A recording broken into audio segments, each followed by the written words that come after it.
Okay!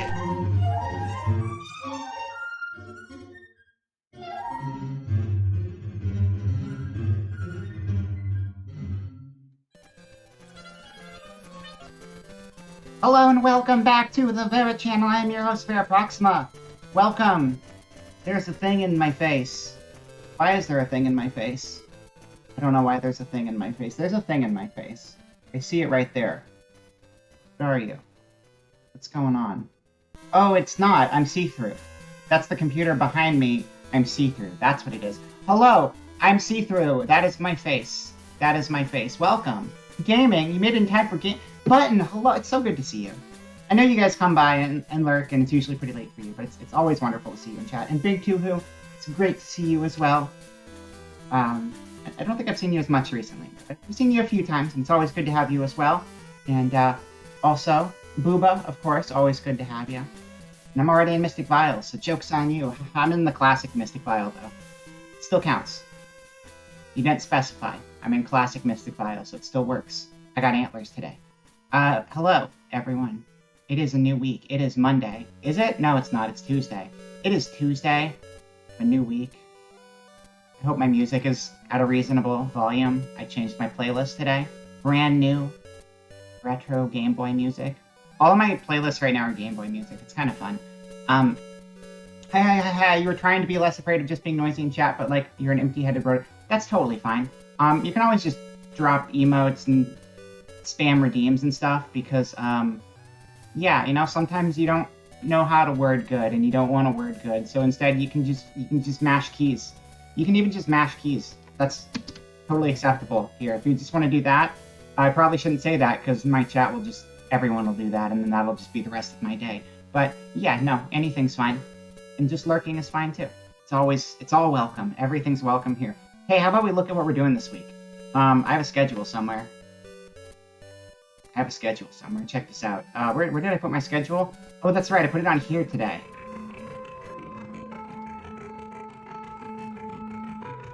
Oh, except I'm not here. I need to add myself here. That makes sense. It's fine. Don't worry about it. No, I should add myself. Hold on.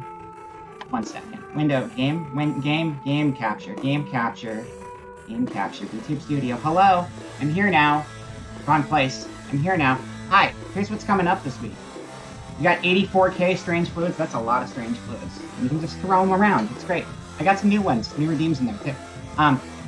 Yesterday, we played a whole bunch of A Realm Reborn. We almost finished A Realm Reborn. We're like one quest away from finishing it, but I have to grind to get my level up, because I'm level 49 and I need to be level 50, and the grind from 49 to 50 is taking a little bit, so I got to do that off stream to get us ready.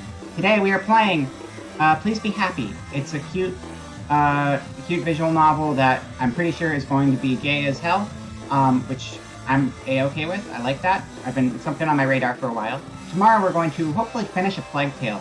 This week is kind of whiplash, by the way. It's just like emotional and game whiplash. I will hydrate, thank you. Cooler hydrate, even. Yeah, tomorrow, a whole week of Spin Tires. That's right, that's the only game on here. I'm glad you could tell from the diagrams. Tomorrow we're going to try to finish Plague Tale. Thursday, we're going to go back to Atelier Sophie, which we should be able to finish eventually. I'm at like 1.5 times how long it's supposed to take to clear that game, so one day we're going to get through it, but this is a good week to play it. And then that's going to be early, that's going to be at 12, so that's a super early stream for me. I'm trying to do more early stuff this week when I can. And then there's Friday, which is 8 p.m., that's not early. We're going to be doing Cruelty Squad on Friday, which is just weird-ass FPS stuff. Again, emotional whiplash is where it's at. We're going to try to finish as much of Nier Automata as we possibly can Saturday. Potentially finish the entire game. It really depends. The actual game is kind of a cakewalk, but there's still some side quest stuff we haven't done. And that stuff tends to be a little more challenging. Even if the main storyline stuff is all kind of easier at this point. And then Sunday, we're going to go back and play more Final Fantasy VI, because we still got a long ways to go on that too. And that is what's happening this week. I'm going to disappear again. And we're back. Hello. But today, we're going to play Please Be Happy, which is a visual novel, but it's fully voiced, which means I don't have to read every single character, which was like immediate play. Because I like visual novels, but I kind of don't like having to read every single part all the time. It's a bit much. So let's get the game going. Pshaw. Already got the capture set up, so it should just pop up automatically. I'm even more see-through on this screen. That's great. That's great. Love it. Am I behind things? Probably. Not really. I'm just very see-through. It's okay. It is what it is. That's fine. Where'd the game go, though? The game, I can see it on stream, and I can't even see it on my computer. I will be happy. Thank you. Thank you, thank you. Hello, Allie. Welcome in. Welcome, welcome. We're playing video game. Playing Please Be Happy. That's a good name for a game. Because being happy is like a good thing to do. Because then you're not sad. You know? It's like a deep emotional analysis of the state of things. Happiness and sadness are like, they're not opposites. Because there's like angerness and there's like other emotions. Right? But happy is a pretty solid one. So we're going to try to be happy playing this happy video game. Also, the background is supposed to be cherry blossoms that I did a pixel animation of cherry blossom thing, and I don't think it really came through, but that's okay. We can just deal with it, I guess.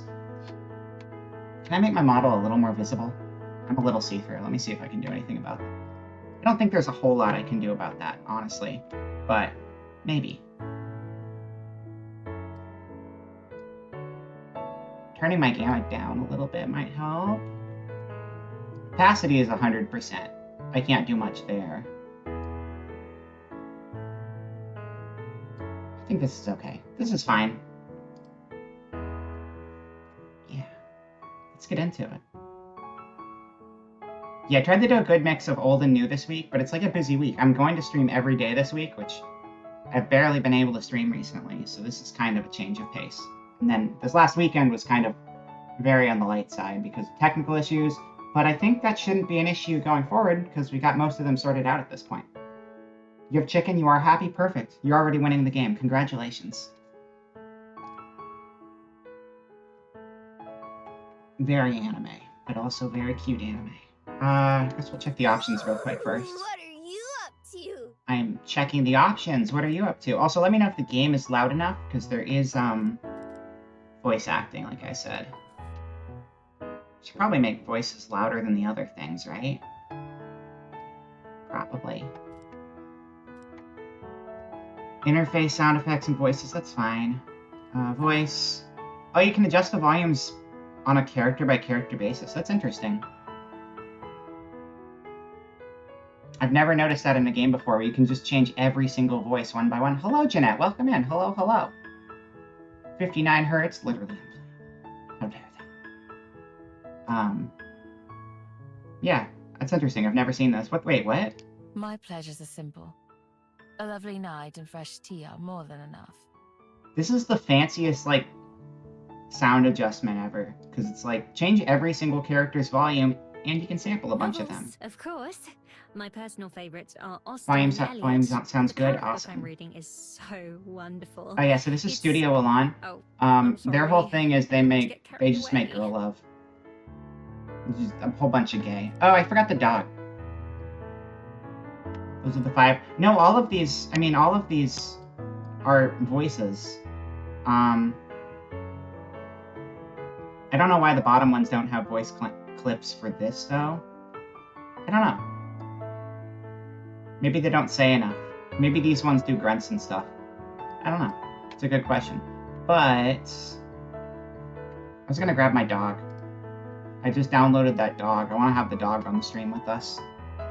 Others is your favorite character? Others is pretty good. I don't have a phone a friend right now, but I do have the I Know What You Are dog because it makes me laugh.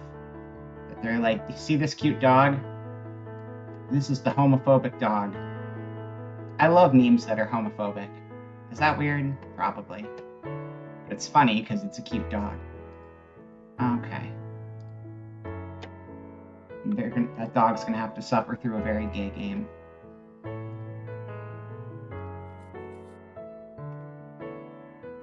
Let's see, skip mode, read only, basic, windowed. I mean, I think my monitor would be 59 hertz, is why they would default to 59 hertz. I think that's just normal. I am on ultra graphics though. I'm surprised ultra graphics are even a thing in a visual novel. You wouldn't think there'd be that much of a difference between graphical settings. I guess not though. Homophobic, who's scared of houses? That's stupid, right? Well, I mean, they're so expensive, you know? Oh, that reminds me, we haven't tried any of the, Sammy commands. Is that working?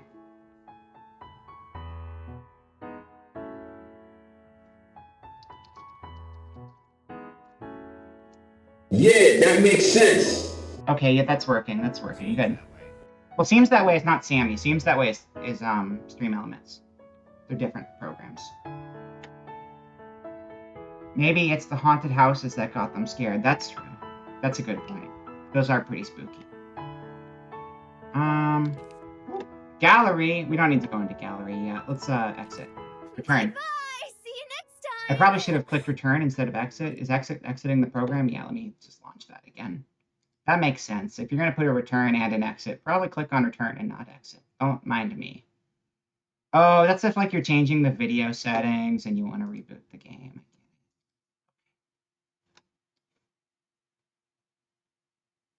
Yeah, is anybody else off this week? Just curious. Get time off from work or school or something else. I'm still doing work, but I'm like working from home this week, which is really nice. Please be happy. I will be happy, thank you. Okay, let's start the game.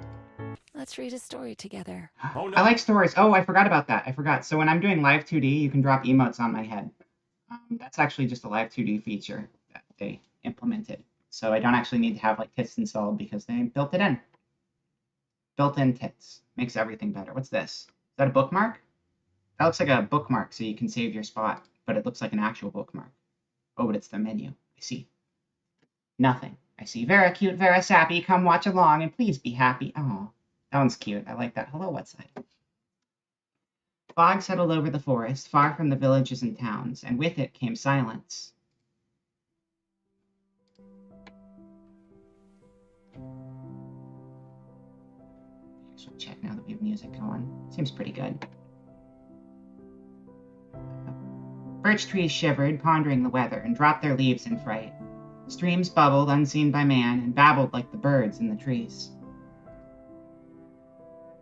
Oh, I forgot that the finger thing was you using that on the nothing emote. Completely spaced on it. In the middle of the forest was a grove, and in the middle of that grove was a log. It had been years since it had fallen. Once one of the proudest trees around, and now its in death was home to an abundance of life. A line of frantic ants ran to and fro. Mushrooms, cloud-like and pillowy, sprouted across one side, like a footpath for fairies. Nearby, an old toad flopped contentedly in the mud.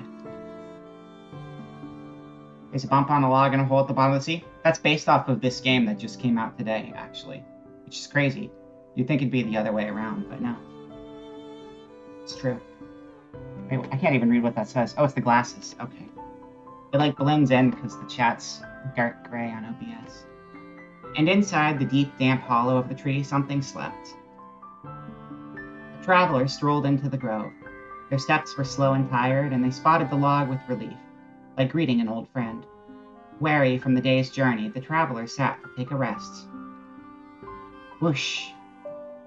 With the scrabbling of nails on rotten wood, a shadow bolted from inside the log to the tall grass nearby. The traveler watched the brush rustle as a faint patch of fur appeared within. Hello there, friend. I didn't mean to disturb you. They held their hand towards the grass, offering a piece of dried fish. There's a frog on the bump on the log in the hole in the bottom of the sea. I like it. You need to get more emotes. You need an emote for every word, although in their emote would be a little hard. I guess you could just get every proper noun. Or you don't need a proper noun. Every noun should get an emote. Just gotta get the right collection. Someone work on that log emote, and the whole emote's kind of a hard one to pull off. C would be easy. They held their hand towards the grass, offering a piece of dried fish. At first, there was no reaction, and then... First, a snout appeared, quivering as it tested the air. Oh, it's a pig. It's like a truffle pig. Then followed the rest. Oh, no, it's a fox. It's a fox. That makes more sense. Okay, cool. It's like, the movie where the dog and the fox play in the log, but then I cry a whole bunch. You know, that movie. Oh, cake. Is that like a birthday log? Is that a Christmas log? That looks like a Christmas log. Holiday log! Alright. Is a holiday log a thing? I never knew that was a thing, but if that's a global emote, it must be. I guess that makes sense, though, because you have Christmas trees, so why not have holiday logs as well? Just using the tree in a different way. Then followed the rest of the flock, sleek and tawny, as she took several slow steps forward. Her amber eyes were alight with mistrust, but also with wild, wild curiosity. Gaslighting people into thinking logs are real. Damn, they get me every time. The stranger sat unfazed, their offering still outstretched. They dared to meet the fox's eyes, and in that glance felt something kindred. As the fox closed her jaws around the gift, a bond was made.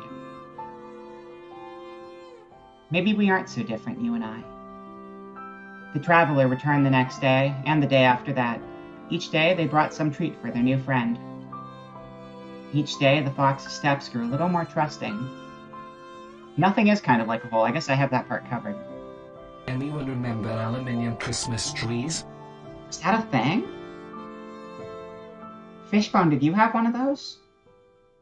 I used to have a plastic Christmas tree. I mean, it was like, it was made out of, it wasn't, there are fiber optic Christmas trees, but it wasn't fiber optic. It was like, just tinsel. Not even tinsel. It was just rainbowy, glossy plastic tree. I bought it at Daiso, so you know it's like the highest quality of Christmas tree. Because it cost me, well, it was a premium item at Daiso. That was like a $6 Christmas tree. You remember the delightful porcelain Christmas trees with the little bulbs? I've never seen those. That sounds kind of cute, too. Each day the fox's steps grew a little more trusting. One day, when the traveler arrived, the fox was sitting in the clearing, waiting patiently. Hello, my friend. Have you been waiting long? Hello, traveler. The fox peered up at the traveler. Oh, are we the fox? We're the perspective of the fox. Okay. The fox peered up at the traveler. Her amber eyes were warm and trusting. She accepted her gift of meat, gnawing it at the traveler's feet then and there. The traveler sat, imprinting into their mind the feeling of the wood beneath them, the clean air around them, and the tender bond of companionship. Where is your home, little fox? Is it here in this grove? Or do you come to see me too?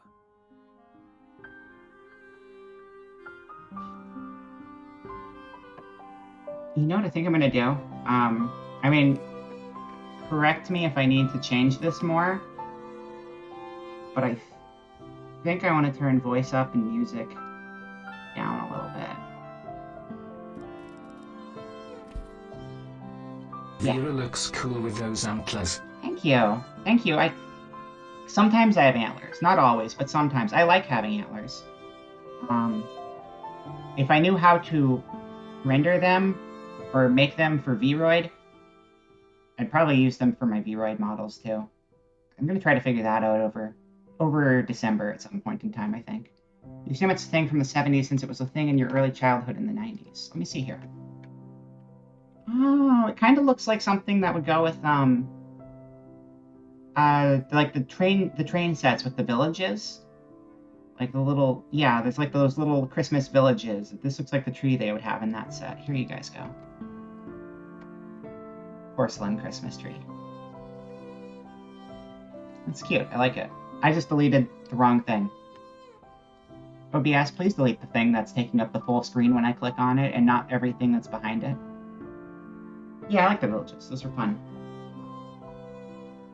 Alright, where'd the game go? Where'd the game go? Travelers sat imprinting into their mind the feeling of the wood beneath them, the clean air around them, and the tender bond of companionship. This will be the last time, I'm afraid. Because I'll be going home tomorrow. No, don't leave. You give me food. I like food, and you have the food. Don't take the food away from me. I'll starve. I mean, I could hunt and find something in the wild, but like, sitting here and not doing that is a lot easier. Home is such a small place compared to the rest of the world. This is very true. Yet, it's some place I can't wait to return to. I wish I could bring you with me, little friend. I wish that you could see the world too. I want to see the world. Maybe we can be a stowaway. Your home is all around me though, isn't it? It's wherever the trees are. Wherever the leaves fall. Okay, but hear me out. Your home has snackies, and I like snackies. Little fox, perhaps it's you who's the more fortunate of the two of us. I am food motivated. I think you should know this by now. All too soon, it was time for the traveler to go. As they bade goodbye to the forest and to the fox, they knew that they would not return, but that they would carry the memories with them always. The next day, the fox was sitting in the clearing, waiting patiently. Chapter 1 of Foxes and Fables. Is my background too... You know what? I'm going to tweak my background. I love to just screw with things in the middle of stream, but I think I can make this a little bit clearer. So let me try this real quick. Filter. Image mask. Can I have a second image mask?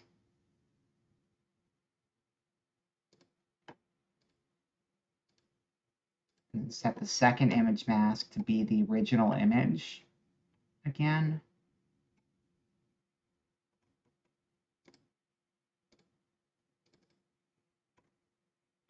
I actually spent a stupid amount of time trying to make my background pretty. I think the art didn't really convey what I was going for, but I was also figuring out how to do it in the first place. Let's see.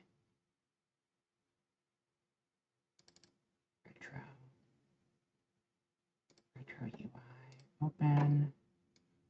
Okay. One moment. We'll be there soon. I don't think that really does anything. Okay, that's not the way to do it. I do this every stream now. It's just like a ritual. I have to interrupt the stream and just start tweaking things. Thank you. Yeah, it was supposed to be cherry blossoms. So there was like another version of it I had temporarily. But I want the art to be in my background to be my art. I don't want to like use somebody else's art. I did test it out like as a proof of concept with like some cool sprite of some cherry blossom trees. I'll show you guys that temporarily. I don't know who did this art, but just I'm going to show it for a second because I think the concept was really cool. And mine just needs a little bit of work, but like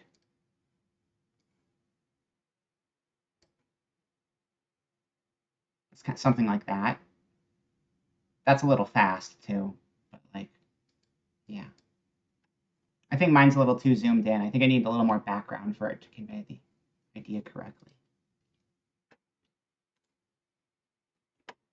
Copy. Paste the duplicate. Is the okay, duplicate is called 2.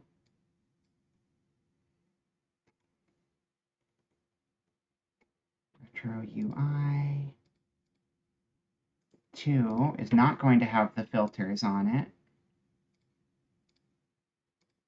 And then I'm just going to lower the opacity down. So it's a little dimmer. I think that's better. I don't think that made much of a difference. Just change the coloration. Yeah, we're just sticking with this. Screw it. It's fine. It's fine. We're rolling with this. I will tweak this more in the future. I just wanted to do like a pretty... My initial idea was like old school, what do you call those Japanese computers with all the visual novels? It's like a computer console and it had like a whole bunch of cool sprite work, old visual novels that you always hear about. PC-98, that's the one, yeah. I wanted to kind of get something that had like a PC-98 vibe to it. Okay. Anyway, Chapter 1 of Foxes and Fables. I'm in the wrong window. We've now docked at Wellington Skyport. I like skyports. Thank you for flying with Kiwi Airlines, and we hope to see you again. The intercom's announcement is muffled in the closet where I'm hiding, just like we did stow away. Just like the clatter of the seatbelts and the chattering of passengers getting ready to disembark. That doesn't look like... I mean, that kind of... There's a little bit of foxiness to it, I guess. It's those ears again. It's those ears again. They're back. I wiggle around impatiently, sore from crouching in here for I don't even know how long it's been. Hours for sure. The last few minutes always feel like they take the longest. Question, did you get that picture from the reviews on Steam? Because I feel like there was like some ASCII art at the top of the reviews as well. Am I on to you? I'm on to you. I got it. I figured it out. Oh, they perk up. That's cute. Wait, shit. Should I add ears? I should add ears, shouldn't I? Okay, chat. I'm getting distracted again, but this is for important purposes. Please understand. Okay. Here. Where's the good ear? I want the good ear.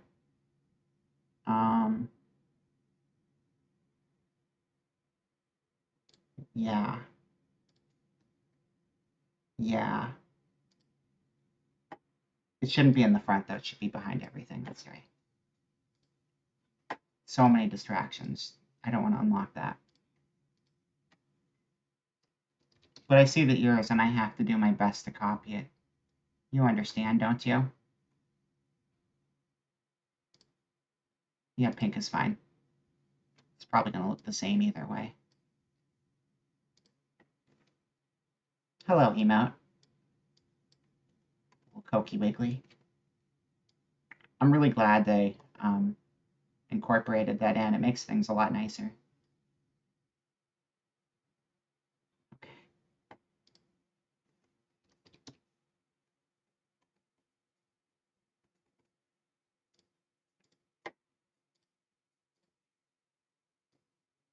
I put it in the front again. I am not good at this. I haven't used Live2D a lot recently, though. I'm rusty. I have an excuse. I'll always have an excuse as long as I can come up with an excuse. And I will not run out of coming up with excuses. Never, never.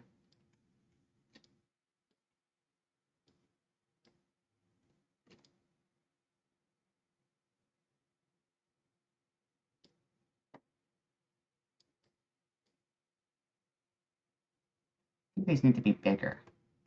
Bigger and angled more, maybe? I mean, they're not the right shape, right? So it's going to be a little off no matter what I do.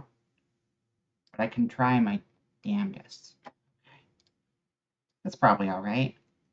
I don't know what it looks like on stream yet. Kind of funky. That looks a little bit funky on stream. No,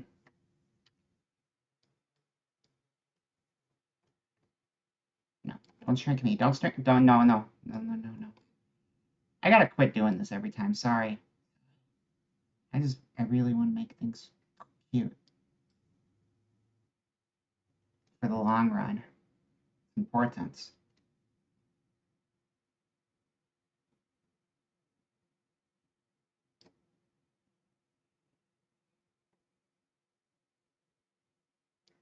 You're pinned funny.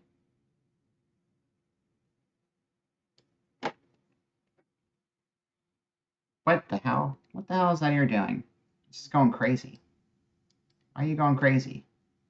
Stop that. Stop going crazy. Okay. Enough messing around.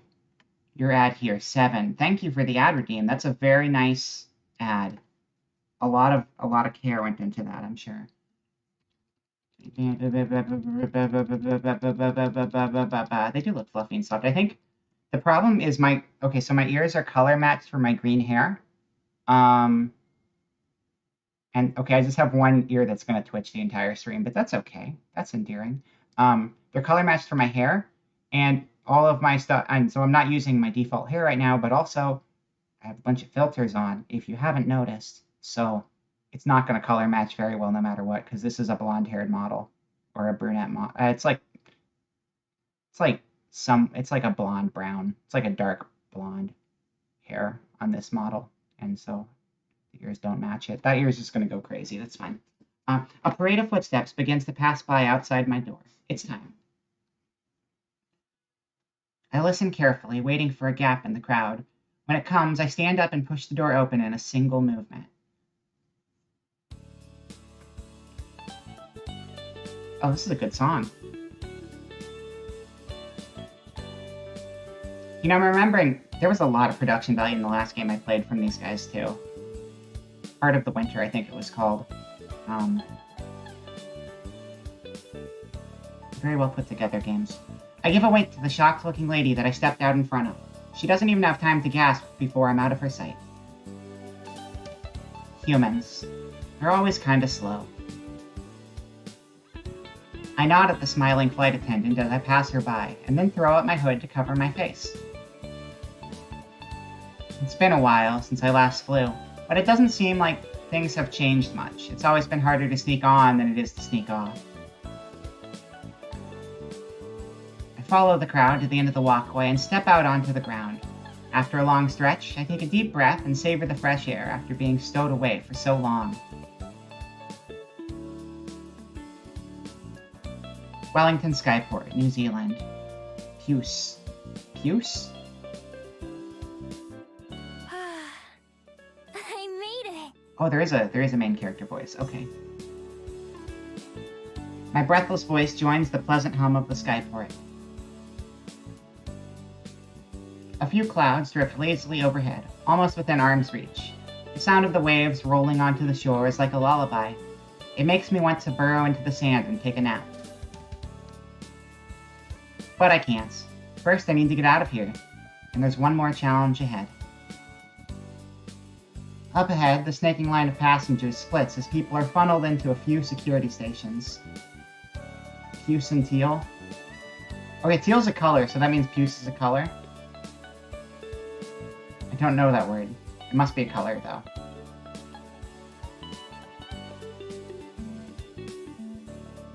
While I'm too far back to hear what the guards are saying, it looks like they're examining a little booklet from each traveler before letting them pass. Humans sure like processes and procedures. Yeah, they suck. Too many of them. It's the worst color? It's puce. Let me look it up.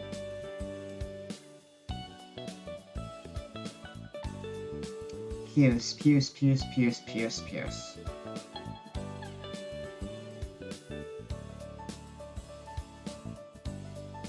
What? There's nothing wrong with that color. Like a dark purple, red, brown color. It's just an earthy tone. The thing is, like, if a color is a bad color, you're pairing it wrong.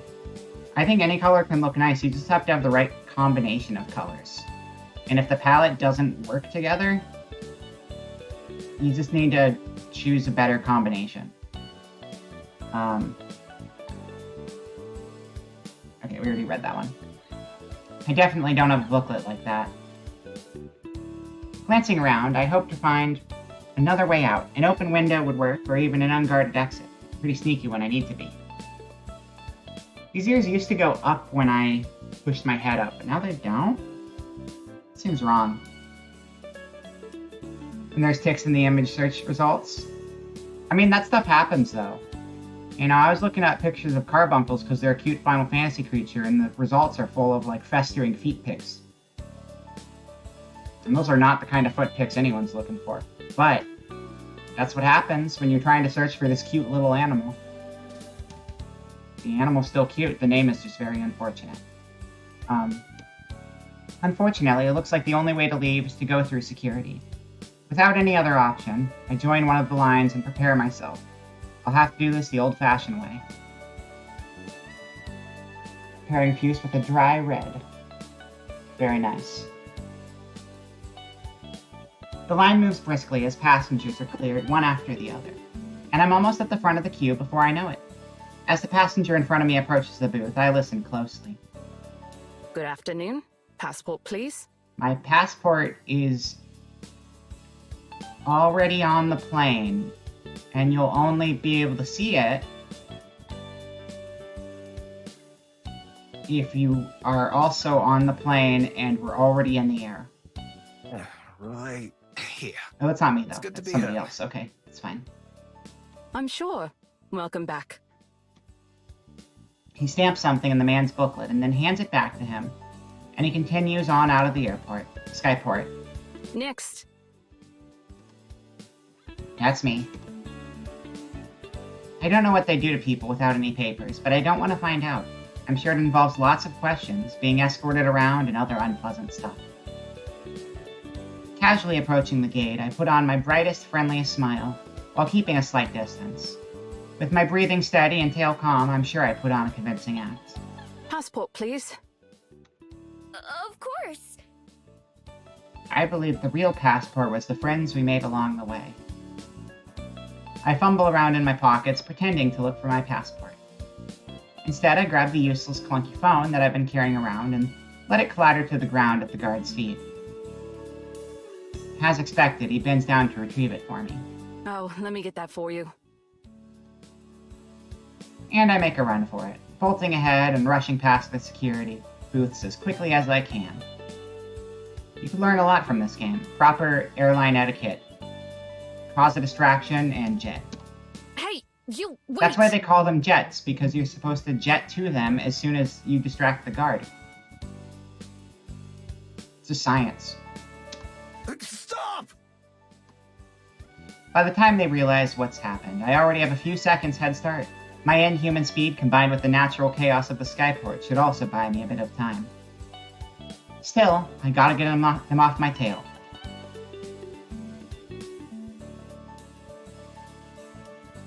I love the emotes so much, just bouncing all over the place.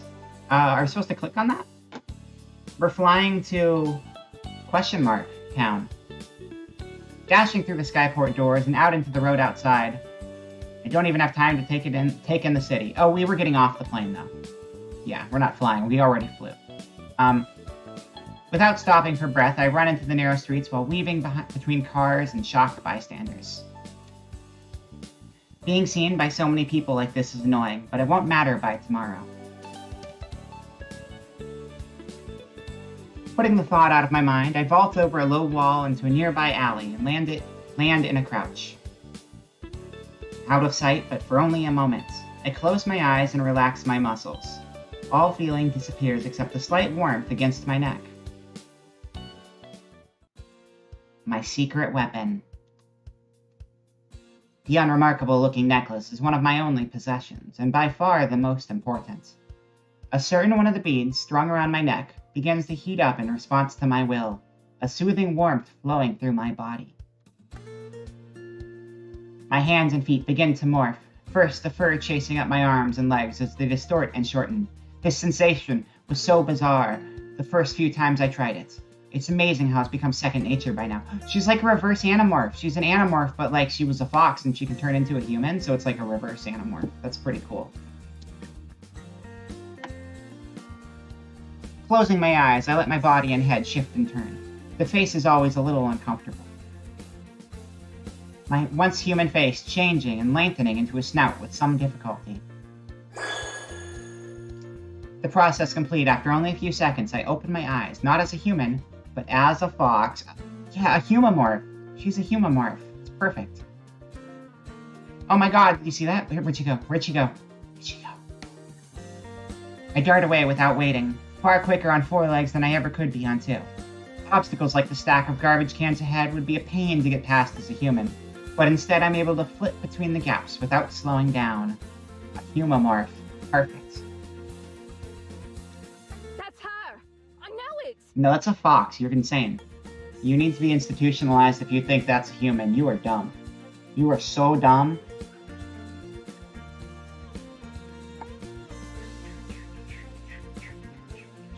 We got lots of smart people in chat here. Oh my god!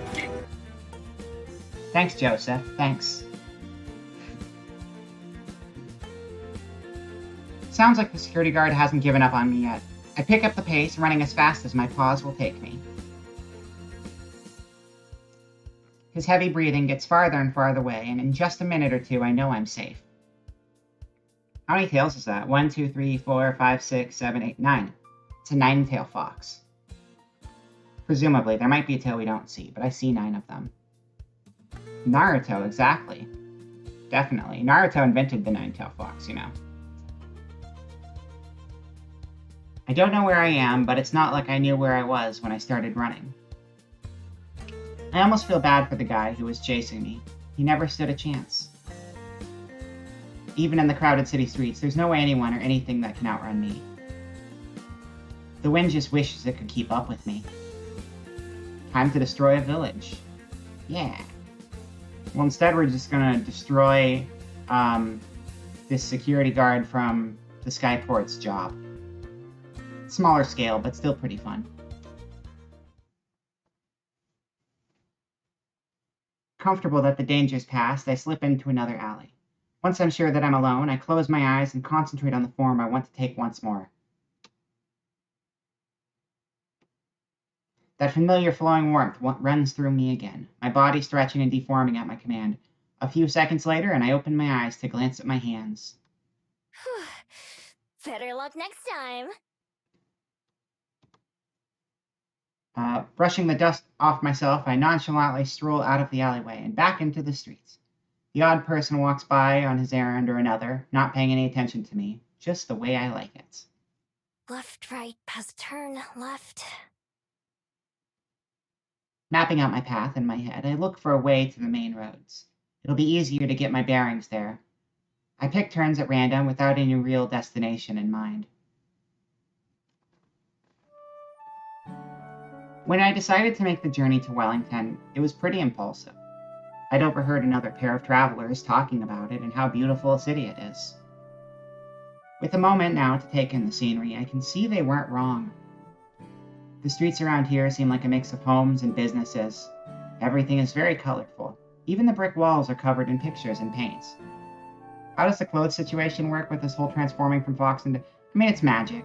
They're just magic clothes. I think it works better in the case of a magical fox than it does in things like the Hulk. The Hulk is one that's always really confusing to me. I know his pants rip, but like... the number of times I've seen the Hulk just return to completely normal, and it's like, no, you ripped your stuff. Your stuff is all ripped and broken. You can't just pretend you have functional clothes at this point. You don't. But in this case, we can just be like, don't worry about it, magic did it, and then just turn the other cheek. Oh, Dragon Ball Z, yeah. Dragon Ball Z, I feel, falls in the same category as Hulk, where it's like there's some sort of sci-fi tech that they could say. Like, you could say that, like, oh, well, he's a scientist, so his clothes are ultra super stretchy, even though you see them get ripped off when he transforms. And you can apply... I know it's sci-fi tech in Dragon Ball. It's like Planet Vegeta tech, I think. I don't know. I'm pretty sure. Because that's what their armor is, right? It's Vegeta armor. Even the brick walls are covered in pictures and paint. In the distance, I can see green hills that are lined with houses, as well as green hills that are completely empty. There are a lot of hills, now that I look around some. From just a few streets away, the sound of pedestrians and busy intersections floats my way. I head in its direction, taking shortcuts through yards and driveways when it's convenient. We found Gaytown. We found our way to Gaytown. We made it. We made it, gamers. Gamers with a Y. We made it to Gaytown. Their armor is aggressively 90s, however. It is. It is very much. In one lawn, a big dog growls at me as I walk past. It's probably this dog in the corner. Actually, that's not a very big dog. It's a little dog. We can assume it's this dog in the corner, though. Growling at us. He tucks his tail, but when I transform and growl right back, he tucks his tail and runs away. Dogs and I have always had an understanding that they're scared of foxes. That's a pretty reasonable understanding. After squeezing through one last narrow side street, I finally emerge onto what looks like a main road. There's no cars here, but tons of people on foot. There are brightly colored signs and decorations on most of the buildings. In the middle of the street, there are fountains and benches and trees and all kinds of stuff. The best part is the variety of stores. When I stroll past a few of the windows and peek in, I can already tell that I'll be able to do most of my shopping around here. Quote-unquote shopping. Oh no, a fox, no dog in the history of dogs. It depends. There are some very cowardly dogs out there, Booba. I mean, I know dogs who are scared of cats a quarter their size. It happens sometimes. It's a strange animal that is not quite like you, and therefore it is a threat. And if you're not an aggressor, you're a baby. Scaredy baby. Okay. There are stores with food, with clothes, and with just about everything else. I don't have any money on me, but that isn't exactly a problem. Courage is a good example.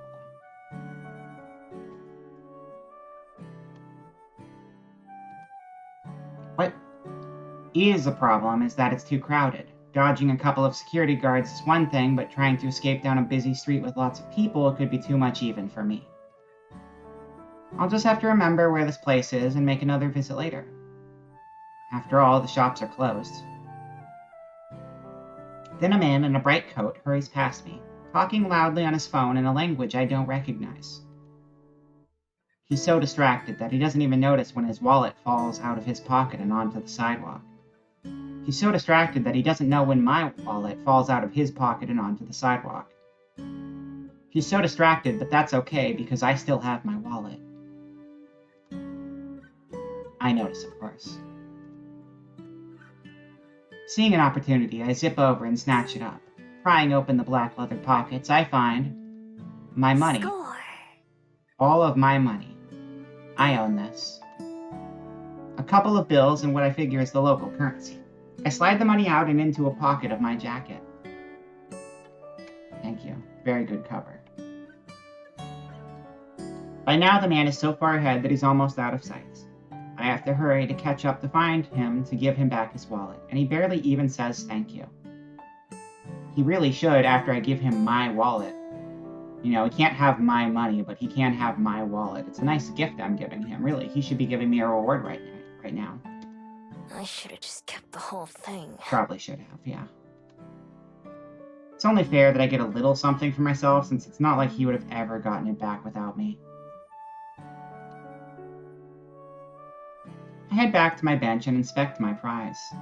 Is that a real currency? I don't know. If anyone happens to recognize that currency, let me know where we are right now. It's colorful, but that doesn't really narrow it down. There's lots of places with colorful money. Got those little, like, rainbow strips. I see those sometimes. Also, like, the see-through money, where it's like there's, like, a transparent window. That's always fun, too. We have boring money here where I live. US. They added a little color to it recently, but it's still not very flashy. Australia's the people... I think there's a couple places that have windows in their money, because I feel like I've had money with windows in it at some point, but I know I've never been to Australia. But yeah, there's a bunch of fun stuff people do. Like, real money is way flashier and more vibrant and ridiculous than Monopoly money ever will be. Canada, maybe? Okay. I head back to my bench and inspect my prize. A blue bill and a brown one. These feel sturdy, nothing like the paper I expected. Those don't look like queens, though. Don't they only put... Well, they put the queen on some Canadian bills. I don't know if they still do, or if that was just an old thing. 1, 0, 10, and 5. So 15. Wait, no, that would actually be 1, 0, 1, 0. $10,105? That's awesome. Fucking rich. 15 isn't much. I definitely should have kept the whole wallet. Oh well. At least this should be enough to buy myself something to drink. My thirst is starting to get the better of me, as I haven't had anything since I snuck onto the airship. Following my nose, I walk down the busy street until I find one of the mini cafes lining the path. The sign hanging above its front door has a picture of a bell on it. Taco Bell! That's not Taco Bell. A charming bell rings out from above the door as I enter. I can't help but savor the wave of refreshing, cool air washing over me, which feels even better after so much running. That looks cozy. Welcome to the Bell House. She's got Princess Tutu hair! And she's got wings! She's a Princess Tutu! I love it. That's not... I don't think she's human. I think she's a duck. Because Princess Tutu was a duck. I mean, that's more of a swan look. I think she's a swan. Princess Tutu was a duck, and then she was a human, and I think she was then a human with, like, swan qualities. So she could be any combination of those. It's supposed to be vaguely Australia, vaguely Japan for the setting. I can see that.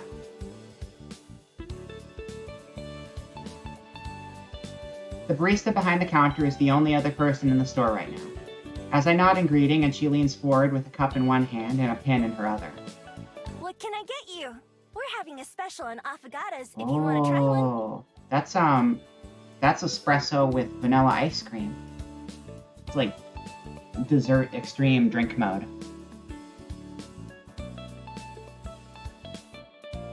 The ceiling plant's alive? I don't know. That's a thing though that I've definitely seen. In the city over here, San Francisco, there's a store that I've been to in the past where they sell those things. They're like a trendy way to do like hanging dome gardens. Is absolutely not just a magic thing. It's like a real thing. I don't know. Maybe you have to like unscrew them at the top or something, and then you put water in the hole when you unscrew them, and then you screw them back in or something. That's the best I can imagine. There might just be little holes somewhere on the top too, and you have to get like on a stool or something. They're cool looking. Are they practical? No, but they're cool looking, and that's the whole reason they exist. Usually, they're like $7, but today, they're only $5. I mean, honestly though, that's a pretty bougie drink. If you're getting affogato, you're probably expecting to waste money, so that's fair. I'd like a... It's a low-wage coffee shop worker's nightmare fuel. Yeah, exactly. Now you get it. I'm not sure what an affogato is. Isn't that a vegetable? Not wanting to commit to the strange sounding drink, I look at the menu instead. Unfortunately, it's full of handwritten, spindly letters. I can't read a single word, and there are no helpful pictures. Safe option it is. I'll just have a vanilla latte. Ugh, boring. But okay. Name? Damn, boring? She must be paid above minimum wage, that's all I can say. I think she's actually probably paid pretty well if she's like trying to make the fancy drinks. That's actually not true. Sometimes you want to make the fancy drinks because you just need something to change things up a little bit. If you're working in a coffee shop and it's not like a giant line out the door all the time, it can actually be kind of fun. And then it will be a giant line out the door all the time, and then it's not fun anymore. I may have some experience working in coffee shops in the past. I kind of love it, and I also kind of hate it. I love the making coffee part. I love working on the bar. I love being a barista. Making espresso drinks is a lot of fun. I actually have a mini espresso machine of myself, and of course I can't really use it right now, but because I'm digital and stuff, but I have a digital replica of it in my digital apartment that I'm digitally living in right now while I'm a backup file saved on a computer, and I still don't use it that much because I usually make pour-overs. I got a Chemex. You put like the filter in the top. It's pretty straightforward. It's just like grind the coffee up, put it in a filter, pour hot water slowly through so you don't rip the filter and make a mess. Throw away the filter. Like the most straightforward coffee ever, but it's really good. I got distracted. What's going on? Miho. Her name is Miho. You already knew that. I do not drink instant coffee. Actually, here's the thing. I know a lot about coffee and I can be a coffee snob, but I'm also not opposed to like crappy coffees a lot of times. I don't like the instant powdered coffee stuff. I don't like, and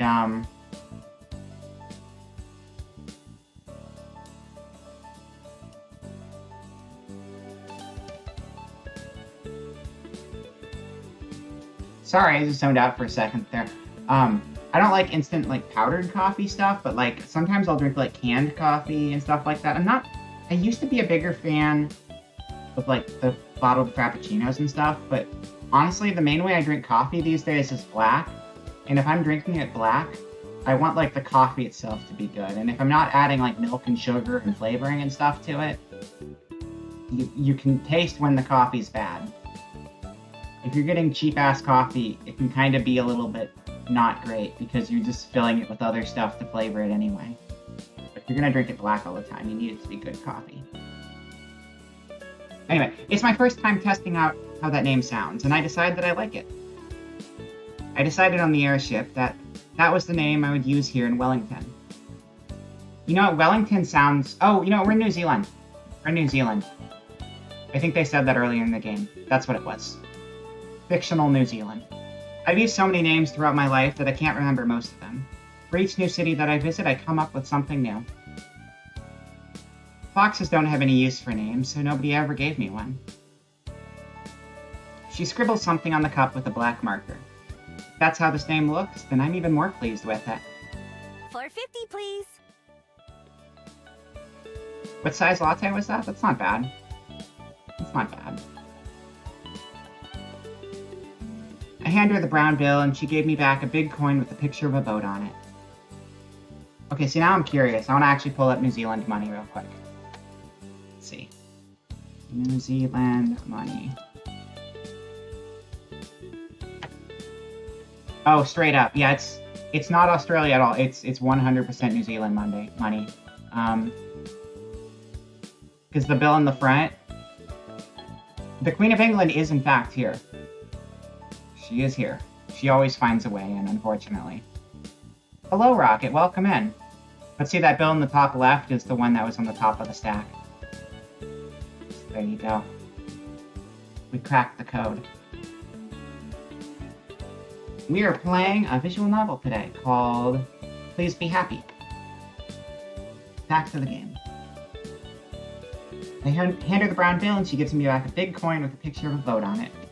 All right. I'll have this ready for you in no time. Thanks, Princess Tutu. She sure seems enthusiastic. I nod as she spins around and starts working. Looking about somewhere to sit, I decide on a seat by the window with the sun pouring in. Near the entrance of the cafe, there's a wire rack with a stack of maps and tourist pamphlets, so I grab one of the maps before taking my seat. This cafe is big and bright with plants everywhere. They're on the walls, on the floor, and on the ceiling. Most of them are real and vibrant, obviously being well cared for. Even the lights that hang down from the ceiling have glass ornaments with little shrubs in them. Oh, they're lights. Okay, well that's... So glass hanging gardens is one thing, but I don't think they would have lights built into them. That's crazy. Seems like I made a good choice coming here. Any place with a bit of nature in it is more comfortable to me than places without.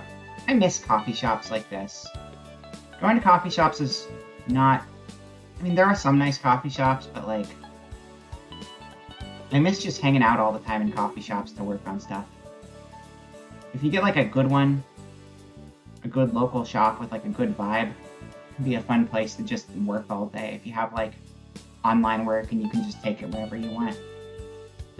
I guess I should find a place to stay. There's only coffee. Yeah, you can't really sit down in a coffee stand so much. Millions of them? Oh, that's cool. I like that though. Can't necessarily hang out at them, but it's nice to have a lot of options. There's a lot of places where it's just Starbucks everywhere, and it's like, I don't dislike Starbucks, but it's like not really my go-to if I can find like a local place that has like a little bit more unique personality of its own. Pizza's well. Pizza's fine, but like if there's a local chain, I want to go there. It's like you just get a different vibe from every coffee shop you go to, and it's a local place. Looking down to the map I took, I traced the path I made from the port to this cafe.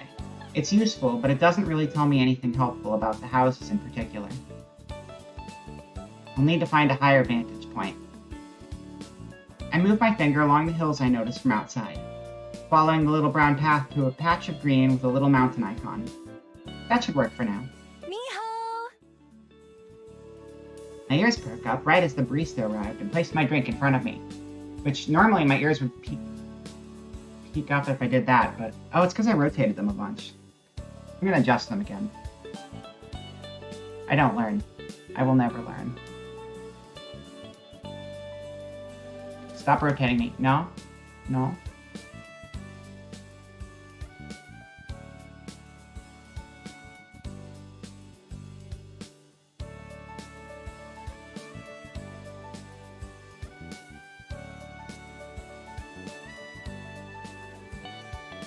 No, not right. That's fine. That's fine. I think there's one actual coffee shop chain here, and it's ludicrously expensive. That does happen a lot, unfortunately.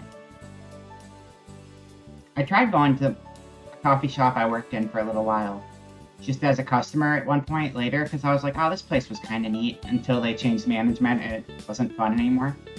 And then I went in there and was like, I'm going to buy a coffee for old time's sake. And then I saw their prices, and I was like, I'm going to go somewhere else for right now's sake, because there's only so much I'm willing to spend.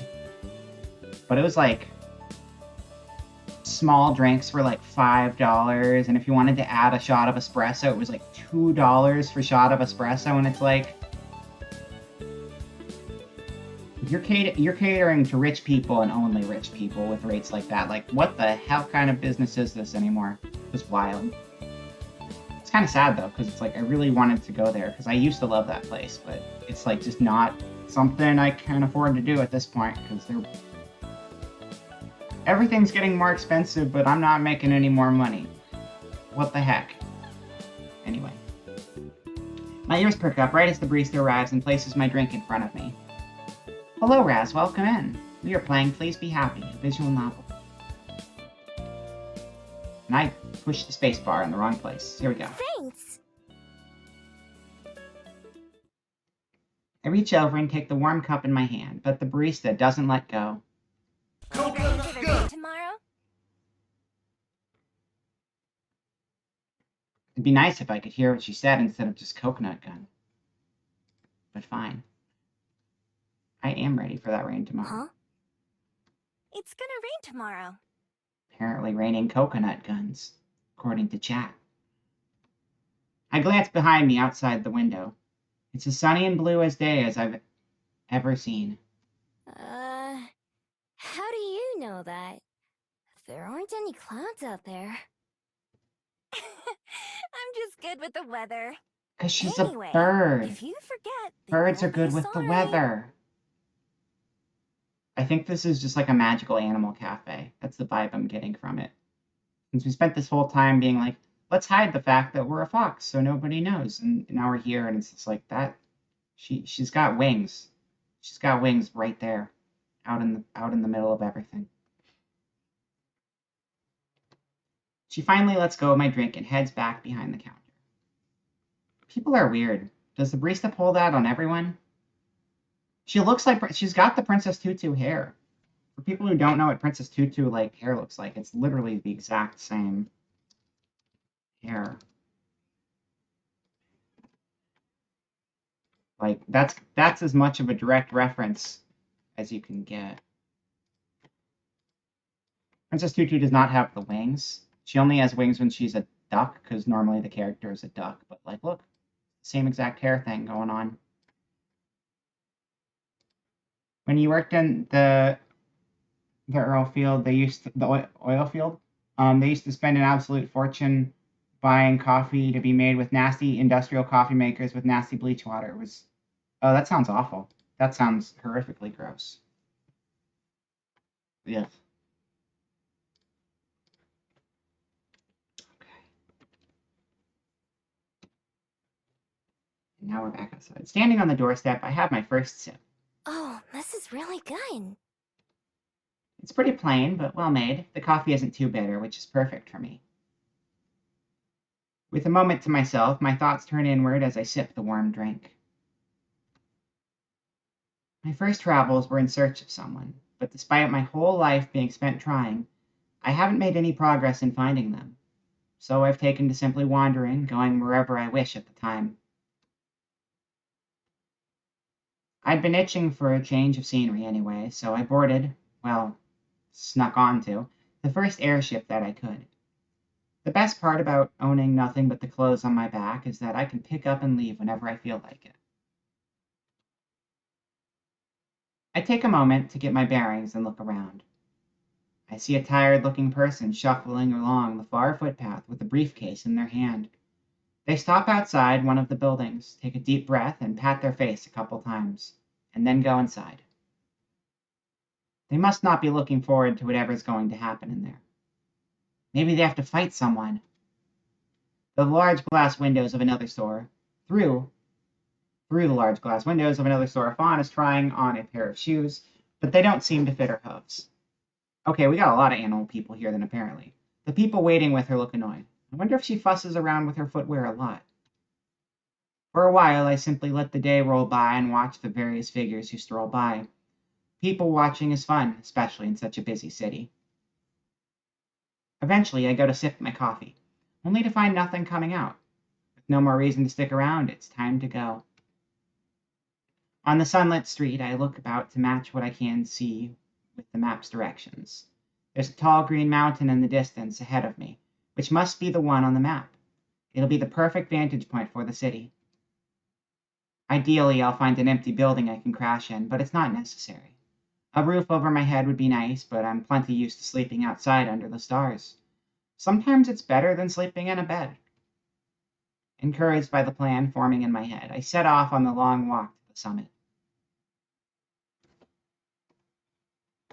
Let's go on a long walk to the summit, chat. That was a nice walk we had. The path to the mountain turns out to be less simple than the map made it look. First, the trail takes me along the waterfront, and then it turns upward through a small forested area. Being among the trees and their tall shadows makes me feel at home. When the path leaves the woods again, I'm a little disappointed. It leads up a paved road, so I stick to the edge to avoid passing cars. Sometimes I take shortcuts through yards or up unmarked paths. There are quite a few nice-looking homes right along the roadside. I make a mental note to go check them out when I'm low on money or food. Not much further along, a concrete lookout offers another glimpse of the city below. A couple airships are coming in to dock at the skyport, probably from one of the other floating islands. This is very fantasy New Zealand. There's still a way to go to the top of the mountain, but luckily the walk has been easy so far. I wouldn't even consider it a hike. Eventually, I reach the final stretch of road. I can see where it curves ahead to the summit, and I hurry to the end. A metal railing spreads out like a crown on top of the mountain. As I go to toss my empty cup away, a pair of chatting tourists pass me by. How far is it from here? Oh, about an hour from the base of Mount Victoria, so a bit further from here. Mount Victoria. I'm glad to know what this place is called. I say the name out loud to help commit it to memory. Mount Victoria. Standing at the edge, I'm treated to a wonderful view of Wellington, which makes me crave beef. The fact that this town is called Wellington just made me incredibly hungry. The city forms a crescent moon shape around the bay, which glitters like a sapphire from up here. The sun is starting to set, and that makes the water even more shimmery. Even more airships can be seen coming and going. I think that I can even see the edge of the floating island we're on, miles out in the open sky. I survey the city, using the skyport as a reference point. From up here, what felt like such a long chase really doesn't look far at all. If I strain my eyes, I think I can even see the coffee shop from earlier. What was it the barista said it was called? The Bell House? It's kind of tough to make out details. My hearing and sense of smell may be great, but my eyes aren't that much better than a human's. Then I notice something useful. Look! Is that our house? Probably. What can you see from here? People would 100% fall off of them? Absolutely. I mean, I'm sure they already do in this universe too, but they don't talk about it too much.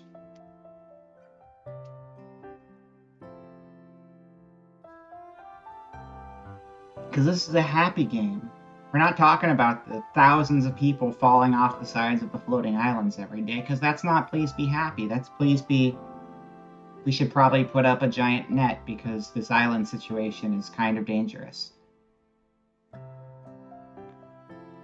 I see Dad's car! Not too far away, there's a little kid who is using a pair of metal tubes attached to a post. His mom is helping him aim it at the city. It must be something that improves her vision. It might be a laser gun. The moment the kid and his mom leave, I hurry over before someone else can get to them first. When I press my eyes to the same spot that the child did,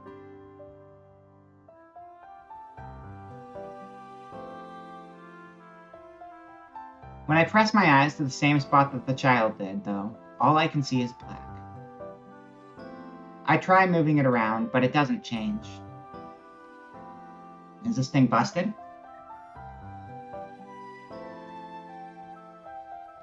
Some text is printed on the side. I have no idea what it says. There's a small slot, though, with a picture of a coin next to it. Oh, it gives me money. I like free money. Lucky for me, it's the coin that has a 50 on it. I put the coin that I received from the barista into the slot and spin a lever. The machine eats my coin, and then when I put my eyes to it again... Yes! All of Wellington. The entire beef Wellington right before us. Everything looks much closer now. Even the trees on the other side of the hill appear in crystal clear detail, like I'm standing right next to them. I aim the viewing glasses at the city and look around, trying to find a good place to rest for the night. Houses are a no-go. Even if they look empty or abandoned, you can never let your guard down for a minute. Same with most shops. I don't have enough money for a hotel, and I won't risk sneaking into one of those either. As I'm studying the sights, trying to memorize as much as I can, there's a clicking sound, and once again the view goes black. Stupid machine. I smack it a couple times and check again, but I still can't see anything. Well, whatever. Looks like I'm sleeping outside tonight. Guess this place is as good as any. It's okay. Sleeping outside's fine. I head back down the trail a little bit and veer off of it into the underbrush. We are a fox, after all. Meanwhile, off the trail, in a bush somewhere... Not perfect, but it'll do. It's not exactly the wilderness, but just about everything around here seems cityfied to some extent. That was a bush. I saw that. Usually when I make a den, I prefer to find a place far from other people, a place where nobody will find me. I doubt I'll find anything perfect, but this is good enough. It's fine. Can't afford to be picky. Once the trail I was on is out of sight, I transform again. My neck gets warm as my bead activates, and a few seconds later, I'm on all fours. As a fox, the sensation of natures are much stronger. The earth beneath my paws is cool and refreshing, and the breeze whips through my tail like a massage. Tails, plural. I have many tails. We will not run out of tails. I hurry down a hill covered in grass, so tall that it reaches way over my head. I can smell fresh water, and follow the scent to a small stream where I'm able to parch my thirst. It's just as satisfying as the drink I got at that cafe, but in a different way. And being able to slurp up water is way more enjoyable than having to use a straw, or worse, one of those lids with the tiny holes. For a little while, I follow my nose to some berries and some edible plants that'll do for a snack. Unfortunately, unlike the water, foraging is never as satisfying as eating human food. If I want a real meal tonight, then I should pick up the pace before it gets too late. Still, I want to get this done now while there's still daylight. You're just making me hungry again. Now I don't even want a beef Wellington. Now I just want to go find a bush and nom on some berries. No, I want the beef Wellington. I keep close to the stream and search for a place where the ground is soft. Before too long, I find a promising area. A small valley with hills on most sides and thick foliage on the others. I'm still close enough to civilization to hear cars and other city noise. But the area I'm in doesn't seem like it gets visited very often. At the very least, it doesn't really smell like people. The spot that I settle on is a nice mound of earth near the edge of the woods, partially hidden by a tall tree with low-hanging leaves. Even if no one comes by, it makes me feel better knowing that I'll be out of sight. The game is actually called Please Be Hungry. Apparently. I misled you all, I'm so sorry. And so I start to dig. My claws rip away the dirt as I burrow, downwards, widening the tunnel just enough for my sleek frame to fit. First I dig forward and then downward, widening out an area that's big enough for my whole body to fit. This is something I've been doing my whole life, even back when I was just a regular fox. I think that's why I don't mind it too much, compared to sleeping inside somewhere. It just feels right to me. All I can hear is Beef Wellington noises. You're not helping my hunger, Fishbone. You're not helping. You might want to get your ears checked, though.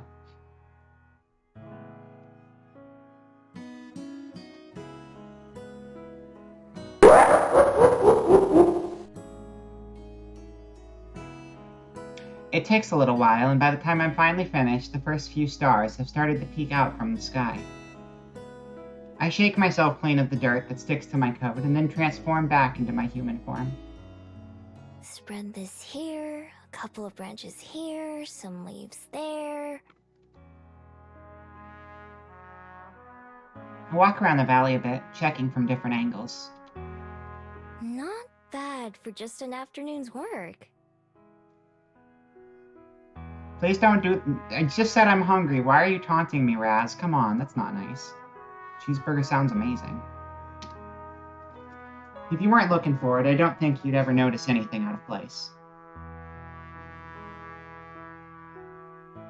All that digging has made me work up an appetite, and not the kind that'll be satisfied with just a few berries. Ugh, I'm so hungry. I haven't had a real meal since yesterday. Same. My stomach rumbles painfully. I've been so busy since arriving here in Wellington that I kind of forgot just how hungry I was. I'll grab some human food back in town. Casting one last glance at my afternoon's work, I set off towards the city. Work never ends. Time to get some food! Now the game gets to eat. Okay. I'm a bit disappointed when I finally get back to the busy street from before. I was hoping that it would be emptier now and that all of the stores would be closed. Turns out I was half right.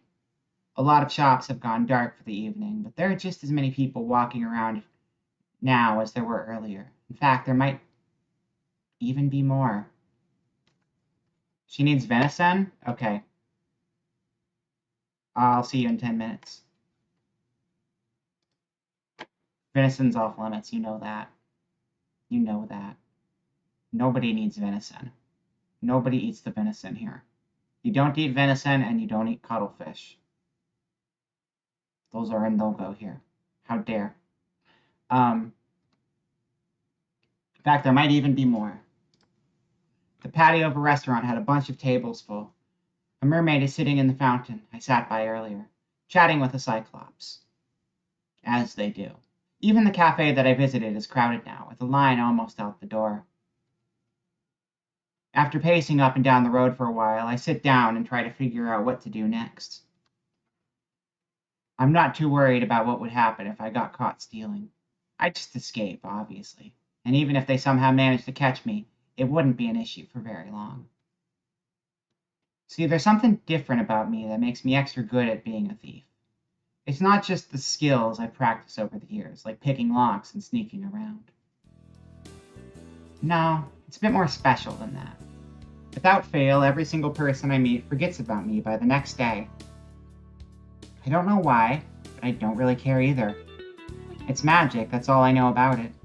Really useful magic. Seems like it would suck for any form of long-term relationships, though. Everywhere I go, no matter how careless I am, all of my problems are solved by the next day. That doesn't mean there's no danger. I've been caught in the act before, and beaten or harassed before I can manage to get away. I've even lost a few prizes that I stole fair and square, because I had to get going in a hurry. But if someone sees me but isn't able to stop me, I know that I'll be home free. Sure, they might remember having something stolen, but they'll never know who did it. It almost makes things too easy. Right now, it'd be smarter to just come back even later in the dead of night, and hope that there are no people around. I'd be able to take my time browsing without having to worry about making a quick escape.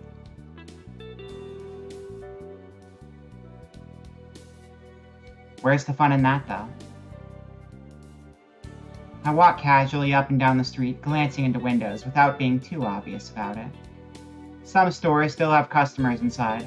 Others have locked their doors and shut off the lights. Most of the restaurants are still open and are only making me hungrier. Stealing from restaurants is a bit much even for me, though. I've tried it before, but the cluttered kitchens, as well as all the tables and chairs, make it hard to get around.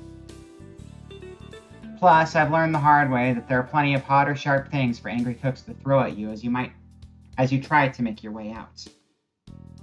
Instead, packaged and pre-made foods are my best friends, things that I can grab multiples of at once and stuff into my pockets. If I'm really lucky, I'll find a place with refrigerated sandwiches or salads, or sometimes perfectly good hot foods that get thrown out.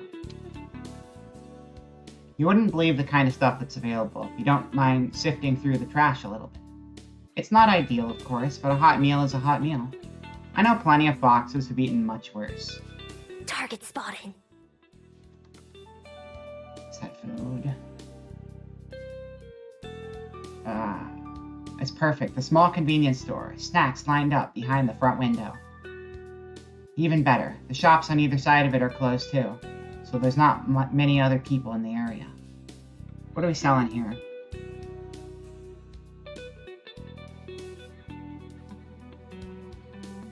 The middle looks like cookies to me, and the bottom looks like cookies to me. Cookies and crackers, probably. Talking about venison, nobody's eating venison on my watch. We don't eat deers here. Deers are friends, not food. That's what happens. Locked, huh? Not surprising. I head down a nearby alley and find the back door, which is probably where they bring in new products. No. Good. You shouldn't be interested. That's good. That's the right mentality to go in with. The alleyway is dark to begin with, and my dark clothes help me hide even better. I glance around the alley, glad like always for my excellent night vision. Nobody's watching, nobody's even around. I pull my hood up over my ears and tuck my tail between my legs. Leaning against the sturdy door. To anyone not looking closely, I'm sure I appear as nothing more than a shadow. I dig around in my pocket until I find my trusty lockpick, and then set to work on the door. It isn't a complicated lock at all, just a regular keyhole. With a click, the latch springs open just a few short moments later. Bingo. Huh? Oh no. I try to tug the door towards me, but there's a chain on the inside that keeps it from opening very wide. There's no way a human could fit through the gap, but it would be easy for a fox. First, I slink away for a bit, idling on the nearby street like a regular pedestrian. I wait to see if anyone shows up, just in case I triggered a silent security system. After about 10 minutes, I decide it's safe.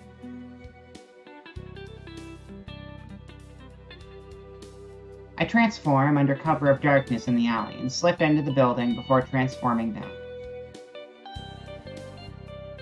The shop isn't very big, and the receiving area is just a small hallway with a few boxes of soda and candy bars on the floor. I grab a couple of my favorites and shove them into my pockets. Why go through dark, dangerous alley when the storage is locked with a master lock branded lock, which are extremely easy to pick and break? I don't know. Because I have no idea how to pick locks, and I don't think a fox is a very trained lock pick either. When I creep into the main area, I make sure to stay low to the ground, trying to avoid being seen from outside. I'm not exactly hidden, but as long as I don't stand up, I shouldn't attract anyone's attention. I move fast, cramming as much into my coat as I can. Cookies, protein bars, popcorn, I'm not very picky.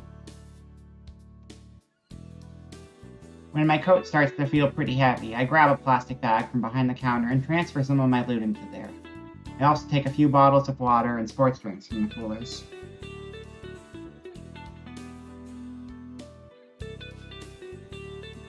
Alright, I have to buy myself food. I'm starving.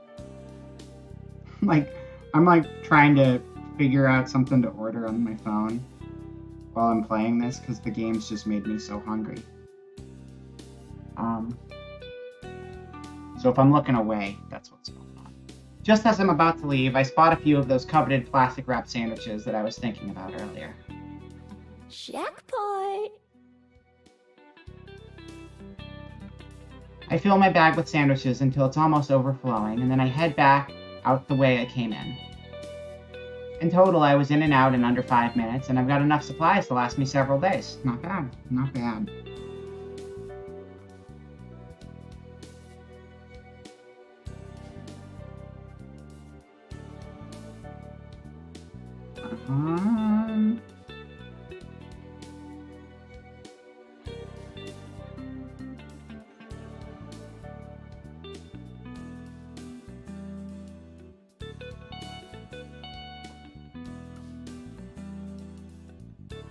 You broke more locks than you've picked. Now, is that because you were trying to pick them and you broke them, or because it was just easier to break them? You have a bag of crickets and grubs at home and a box of mealworms in your backpack here. That's not something I want to eat. I think I'm going to pass on that.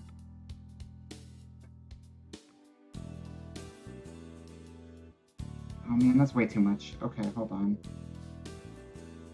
Delivery fees are a pain in the butt.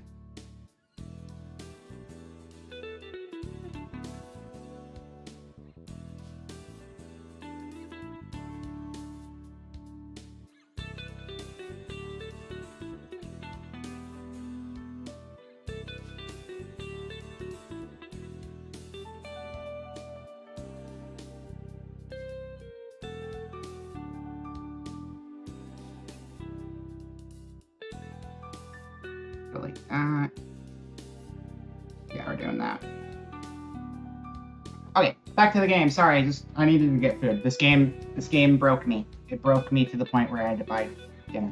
When I step into the alley, I glance around in both directions, making sure no one saw me emerge from the store. Just easier than picking, I see. I don't see anyone, but my neck prickles as if someone is watching me. I sniff the air, but don't notice anything out of the ordinary. Nothing that wasn't there before. Still, suddenly there's a flap of wings, and a bat flutters past me from out of the shadows. It goes right over my head and disappears from sight up the street. Oh, that's it? I let out the breath I'd been holding and start making my way back towards the mountain where I made my den. I let the bag swing from my arm as I walk, whistling a song I heard earlier. I'm not able to keep a smile off from my face. All in all, not a bad first day. I've got a nice nest, food to spare, and plenty of places to explore tomorrow. There's been plenty of days in my life where I had none of those things. I unwrap one of the sandwiches that I grabbed and take a big bite. Nothing beats the taste of hard work. I hope Wellington continues to treat me well while I'm here.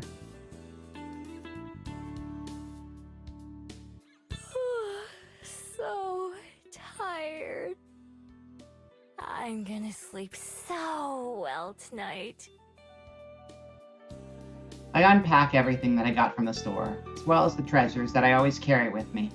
My lockpick, my wallet, a few pretty stones. The only thing that I leave in my jacket is a small scroll.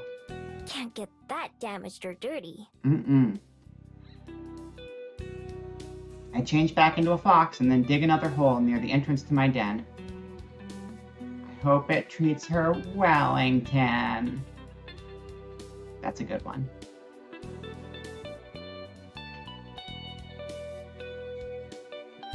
This one is much simpler and shallower, and I bury some of the snacks that I stole before covering them back up with dirt. Not like anyone's gonna come by and swipe my things, but Better safe than sorry. You know, you put a lot of work into grabbing all those things off the shelf. Can't let anyone take them. That would be bad. No, that was half their food supply. A lot of people are going to starve during the duration of this game. It's just the unfortunate truth of things. I stole this myself, after all. Don't want it being stolen from me. She is really a fox. Huh? Stuff like my pins and my favorite rocks go in the burrow with me, since I like having them close by. Once I've got everything where it belongs, I climb into the hole myself, turning a few circles before settling down with my tail wrapped around me. The coziest way to sleep. From here, I have a perfect view of the stars. Ooh, that's pretty art. I like that. I look up at the clear night sky through the mouth of the tunnel.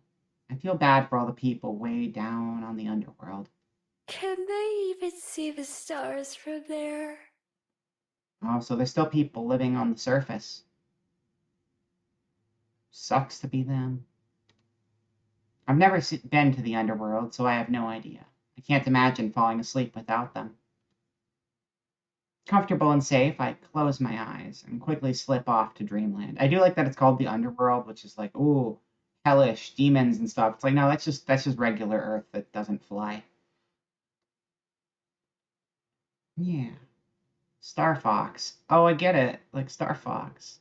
Totally what they were going for. Can't let you do that, Star Fox. I wake up to trouble, or at least a threat. I'm sure it's only morning as I peer out the burrow's entrance, but the sky is already dark and foreboding. It's even a black screen. My attention moves from the ominous rain clouds above to the trees outside my den, their branches shaking in the strong breeze. Better than calling hell the Shadow Realm? We're not even talking about hell though, we're just talking about Earth. But you could call regular Earth the Shadow Realm because it's in the shadow of the floating islands, if you think about it that way. Regular Earth isn't demons in hell? No, that's regular Earth. You're right. Good correction. I can't believe that girl from the cafe was right. I climb up the tunnel and out into the open. Sniffing the air, it just tells me what I already know. A storm is coming, and fast. Welcome back. But also, another scent plays on my nose. One so faint that I almost brush it off before taking another smell. Surely I'm wrong. There's no way that... Lowering my snout to the ground, I investigate the area, and then decide that I'm right. I change into my human form and look around. Someone's been here. Yeah, someone's definitely been here. But this scent isn't the humans. It's vaguely familiar. But at the same time, not like anything I recognize. And it definitely wasn't here when I went to sleep. Ruh-roh. They must have come here in the night and stopped right outside my den. Were they watching me sleep? That's pretty weird. Oh, crap! As a fox, I dive back into my hole to make sure everything is still there. My heart pounds in my chest, but nothing appears to be missing. I also check the spot where I buried my stash from last night, but that hasn't been disturbed either.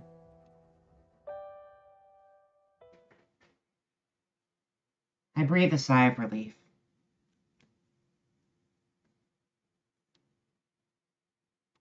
If any of my stuff has been stolen, I'd be so mad. But that still doesn't answer the question of what they did want, and that's even more concerning. I'm a pretty light sleeper, and usually the slightest sound or motion will wake me up. So if someone was able to sneak up on me, even I have to be impressed. Impressed and a little bit worried. I should make sure my activity feed's up. I haven't missed anything, have I? No, I haven't. We're good. I've got a more pressing issue right now, though, and I stare up at the sky in disappointment. Ugh, I hate the rain. I would have found a different place to make my nest and hide my supplies, if I'd known this would happen. Instead... I'm done. Thank you, Fueba. Both burrows will probably just be piles of mud by the end of today. I should have found a place with a roof after all. Sleeping outside's nice sometimes. Barista right now. Nice. Enjoy your barista-ing. Oh, that is the barista, just being smug and comfy and not out in the rain. See how it is. I fill my pockets with my most important possessions and some of the food I grabbed last night. Everything else I wrap as tightly in the plastic bags as I can and bury them in my den. Hopefully I can find somewhere fast and then move everything else over before it gets ruined. An abandoned house would be perfect, or some other place where I'd be able to hide. After finishing packing up, I'm just about to get going when a loud flapping sound overhead catches my attention. I expect it to be a bird, but instead, it's yet another bat. It's the Batman. Oh, it's a cute bat. Look at its little face. That's adorable. If she stays a fox, would anyone suspect her of breaking into a shop and not someone else?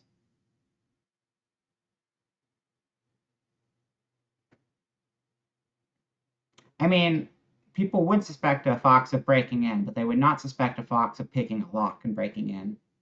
That's for sure. But she does have stuff from the store. She's still got all the food on her. This one is even bigger than the one I saw last night. Its wings are way longer and noisier. I can even hear it squeaking something as it flies past. Some people say bats and foxes are similar. I don't see it. I watch it fly around for a little while before it takes off towards the city. Maybe it knows somewhere to stay.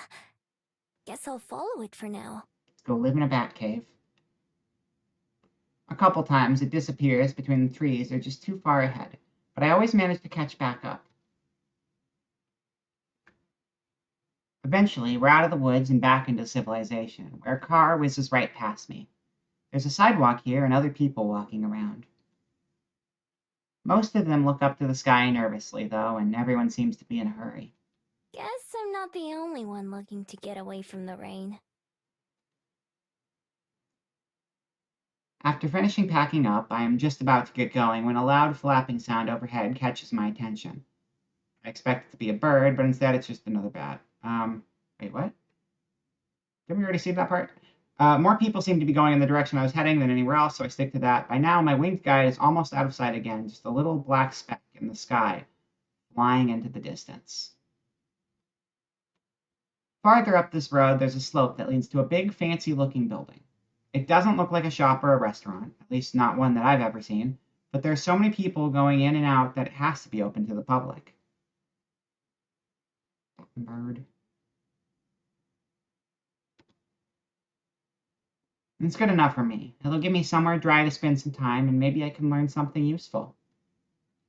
Plus, places like this usually have plenty of valuables inside. If I'm lucky, I might be able to find something to fund in my next few days. You wouldn't arrest a fox for just simply entering a shop through one door from someone else breaking in. That's true. It's a good point. After all, the bigger the target, the less likely they are to notice something's missing. Also, keep in mind, though, Rocket, society is clearly full of a lot of magical animal people, so it's not completely out of the question they could connect the dots, because, like, we were just talking to a bird person in a cafe, so they might be able to trace it back regardless, based off of the way the world works here. The sturdy oak door isn't as heavy as it looks, but she's just being cautious, too. A firm push being enough to heave it open. Gingerly stepping inside and out of the rain, I'm greeted by books. Lots of books. Maybe Plocta's here. Wouldn't that be crazy? Books on shelves, books on tables, books on the floor, books everywhere. Except Plocta's not a book anymore. We turned her into a doll. The places even smell of musty old paper, and that was to tell your Sophie, by the way. And the dozens or so people inside are mostly leafing through pages in the aisles. The odd silence about the building is striking, given how many are around. Coconut gun! You were very easily amused with that coconut gun. But it would be funny if they arrested a normal fox. I suppose so. The odd silence about the building is striking, given how many are around. It doesn't look like a shop, so I assume this must be a library. I've heard of them, but I've never been in one. No point, since I can't read and all. But it's warm and cozy and very dry, so it'll do just fine. It does look cozy. I like that painting. It's very nice. It's got like a waterfall. That would be a cool place to go to. Look, it's just like a little lake surrounded on all sides by like a little cliff and a waterfall. Very secluded and nice. That looks like that picture makes me think it'd be like a lake in a Zelda game, since like they're always in like their own little separate special area you go to. It's kind of what it's giving me, vibe-wise. There's a desk near the entrance with a computer on it that I assume would be where I check in. It's unattended, which is good for me. I take a seat in an empty chair nearby and sit back just to observe for a bit. There are plenty of people, but it's not too busy. Lots of empty, unwatched spaces. Most folks seem to be here alone or in small groups that keep to themselves. There's not much conversation going on, and what there is all whispered. Nobody gives me a second glance, which is a good sign. It means I'm probably not breaking any rules just by being here. Behind the desk, there's a hallway leading deeper into the building, and I peek around the corner to see what's back there. All I can see are some shut doors, and at the very back, a staircase. After glancing around to make sure no one's watching, I sneak down the hall and try a couple of the doors.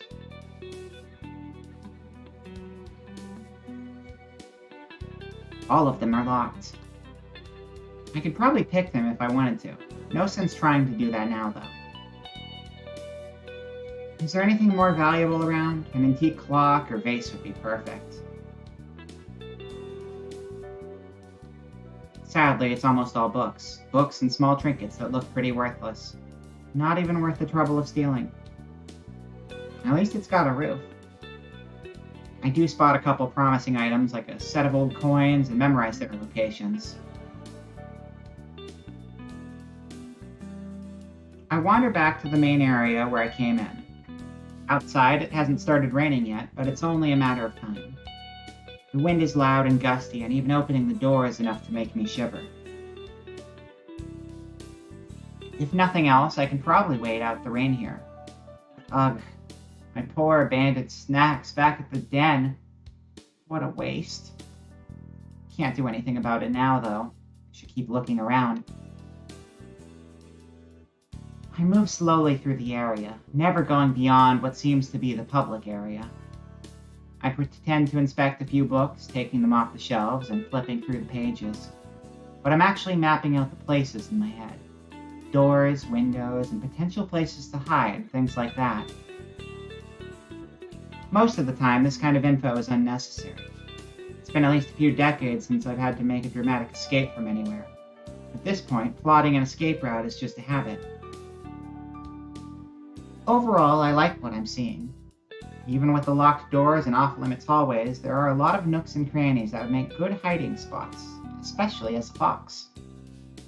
From the thick dust that coats a lot of those areas, I can tell they don't get a whole lot of visitors. If I'm careful, I might be able to go a whole week or more without being noticed.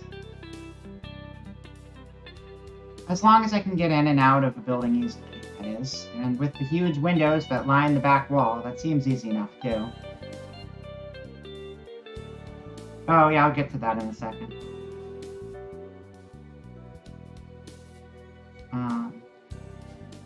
I weave around a couple shelves that are taller than I am. Heading for the far back corner, I peer around the corners of the last aisle just to make sure I'm alone.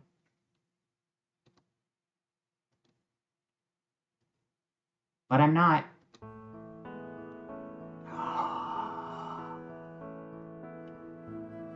At a small table by the window sits a woman with a small book in her hand, resting against her fingers.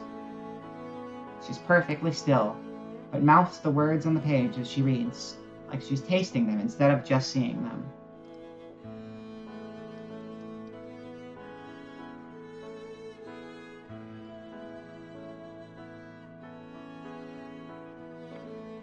Did I do that wrong?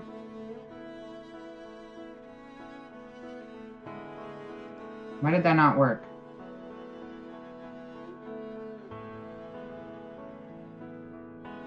Did I do the wrong slash? I feel like that should have worked.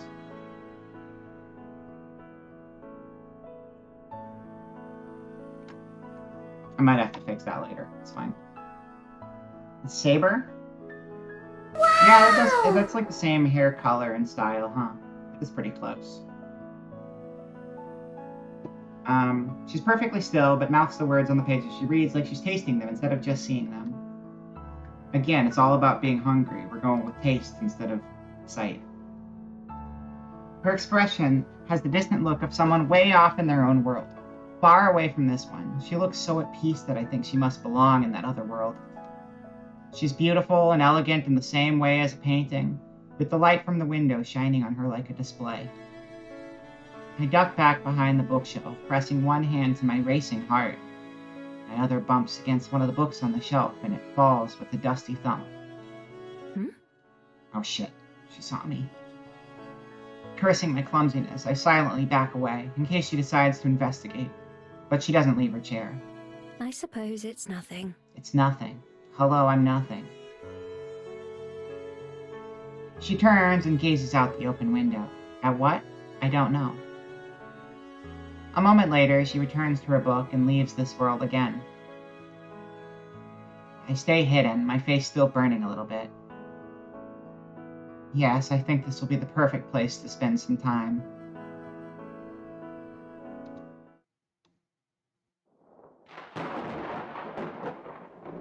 Caster class Saber. I don't know what that means, but I do know Saber's fate. Caster like spellcaster. Suddenly, there's a much louder boom than the one I caused, as thunder rumbles outside. A few people around the library startle at the sound and look around.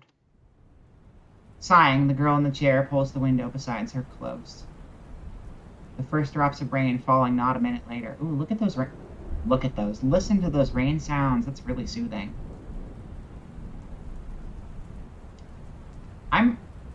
I like rain in the evening, and when I don't have anywhere to be. I like it nice and sunny during the day because I like going outside, or at least when I'm not stuck in a computer all the time, when I can actually have a physical body and move around. I love going outside. But nighttime rain is the best because you just get cozy and warm, snuggle up in a blankie. It's the best. Saber with her eyeglasses sponsorship. Oh. Wait a second. Her glasses are like mine. Actually, her glasses have a thinner frame. Mine have a really thick frame on them. Arthur Pendragon in Fate has a version of her that falls every class. I'm gonna put my glasses on. I'm gonna match her. It's gonna be fun. She'll see I have glasses, and then she'll be like, oh, you're like me. Let's be girlfriends now. That'd be pretty nice. I'd like that.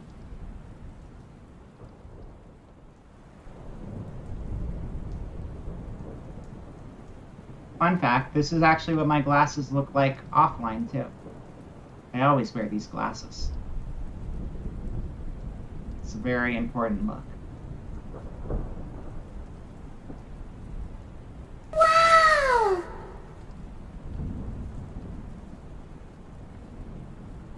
Thank you for the ASCII spam. Thank you. Sighing, the girl in the chair pulls the window beside her closed, the first drops of rain falling not a minute later.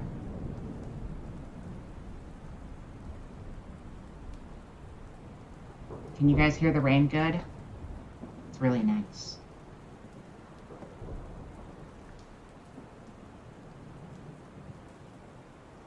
ASCII. That's right. You need to start wearing your glasses again? That is a fun fact, because glasses are cute. It's just a cute thing you get to wear, and that's always fun. I'll investigate the windows later. Right now, I don't want to bother her, so I head back to one of the plush chairs on the other side of the library and take a seat.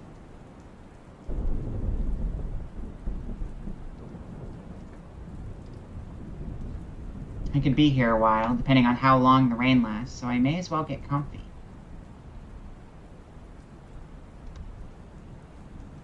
I find a few books that have more pictures than words and curl up in one of the soft chairs to flip through them. There aren't as many of those ones, and I go through the stack pretty fast. Takes long enough for the rain to start, though. The longer I read, the louder the pounding of the rain and the howling of the wind become. Guess it's not letting up anytime soon. I can't complain, though. This library is pretty cozy by my usual standards. It's warm and safe, and nobody tells me to go away. I even have snacks. You know what? I get the feeling we're gonna have another chance, don't you worry. More than once, I get up and walk around the library again, even though I've got most of it memorized by now. I take notes of things like a child's stuffed toy that's lying on the floor in one section, or the thin blanket that's stuffed between a bookshelf and the wall. This music is really good, too. The sound direction in this game is great. I love it. On my third or fourth trip around, I finally find something I've been looking for. In one of the far corners, totally opposite from where I saw the reading girl earlier, there's a single chair and small table. On the wall nearby is a portrait. The painting itself is of a girl with light brown hair, but I barely pay any attention to that. What I'm interested in is the frame. It's lovely. It looks like it might be made out of gold, and certainly shines like it. It's carved intricately into the shape of waves, blowing up and down, blowing right into my bank account when I scalp it on the internet. It's gotta be worth something. I pretend to not pay much attention to it as I make my way back to the table. There are too many other people around for me to be able to try to sneak it out. It's too big to fit under my jacket without being obvious. That just means I'll have to come back some other time, maybe once this place is closed. The hours pass by and the storm continues. I'm kind of disappointed about losing a whole day, especially so soon after arriving. But it's not like I'm in any sort of a hurry. I pat one of my pockets, feeling the familiar and reassuring weight of the paper scroll that's tucked away there. That scroll is the only thing close to a purpose that I have. And it's not particularly urgent, or at least I don't have any way to deal with it faster.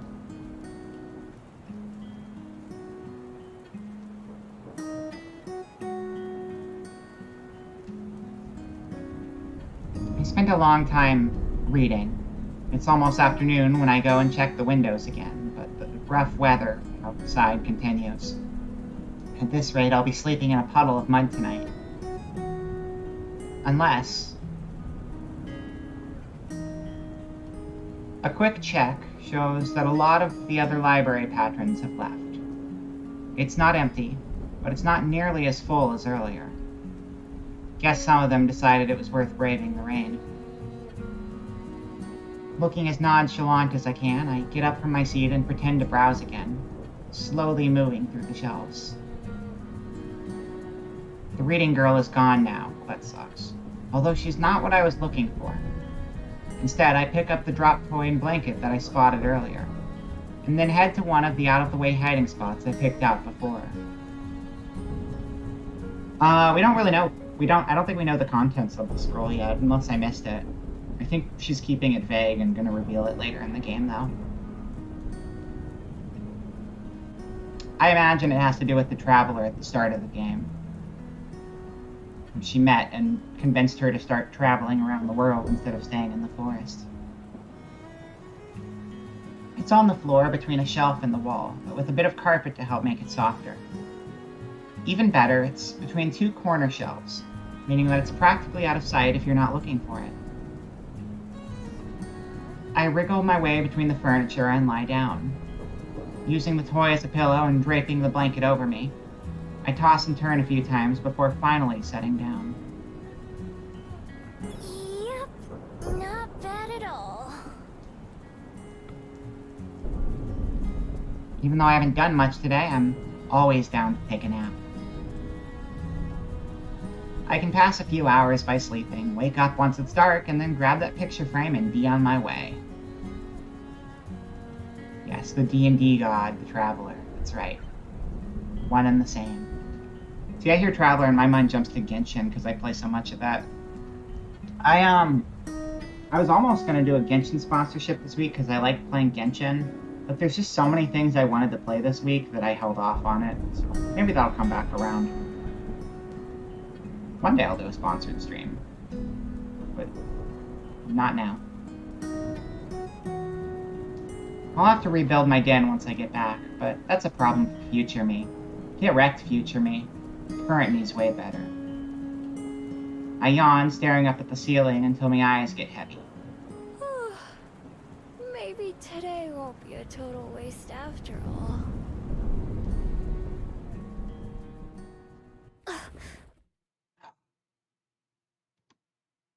The soft sound of cloth rustling wakes me from a dreamless sleep.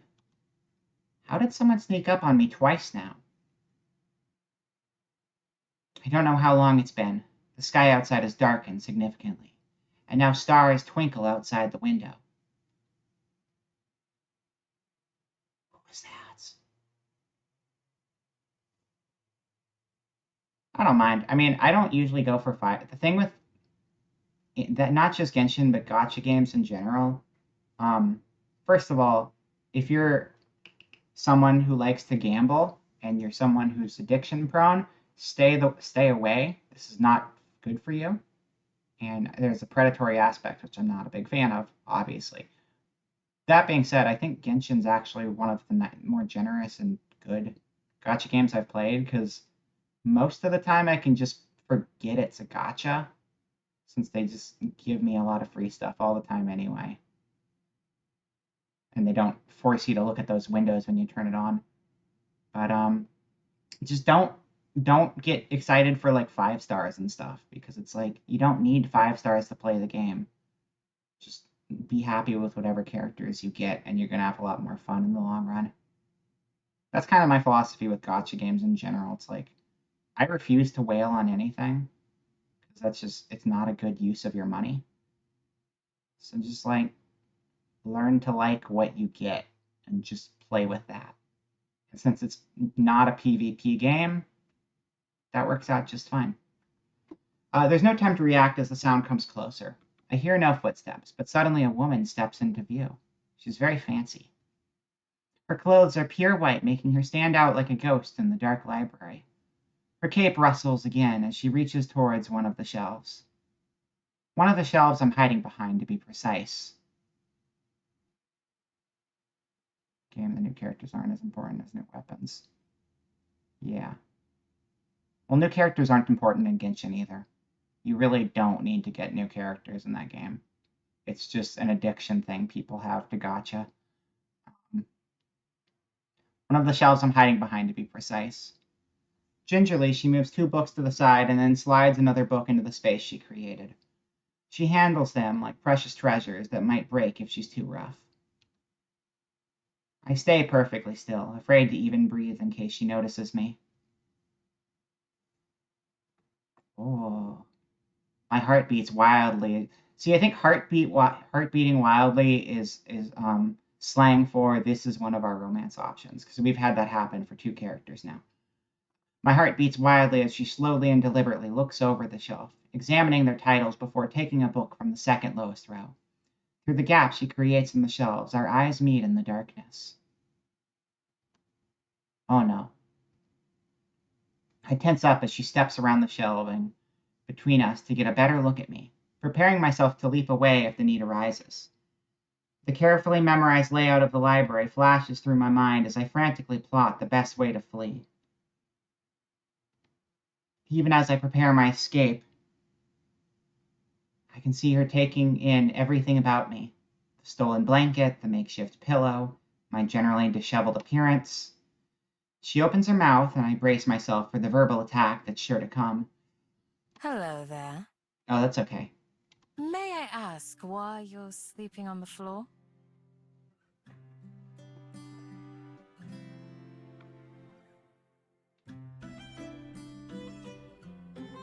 Okay, that's fine. I still stand by what I previously said as a universal thing for gacha games, so if you can't play and enjoy a gacha game with whatever freebies the game gives you, then it's not worth playing.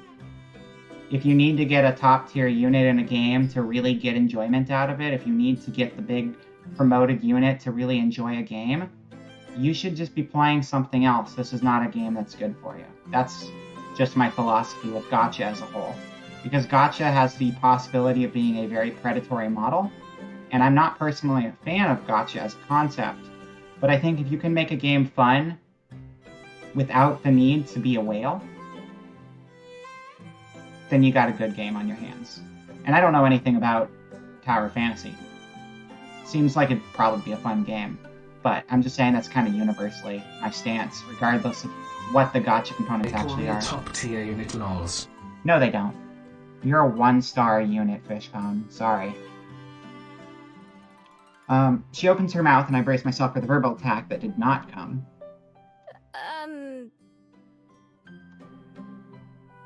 It doesn't matter what I say, just distract her enough to get away. Yeah, just like Elf Bowling. Perfect example. You don't need a gacha to be great in Elf Bowling. It's the perfect example of a gacha without even being a gacha when you think about it. That's how you know they're doing it right. I don't have anywhere else to sleep. Hell yeah. Yeah, if you have a gambling addiction problem, then gachas are just a bad thing to play in general. I wouldn't play anything that qualifies as a gacha if that's an issue for you. Because I think it's a weird thing, right? Because I think there are a lot of earnest, good developers who work on gacha games. There's a lot of interesting characters, gameplay mechanics, storylines, music, lots of things to enjoy in those games that have nothing to do with the way they decide to market the games. And I tend to give a lot of games a chance, even when they have negative elements like the gacha components that I think are bad for gaming as a whole, because I want to support the other people involved with the project who, had the actual vision to create the game and the stuff that makes the game fun. Unfortunately, there's just that elephant in the room where there's people at the top who are doing the monetary stuff, who are designing the actual financial system of their game to prey on people who have issues with like gambling addictions and things like that. And it's really messed up, and why I wish gacha would stop being a thing. I'd much rather, if we're going to do free-to-play things, I'd rather we did like a pure free-to-play thing. Where, buy your characters. Buy your characters outright. Just have all the characters be $10. Does that seem cheap? Good. Does that seem expensive for a character? I think it probably does too. But if you really want a character, and you want to spend $10 or hell, even $20 on a character, which I would never pay $20 for a character, but if you had a guaranteed, here's the new character that came out and you could buy them for this rate, it's way less offensive of a pay model than having people gamble for it, where people drop hundreds or thousands of dollars, at which point I say you need to stop, you have a serious problem, and you should never play this kind of game again. It's not just Chinese companies, though. We can't say just Chinese companies. The worst offender right now is Diablo Immortal, which ironically, Diablo Immortal is banned in China because they made some Winnie the Pooh jokes on their Twitter, which, I'm not usually happy with Activision people, but whoever made the Winnie the Pooh jokes on the Twitter, good for you guys. That's kind of funny. You probably lost your job, but it was worth it. Then how are they going to make $3.7 billion a year if you're not having people gamble for the characters? Yeah, that's the thing. The problem is, and I worked at I worked for a prominent game company who makes actual regular retail games, who've been trying to push into the free-to-play market more and more all the time. And behind closed doors, and there's plenty of videos of it, it straight up comes down to, yes, you can make a bunch of money by selling things at a flat rate to a larger audience, the morally correct way to do it, where you can still have a successful game and make money on your product on regular, or you can specifically design your pay model the gacha pay model is specifically designed to abuse a smaller portion of the players. It's designed around most people not spending any money, and the few people who do spend money spending an obscene, over-the-top amount of money that they shouldn't have spent, but you sold them on the idea so well that you were able to get $1,000 out of this one person here rather than getting $20 out of these 10 people over here, and you made way more money. So yeah, it is how they make the absolute maximum amount of money, and they could absolutely still profit and have a good profit margin without applying these sorts of tactics, but these sort of tactics are really the bane of the industry. But I'll still support the game sometimes because I like to support games that I think are fun.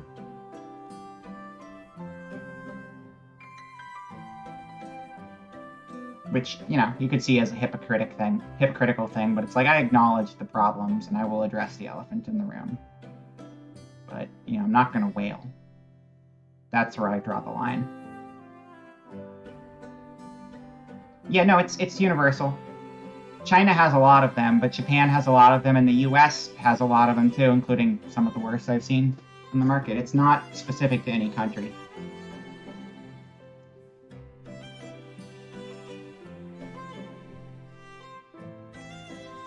How far is my driver? Do we need to take our break now? Usually I take the break in about 2 hours, but I've been stalling it because I ordered food. And I want to just take it when the food's about to get here, so it's better. They're still a little ways off, so let's finish this scene out. You would voice harsher opinions on China right now, but Twitch is highly beholden to their... Yeah, I mean... But in the specific case of gacha games, it is a global problem. There's specific issues that you can draw for specific regions, but... I was so frustrated when I saw that Diablo Immortal actually got nominated as a nominee for Best Mobile Game, and I'm just like, who are you kidding? That game has the worst pay model of anything I've seen in my life. But that's why the Game Awards are a joke. Okay. You know what? Actually, my delivery person is getting very close, so I think now we're going to take our intermission, and then we'll get back to this. Yeah, absolutely, Rocket. That is the right take. So I will be back shortly. I'll leave you with this music, and I will see you all in about 10 minutes, but I'm waiting to get my food, so it might be a little longer or something. See you guys soon. Nope, not that one. This one.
Coconut, go!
I'm invisible. Quit being invisible. There we go, I'm not invisible anymore. Hello, welcome back to stream. I gotta add some shaders. Hold on. I don't feel right without my nice shaders.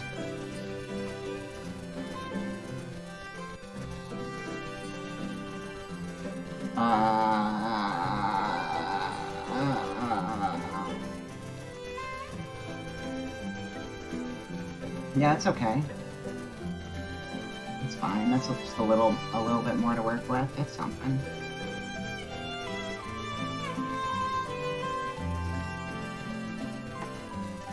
Varama needs pepper breath. Pheromone. I don't know pepper breath. My food wasn't very spicy, so my pepper breath isn't going to be very strong. I hate to admit it, chat, but I think my spice tolerance has gotten worse ever since I ate that chip. I'm having a harder time with a lot more spicy things ever since that stupid chip, and I think I just shocked my body into not liking spice as much, and it sucks, because I love spice, but just not been able to handle it as well recently. My bachelor chow? What is bachelor chow? What does that mean? I don't know what that means. Was I eating a bachelor? Have you considered DNA digivolving with an Agumon to learn pepper breath? Hello, Variable. You're welcome in. I could. I need to find an Agumon first, though, and then I need to figure out how to digivolve, and then I need to figure out how to DNA digivolve. There's a bunch of steps involved, but I mean, I could. It could happen. It could happen. Spicy chip broke taste buds, apparently. I'm waiting for them to grow back more, I guess. That looks delicious. That looks so good. Oh, I get it. So it's dog food, but it's marketed towards bachelors.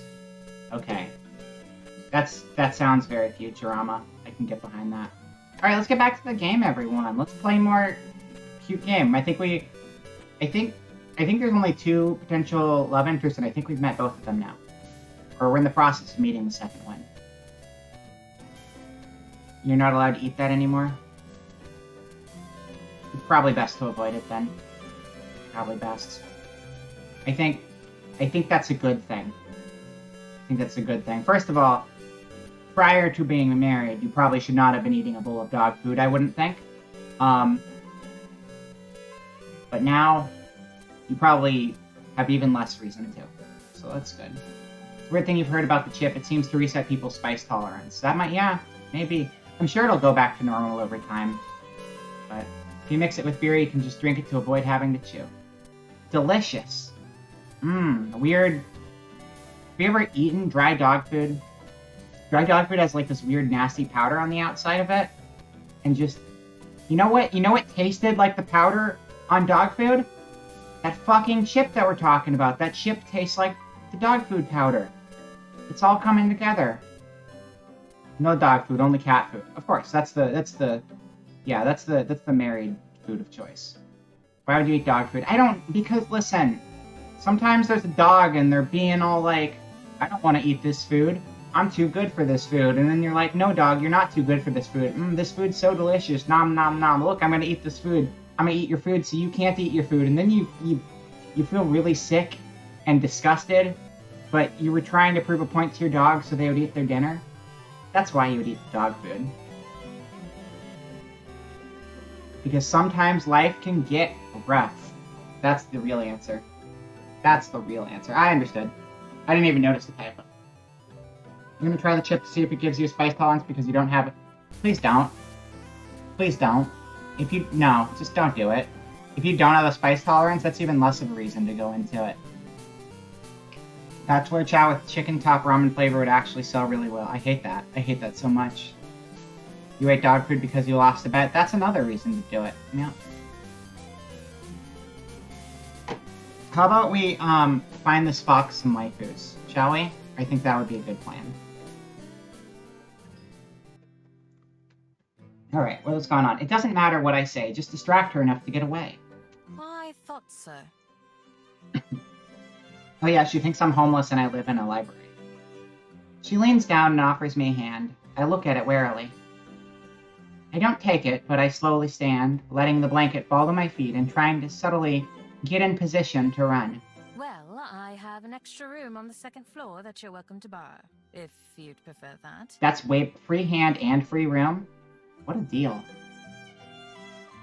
Otherwise, you're more than welcome to remain here, on the ground. I apologize for waking you. She seems surprisingly chill. I like this. This is a good library. I'd live here. With a smile, the oddly calm woman steps away and busies herself organizing another row of books. She probably expects me to let my guard down and take her offer. I'm just a stranger, someone who broke into her library. There's no reason for her to treat me kindly. Any fictional food is better than Warhammer 4K's corpse starch. I believe it. I mean, everything in that universe sounds pretty awful and miserable, so I believe it. My years of experience, and there are plenty of those, tell me it's a trap. Thanks, but no thanks. I'll just be going, actually. Sorry to bother you like this. I hurry past her, shoulders tense as I expect. Oh, by the way, I switched to the retro version of, Vroid when you did the retro drink because my, retro live 2D is currently broken. So, yeah. I'm working to fix it, though. I just forgot it was kind of in a weird in-between place and doesn't open right now. Snowpiercer trying to make ground-up cockroach bars look unappealing. Right? When really, that's just the best thing ever. Actually, probably wouldn't... I feel like ground-up cockroach bars, if you didn't know they were cockroach bars, would probably be not bad. Because they probably add a bunch of other flavors in there, and it's just protein at that point, right? My big issue with bugs is, A, knowing I'm eating a bug. If you lie to me, I'll probably get through it better. It's pure protein. Yeah, my thing is texture. You know, people who try to sell bugs to me, and it's like, oh, here's a bug, and we coated it in chocolate, or cheese powder, or barbecue, or whatever. I don't want to eat that, because it has the texture of biting into a bug. I don't want that. If you grind it into like a powder, and then you incorporate that powder into something, I am much more willing to try that, because I'm sure I won't even taste the bug, and I won't have to deal with the texture, so it's okay. Because yeah, it is protein, but it's like, I don't know. The people who are like, here's the gimmick of eating a bug, it's like, How about the benefit of eating a bug without the gimmick, and I think I'll be a little happier. In 40k core, starch is used as a core disposal method and a food source. Oh, so it's just Soylent Green then. Okay, that makes sense. That fits. That fits the canon. I hurry past her, shoulders tense as I expect her to grab me or try to stop me. She doesn't, though. The one time I glance back, she's watching me with a strange expression that I don't recognize. When I get outside and away from the library, I breathe a sigh of relief. Whew, that was close. I'm not falling for that one again. Mm-mm. Yeah, it's because you would rock it. I can't do that. The last time I let someone feel sorry for me and accept a place to stay. Again, I could eat him if they weren't in bug form. If they were in bug form, I can't do that. The last time I let someone feel sorry for me and accepted a place to stay, I woke up to them trying to empty my wallet. Western countries, ooh, they eat bugs in Asia. Also, Western countries, would you like a skin tube filled with mechanically separated pig anuses? Yeah, no, it's weird too, for sure. I think a vague, unexplained texture tends to work better for me than me knowing specifically what it is. I am a baby and I can't deal with eating creatures. So if the food resembles creatures and I can like get the texture of the creature when I eat it, that's the more of the original animal texture I get, the less I can enjoy it. Like I couldn't do certain things. Because then I just get sad and I can't eat my food. Like, I'm not a vegan. I'm not a vegetarian. I'm just one of those people who's like, I know what food is, but I'm going to pretend I don't because I am a baby. So yeah, give me my skin tube filled with mechanically separated pig anuses. I'll take that. I may be a thief, but at least they do it honestly. I wouldn't try to trick someone like that. That wasn't the first time someone tried to fool me and take advantage of me either. Still, it's a shame to lose such a nice hiding place.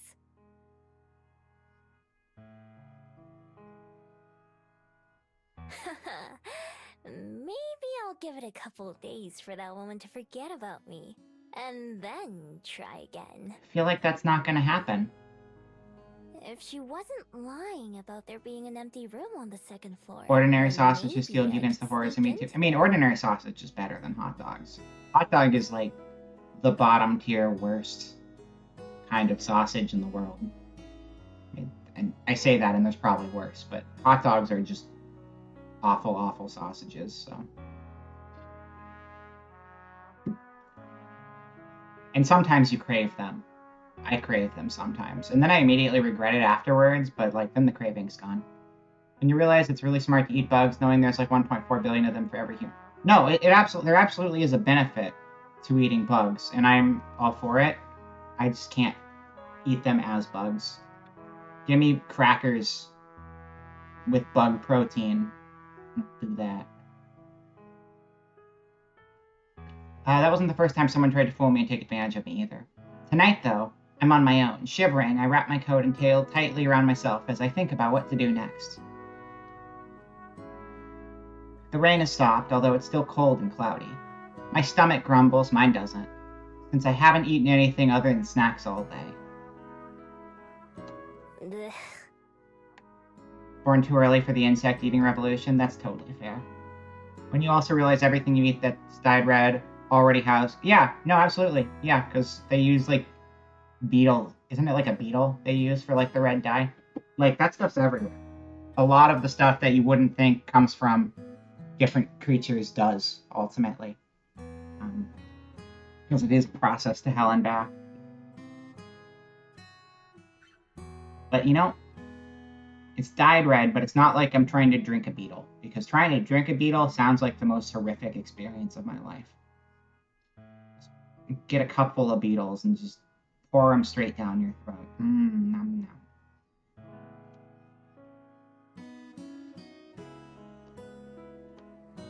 Wait, I'm in the wrong window. My bad. I'm may as well get it over and go check on the status of my den. Well, I'm gonna just not.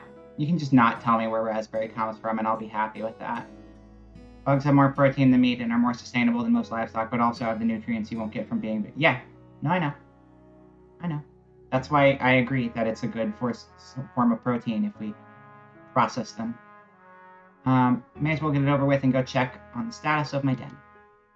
Well, it could be worse. It's not as bad as I expected, which is a pleasant surprise. What's a little mine? It'll be just fine. I swapped my fox form to prod around. The entrance is caved in a little, but after I scoop that out, I find that the rest of the tunnels and main room are relatively intact. Cold as hell, but intact. Seems the tree protected the den from a lot of the rain. It takes me a while to find the spot where I buried my stash, since the stick I used to mark the spot got washed away.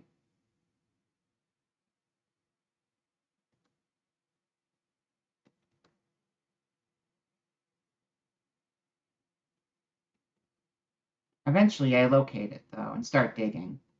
The cold mud makes my paws dirty and sore, and little flecks cover my fur. After I finally reach the soggy plastic bags, I shake myself clean before opening them as a human. Some water seeped through, and I open the spoiled items before tossing them away. I'm not too picky, but I have plenty of other snacks to choose from. Eat up, birdies! A few of them swoop down to inspect the offering. I scarf down a quick meal of cookies and unwarmed soup, along with some cold water from the stream. At least the water's satisfying.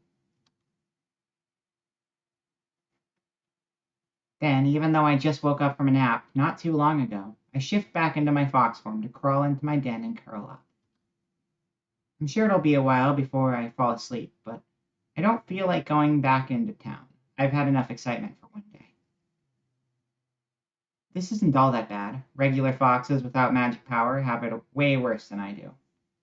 Although back when a fox was all I was, I wouldn't have really cared. To this day, I'm not sure what it is that made me different. I used to be just like them. No desire to go beyond the forest or anything. And then one day, I became whatever I am now. All I had was my necklace, a small scroll that I can't read, and the memory of the person who had given it to me. They were so kind to me, that stranger in the forest. They wished me well, even though I was just an ordinary fox. Somehow, that didn't seem to matter to them. I never even knew their name, just their face and their voice. But I know that I'll recognize them when I see them again. It's just a matter of finding them. So, since then, I've been looking and surviving. Looking for them is what keeps me going. It's enough to live for. If I wasn't, I don't know what else I'd be doing. I guess I'd just be surviving, but if that was the only thing, I think I'd rather have just stayed a fox.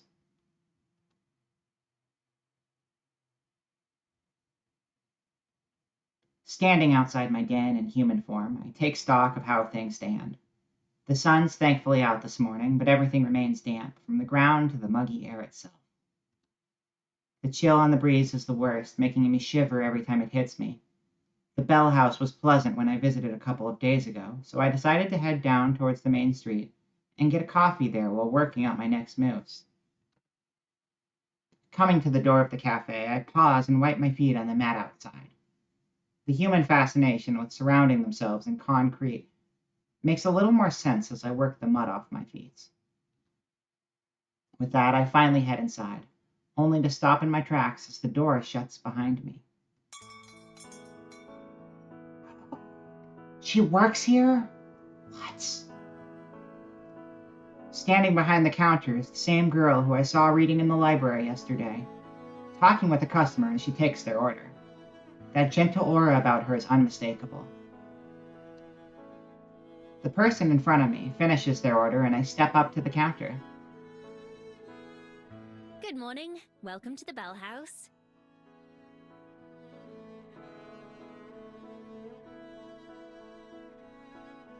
What can I make for you today? Oh, hi. I'll have... Aussie girlfriend.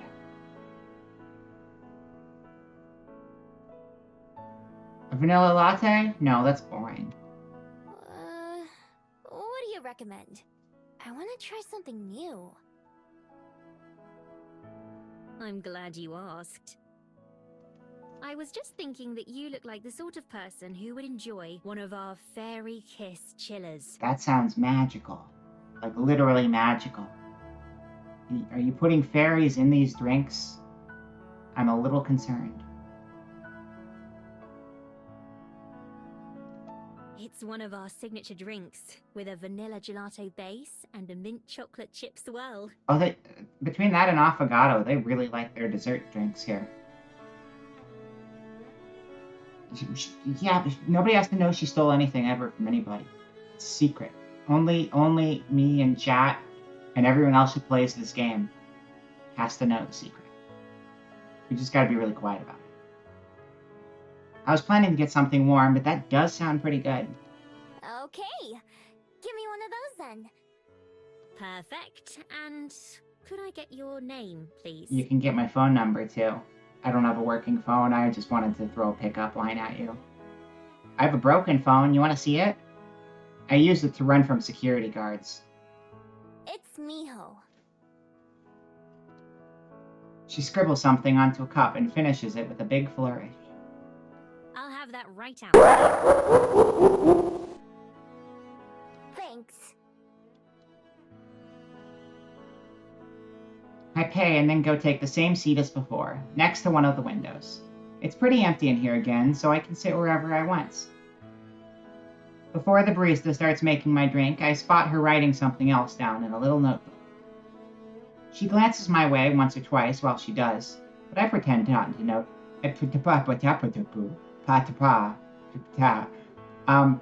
She glances my way once or twice while she does, but I pretend not to notice.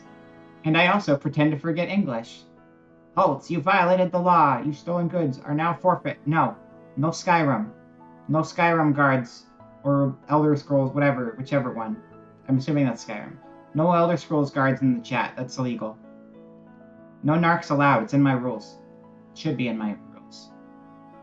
I should make that a rule. No narcs. Or Skyrim guards.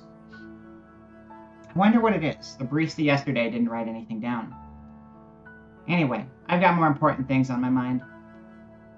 I'm all over the plan which formed as I walked here, becoming increasingly happy with it. Tonight, I've already decided I'm going to sneak back into that library. Between that picture frame and some of the old trinkets I saw, I should be able to pilfer enough to find my next few days in Wellington. Fund my next few days in Wellington.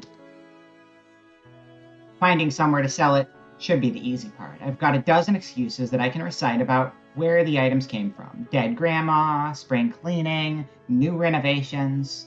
Sometimes I try extra hard and pretend that the things I'm selling are really special to me, and earn a bit more cash that way. Sometimes I just take whatever they give me. After years of watching other humans do it and trying it out myself, I've gotten good at pawning items off.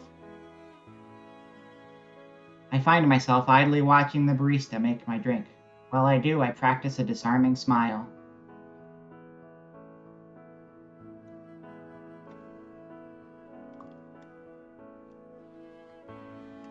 Is that a disarming smile, chat? Do you feel disarmed right now? This is my disarming smile. Nothing to see here. Everything's okay. I am not a thief. You can trust me. Very trustworthy face.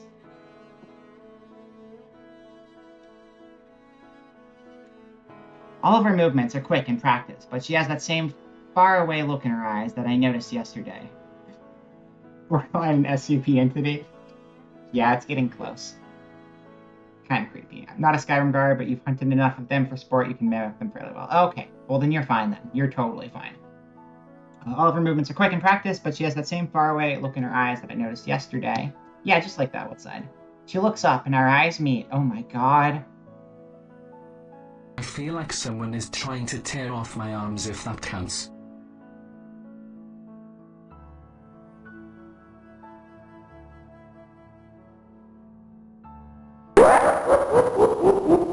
You should really see a chiropractor. Do they have chiropractors for ghost fish? Because I think that's what you need more than anything right now, Fishbone. She looks up and our eyes meet. I don't look away and she turns pink before ducking away behind a machine, out of sight. Huh. Weird girl. Disarming ha.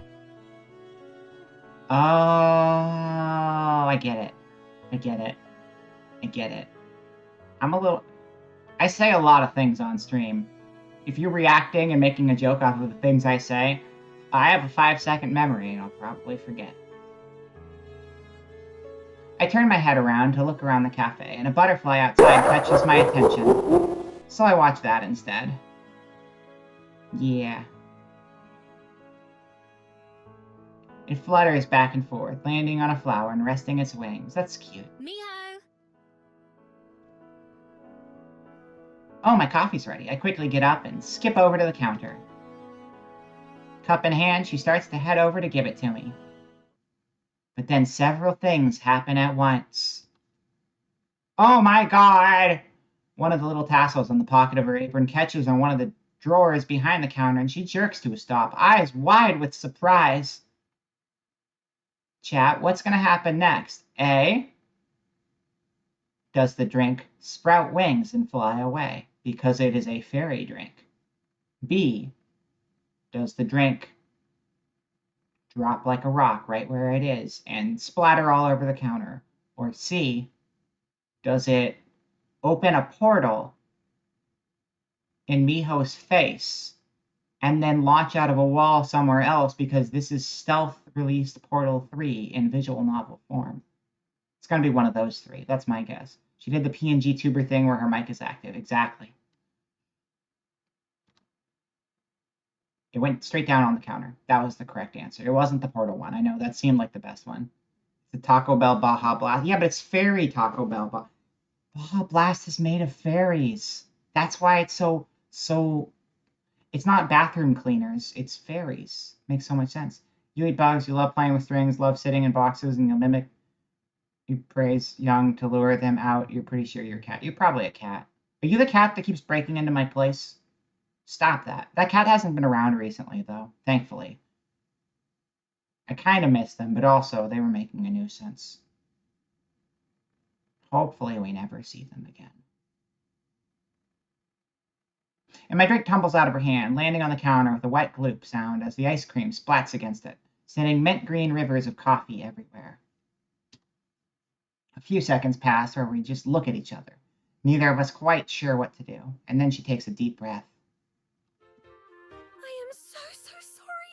I'll make you a replacement right away. Just give me 1 second and I'll have that ready for you. No problem. You can make replacements all day, except you probably shouldn't, because then you're going to be fired. Her words spill out faster than the beverage, making it hard to even understand what she's saying.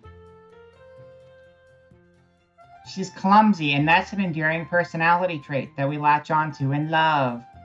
Her face is bright red as she spins back around and grabs another empty cup. Slurp it off the counter just like the dog you... That's true. That's a good strategy. I'm a fox. I can do it. Then she stops, hands hovering awkwardly. She has hover hands! Chat, she's just like you. That was mean. Unless you actually have hover hands. Then good for you. Enjoy your hover hands. Some of the coolest people have hover hands. Keanu Reeves has hover hands. It's funny. Have you ever seen Keanu Reeves hover handing people in photo ops? It's really funny. Then she stops, hands hovering awkwardly. Wait, I should clean this up before it dries and starts to go bad. She hurries back to the mess, wiping at it with some napkins. She mops up as much of it as she can with one hand, then leaves the soggy paper on the counter while she starts to remake my drink. I'm really sorry. This is such an embarrassment. No, it's fine. It's fine. I don't even know if she's talking to me or herself. Keanu Reeves is a psyops to get people to believe humans are nice. Yeah, but it's working. I believe humans named Keanu Reeves are nice, so that's a start in the right direction. Oh, it's fine. I'm not in a hurry.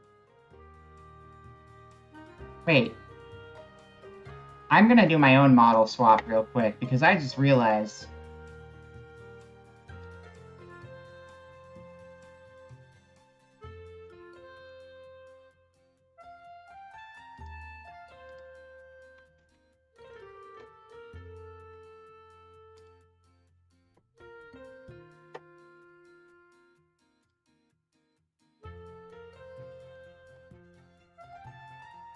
I need to have matching ears. I'm dressed kind of like her. It's close. It's similar. New prop bar. Okay, I can't get a prop, though. Thing. It's gonna be one that's gonna look super goofy. Let's see what it is. Items. Items. Select random item from folder.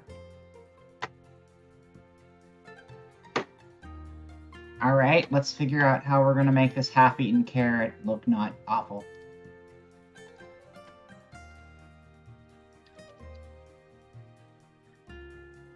Carrot eats asset. 1? That one? Is that the one I wanted? Yes.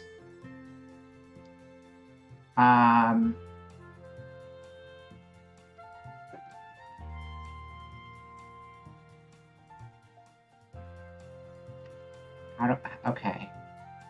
Am I just eating a carrot? I could just have a carrot sticking out of my hair somewhere. I don't know.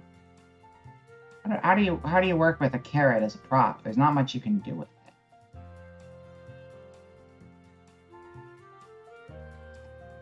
Wait, where'd it go? Wait, where'd my carrot go? What the hell?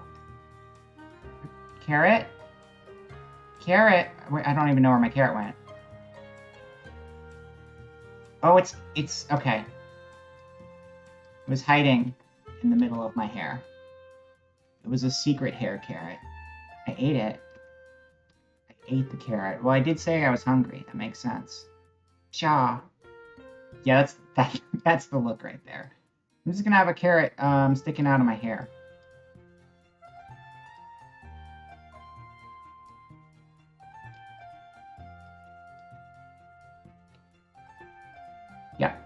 Yep. There's a carrot stuck in my hair. I think that works out okay. Still obvious enough. You can see it sticking out the side of my neck. It's a carrot tumor. That's right. I have a carrot tumor. Don't worry about it, chat. It's benign. Game. Thank you for the proper name. I freeze up for a second, looking for an appropriate response to an apology. I'm not used to people apologizing to me. Ha ha! Ha ha ha ha. Did I say that right? Instead, I just sit back down at one of the tables and watch. She makes the drink twice as fast and then carries it very slowly to the counter, setting it down in a clean spot. This time, she takes a deep breath before speaking, like she's afraid she's going to mess that up too. All right, here's your drink. Again, I'm very sorry. Don't be sorry, just go out with me, because I'm a fox. And I don't have a pickup line, I'm just a fox. That's pretty desirable, right? Oh, it's Pecora. Oh, okay, that makes sense. It's a Pecco laugh. This is your first time here, isn't it? I hope it doesn't leave a bad impression. Second, actually. Yesterday was the first time. Pecora that bought How'd you know? fucking monkey. Oh yeah, she did get a monkey, didn't she? I remember that story. I completely forgot. I make an effort to remember as many of our customers as I can, as well as their favorite orders. I'm not talking about you, Rocket. I believe you can learn a lot about a person from how they drink their coffee. You can. I drink my coffee black and iced. And what does that tell you about me? I'm no thrills. I'm not very sweet. I'm actually a very bitter person. And I'm also probably like a Yeti. That's what my coffee says about me. She's an NSA spy AI. That makes sense. Well, that's too bad for her, because she won't remember me at all next time. Right, because our magic where people forget us every day. I take a big sip of the drink she made for me. It's creamy and rich and sweet all at the same time. Whoa, this is really good. It's kind of like a milkshake, but not. But it's not like coffee either. It's like a coffee milkshake. Kilkshake. Kilky. Thing. Yeah. Not sweet and a natural... Not for most people. Not for most people, actually. That's actually not true in most cases. That is... I've heard that, and I always wondered, it's like, why is that not a universal thing? Because that's not the case for me, and that's actually not a case for a lot of people, and apparently it's actually a small minority. Not really a small minority, it's like 20% of people or 30% of people, it affects them differently and works that way. So it is a very common. It is common, but it's, yeah. It's like something like 20 to 30% of people, I think, is what I read. Because I was very surprised when I started hearing people say that, because I was like, that doesn't sound right. But different foods affect different people in different ways. It's just like how there's that soap thing with cilantro, where some people just taste soap. No, it is a thing. It is a thing, but it's not a universal thing. I don't know what the actual number is. Let me see what the number is. I did see that recently, because I was curious about it, because it's like, I've heard that, but I've never had that impact from it. So let's see. And I think it is just, it's one of those just random, slightly different genetic things. I don't think it would be, I don't know if it's the same as the cilantro thing, because that has to do with taste buds.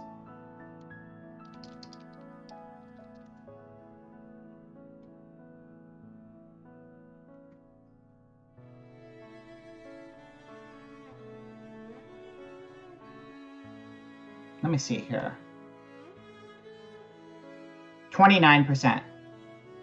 Yeah, it affects 29% of people, so it is about 30%. I was accurate with that.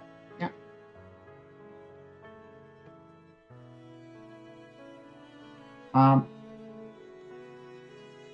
Let's see, I take a big sip of the drink she made for me. It's creamy and rich and sweet all at the same time. Yes, exactly. I'm very glad that you like it. It's one of my favorite beverages that we serve. In fact, the recipe was my idea. Whoa! They should put you in charge of all the recipes. She smiles again. Seems like she's gotten over the crisis of the spilled drink already. Thank you. I'll make you another one of my favorites next time, if you'd like. Totally! At least I'll know what to order next time, even though I'll have been forgotten. I'm already thinking of this place as my go-to coffee shop, especially since it's in a convenient area. 29%, not 20%. 29%. So it is higher. I mean, that's almost a third of people. Tasty drinks and cute baristas. I don't have a reason to go anywhere else. A knocking sound from the employees area gets both our attention. Hey, Aspen, can you set another batch of croissants? I realized I rotated myself up at an angle on accident. Hold on. I need to fix that. There we go. OBS, come back to me. I want croissants. Oh, sure. I'll be right there. Her name is Aspen. Did we get a name for the nighttime library person yet? I don't know what their name was.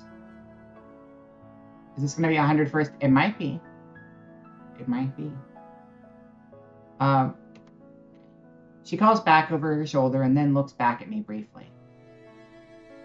This is a day after tomorrow, 51st dates, and Groundhog Day, all in one game. She calls back over her shoulder and then looks back at me briefly. Have a nice day, Miho. She knows my name temporarily. You too. With a wave, she gathers the trash from the cleanup and throws it away before disappearing into the back. So her name is Aspen. That's a pretty name. I'll have to try and remember that. What are you doing, Eyes? Stop that. Getting up from my seat, I decided to head back outside for some fresh air, sipping my fairy-kissed chiller as I go. I head out the door and onto the increasingly busy main street. I already know my plans for tonight, but I've still got some time to kill. What should I do? This is definitely a save point. We have options now. So we are playing at this point. So this is where we start branching and getting different endings. I think this, I can't remember if I read correctly. I think there's like 3 endings with each person, so there's probably 6 routes, but I'm not 100% sure. Crime! Yeah. Well, this is a gay game, and the thing about being gay is you gotta be gay and do crime, because that's what the meme says with the skeleton. So quick save. So our options. We are on Cuba Street right now, and you can tell Cuba, we are on the gayest street. Not only does it have like the rainbow banners, the street itself is a rainbow. Love it. They haven't addressed that yet. I don't know if they will. That might just be like subtle hints that like, you're gay. So the city's gay too. It's a metaphor for you that you're gay. And this dog down in the corner knows what you are. He's judging you silently. So we can go. Library is the most important place, obviously, because like we can sleep there, and there's an eligible date there, except we can't go there yet. That's for evening time. Mount Victoria is where we're living and sleeping.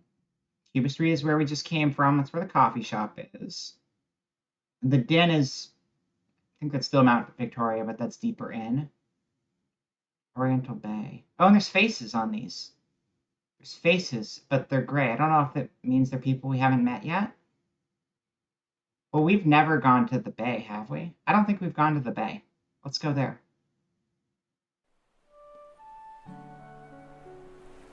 It's not far from where I am to the beach, so I decide to head down there. Librarian is cute. Yeah, I don't know. I need to learn more about both of them. I do like coffee, so I like that last sequence quite a bit, but there's a lot of mystery about the librarian, and I want to know more about her first too, because they're both good choices so far. It's not far from where I am to the beach, so I decide to head down there. Passing through the city streets, I recognize some of their areas from my first day here, when I was running from the Skyport Guard. Whew. Glad that guard chased me in this direction, or I'd have never found the Bell House. Thank you, Booba, thank you. Really, that's been the highlight of Wellington so far. When I got down to the beach, I take a moment to enjoy the salty sea air. From this level, it's impossible to tell where the ocean ends and where the open sky begins. I like the beach. It's like the best place to be. I can see the Skyport from where I am, with a few older ships anchored in the harbor close by. So I guess it's a Skyport instead of an airport because we're already in the air, so they have a different name for it. I don't know if they use planes or if they use airships. But it's definitely, or blimps, they could use blimps, I could see that too.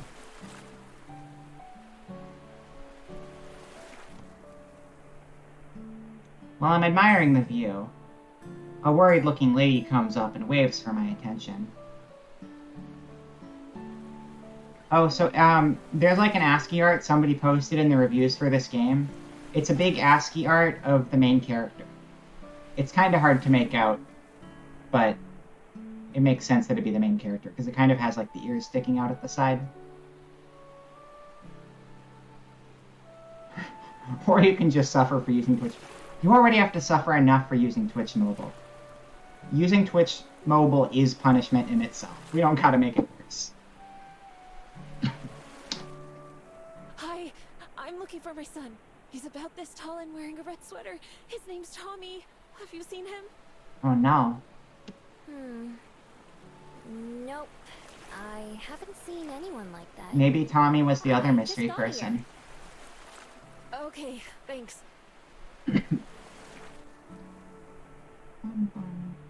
She walks away in a hurry, looking right and left as she goes to ask someone else.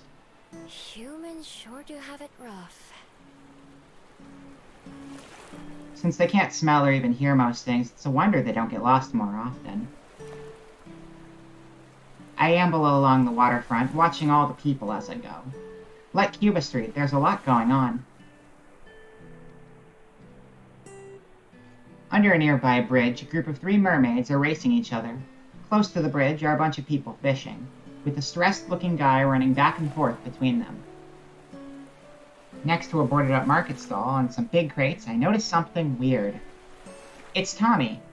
No, it's a Pokemon. There's a Fabled, with a big flower on their head that spins like a propeller. They're using it to drift in a small circle above something near the crates. It's very cute. I love them. It's Mew. It's got a body like a Whimsicott, kinda. Little silly little legs, but it's like got a flower instead of blue.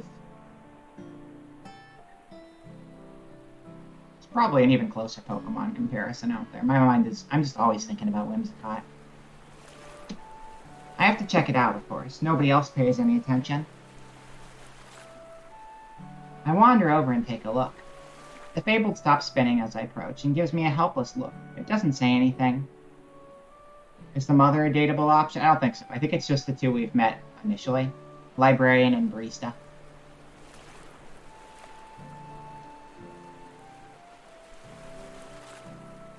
That's Tommy. That's definitely Tommy. On the other side of the crates, out of sight from the path, there's a little boy sitting on the ground with his back to one of the wooden boxes. Are you Tommy? The kid jumps, totally surprised. Oops. He scrambles up and looks at me with wide eyes. How'd you know? Magic. Your mom's looking for you. You're also a small child, and She I'm looking seemed for a pretty small worried. child. His expression goes from surprise to sullen real quick. I don't care. I don't want to go with her. Why not? Why are you over here instead? 'Cause I'm hiding. You're really bad at hiding. But your mom's really bad at looking, too. Okay. He was missing no the whole time. Oh my god. It's a pretty crummy hiding spot. I mean, it's totally open on 3 sides. I don't say that, though. Instead, I look up at the Fabled floating overhead. It looks almost as glum as Toby. I don't know why I was going to say Toby. Looks almost as glum as Tommy. Who's that? That's Jerby! You mean you can see him? Duh. I'm a magical fox. I can see anything I want to.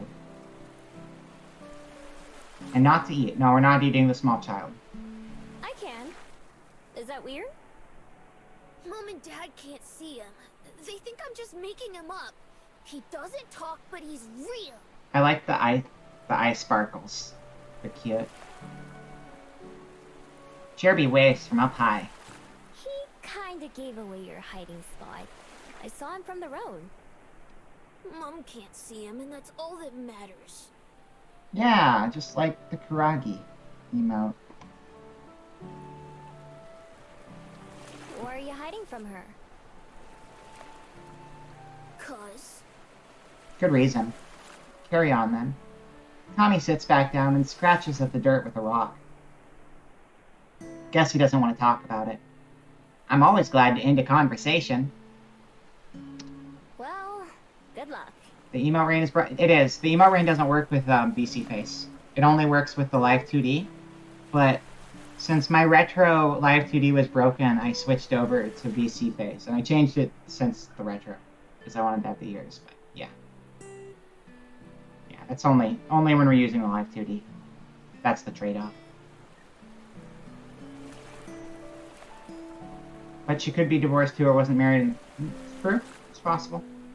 I start to walk away. He doesn't seem like he's in any danger. And I don't want to get blamed for him hiding in the first place. Hey, wait a minute.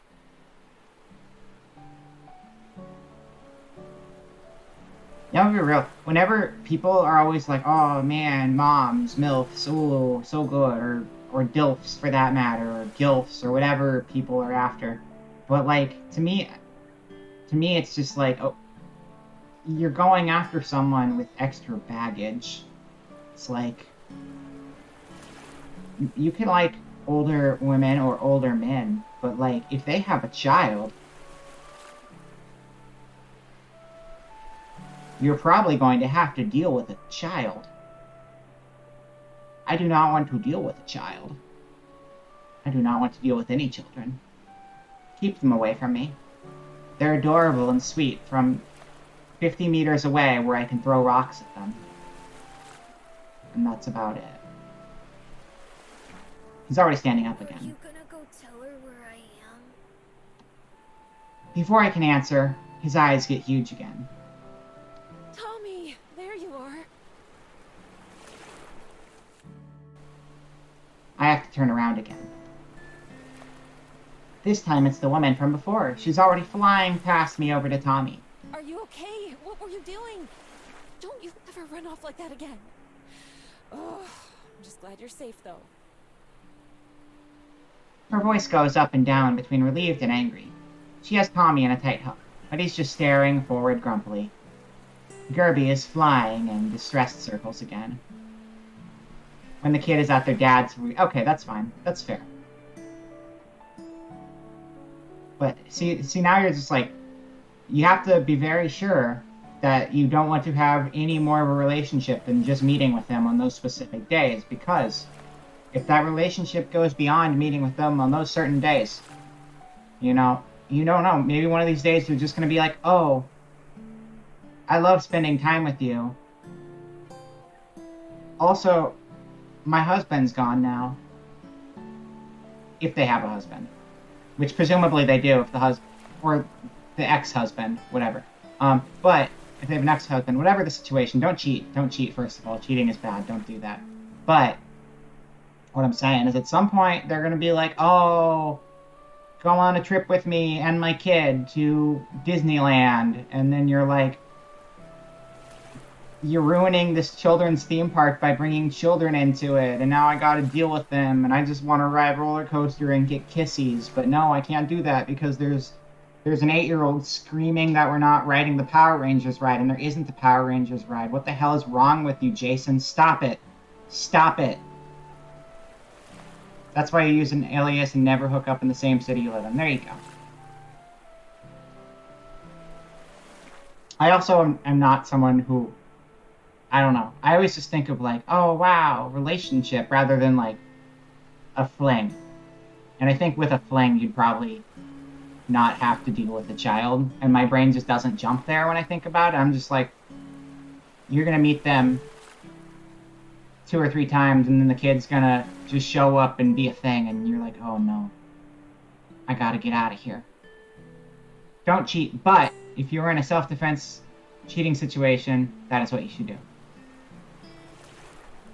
Knowing these types of games, the mother won't approach you unless she was important to the story. She can be important, she's just not an actual person you can date, plain and simple. You know, we're not dating Tommy, too, because we're not a weird pedo. Like, there's just other characters in the game. That bird girl at the beginning was cute, but I don't think you date the bird girl. Burn her phone number, Vera, come on. Okay, that's fair.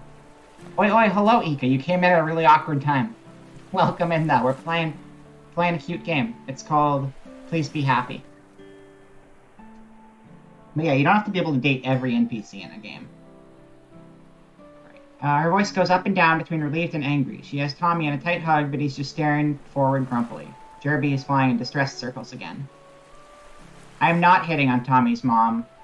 Rocket would like to hit on Tommy's mom, and I'm explaining that I'm just not into the whole mom thing, because the mom thing implies there's a child somewhere, and I might have to engage with a child at some point in the near future. And in fact, like in this situation right here, we already got to deal with the little kid. Little kids have germs. They're disgusting. Keep them away from me. I do actually think kids are cute, but like, you know, like the thing where like, I want, my only engagement with a kid is I want to be,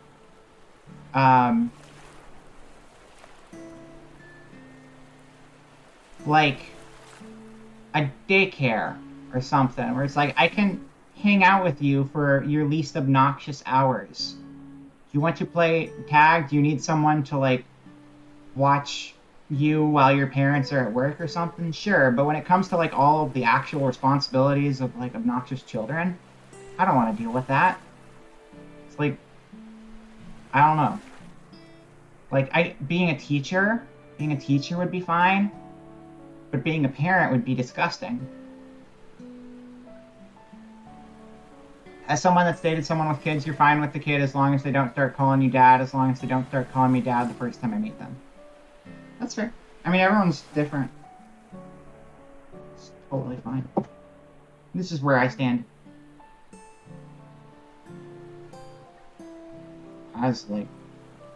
I'm someone who barely takes care of myself. I am a hardly functioning adult who still acts like a child most of the time. I don't need to deal with the real thing. Finally, the lady turns to me. You found him, right? Thank you so much. I was so worried. No problem. Oh, Ika, to catch you up, we are this fox girl on the far left. She is a fox, but she has a magic necklace and can turn into a human. And we're in a world where there are, like, animal people and stuff anyway, it seems, so that's actually not that weird. And she's traveling and hitchhiking places and being a stowaway and just running around being a thief and stuff. And we met a cute librarian, and we met a cute barista. And now we're gonna go be gay. And that's the plot of the game so far. Finally, the lady turns to me. I didn't really do anything. I did find him, but so did she. Guess she's not thinking about it much.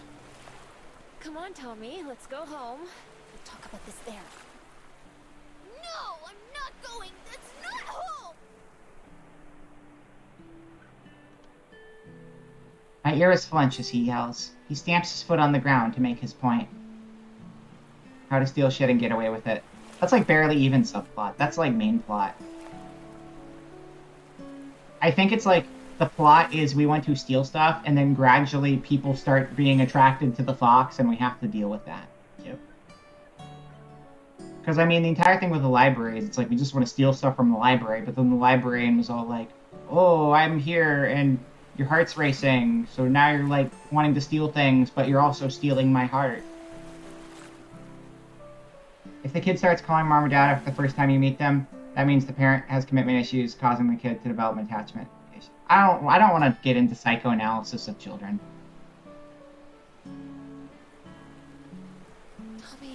Tommy, sweetie. I just want to play the game. Home is where it's you, me, and Dad, not that apartment. Oh. That's still your home too, but this, it's like your second home now. No, it isn't! Not without you, it's not! Do you and Dad really have to get... Does not mean we're going to date the mom. Just because they're getting a divorce. Tommy, who was already sniffling, can't keep from breaking down and crying as he throws his arms around his mom and hugs her back. I don't want you to go! I get the impression that I should probably leave. Normally I'm happy to be nosy and listen in on things, but right now seems kind of awkward. No, I am not. That's not what I know. I know that's not even an option, and it's not the option I would pursue because she's like the most boring character so far.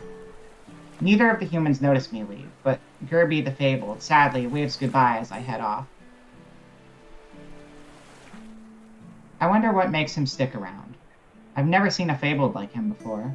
Not being able to be seen by certain people sure sounds useful, though. I don't have to go far before the sounds of Tommy and his mom talking are drowned out by the noise of the waterfront. I easily fit into the crowd of people milling about. Being able to live a life that no one notices is close enough to being invisible. I'm pretty lucky that I don't ever have to have those kinds of tearful conversations or panic about someone missing. No, being part of the crowd is just perfect for me. I stand at the concrete and admire the ocean once I've had my fill. And then I start wandering again.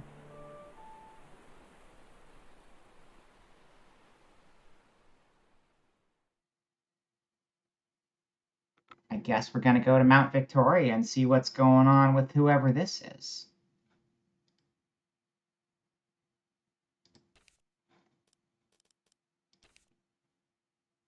Oh, I just did a quick save before. Put that there. I'll do my quick save. Yeah, I'm going to load my quick save real quick. Can I load my quick save? No, I should have done an actual save. Might be. Okay, whatever. Too late. No take backsies anymore. Mount Victoria. I like this map. It's like an actual map, but you can click on it. I have plenty of time to kill, and also plenty of restless energy. I decided to go for a walk up Mount Victoria, just to give myself something to do. Oh, also, we're in New Zealand, but it's fantasy New Zealand, and we're on a flying island. Also, the surface of Earth is called the Underworld, which is kind of funny. I take the long way up this time, instead of taking a bunch of shortcuts like usual. It winds through neighborhoods and then back out again, with only the occasional car passing by on the street.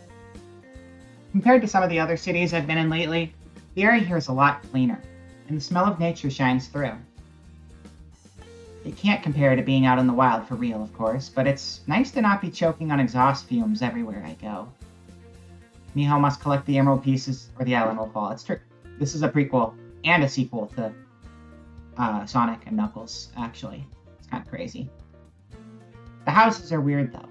Many of them sit up on tall legs, like giant bugs with windows for eyes. More people seem to be coming down the mountain than going up it. Lots of them zip past on bikes or skateboards, while others are jogging or just walking. This path is longer than I thought. This path is longer than I thought. About halfway up or so, there's a wooden bench just off the sidewalk. It's occupied by a man with dark hair and big sunglasses. As I'm about to pass by, he waves. Well, hello, miss. Nice evening for a walk, eh? Yes, eh? Huh? Is he talking to me? He must be, because there's no one else nearby. Chatting's usually not my thing, but for the moment, I appreciate the distraction. It sure is. I'm glad the rain's gone. Oh, for now, yeah. It's never gone for long, though, is it? That's so. I'm new here. I didn't even think it would rain since it was so sunny the day before. Ho ho ho! You've got to He's watch out Santa. for that around here. Mother Nature's real fickle these days. Don't look him in the eyes, you have to have a Pokemon battle. He looks like he could be a random Pokemon battle person. I can see that. This is the perfect road for Pokemon battles, too. 1 minute you're on the pier, enjoying the sunshine. Next minute, He makes a whoosh sound with his breath and a wavy motion with his hand. I think I accidentally skipped part of the soundbite and just ruined it, but that's okay. storm clouds as far as the eye can see. That's just Welly for you, though. You live with the sunshine and the clouds. Where are you from? He seems very happy, though. Guessing you're not a Kiwi? I'm not a Kiwi. I'm not. I'm a fox, actually. Except you're not supposed to know that. My fox identity is a secret. Nah, I'm a fox, not a bird. There you go, see? Haha, I got the joke. He's Swagger Man, New Zealand and Australia's replacement Santa. Ah, I see. I like the Australia Santa that I think they had in, I want to say it was the second series of Digimon, where they had a surfing Santa Claus. And I was like, that's pretty cool. And that's how I learned that they have opposite seasons in the Southern Hemisphere. Because Digimon had a surfing Santa. The man's laugh, a deep belly laugh. The man laughs, a deep belly laugh. Like usual, I'm not sure what I said that was funny. This guy just loves life and he loves laughing. Live, laugh, love. That's his thing. Not like that. Although those little guys are cute. Aha, weather. Kiwi is a word for us, New Zealanders. Weather. So it's a bird, a fruit, and people. All at the same time, yes. You've got it. All three are delightful. Digimon taught you that in Japan they write in digitext. Oh, that makes sense. That sounds real. I'll take that. Think that's the kid's father? I don't think it is. I think that'd be a little too coincidental. Anyway, welcome to Wellington. I hope you're enjoying your time here in our little city. So far I am. I made my den here on the mountain.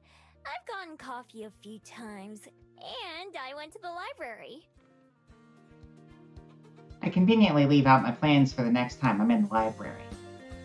Well, I can't say that's the usual tourist experience, but I'm happy to hear that it's working out for you.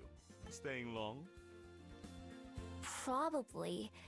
I decided to come live here, but I'm still getting to know the place. So, maybe I'll change my mind. Thank you, Diprom, or Diprami.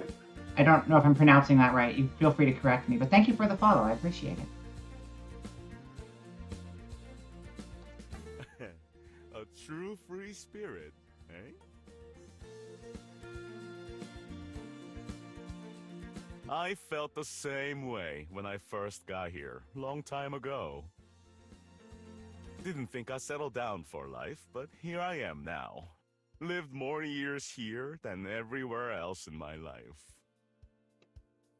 It can't be that long. You don't look very old for a human. Last Monday. Moves around a lot. He's probably not human either, huh? Not just a tourist, she's an invasive species. That's right. The best kind of tourist. Not really. Typical kind of tourist, probably. Most tourists are invasive species at the end of the day. No? Well, that's my ego boost for the day. You don't look very old for a fox either, but I imagine you've got a good head start. He's probably like an immortal vampire and he's like 5,000 years old. That's true. I don't really keep track or think about it, though.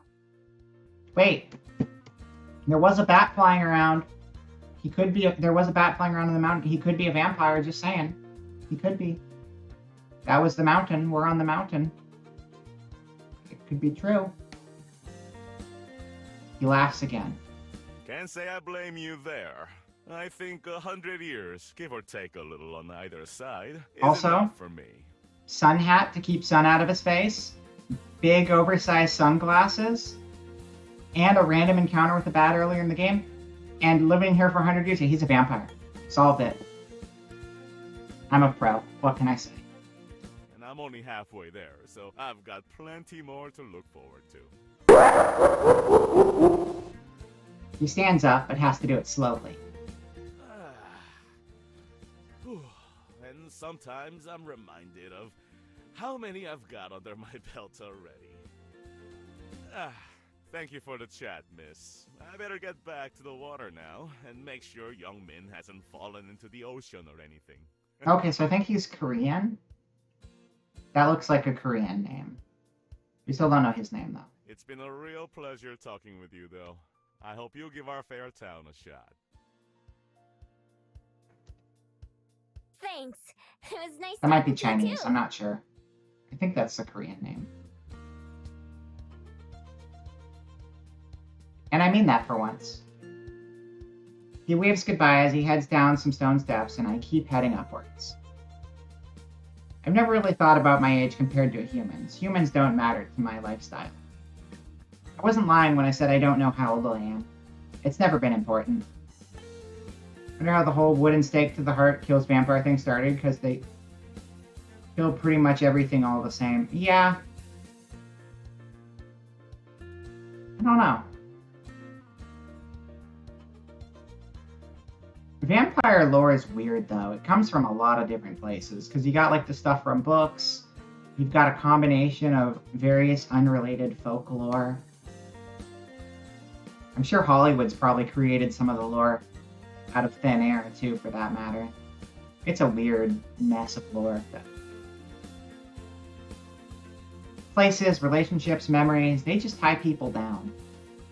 I want to be everywhere. When I reach the top of the mountain, I take a deep breath of the crisp air.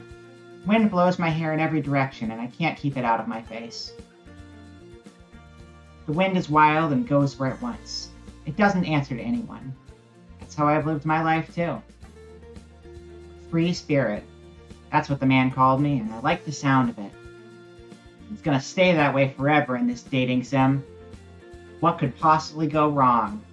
I'm gonna be alone forever, just the way this game intended. Every culture has vampire lore, so there are many, many ways to kill. Yeah. Jiangshi are technically soul-sucking vampires. They're hopping vampires. I carry dead people. I mostly know them from Darkstalkers and Spelunky. And multiple VTubers. I know a couple Jiangshi vampires. Or Jiangshi VTubers. I know 3, actually, come to think of it. It was an attempt to make people feel better after some core were dug up and the hair and nails looked longer. What? I don't know what that's in response to. Corpse were dug up and the hair and nails looked longer. That has to do with the wooden stake thing?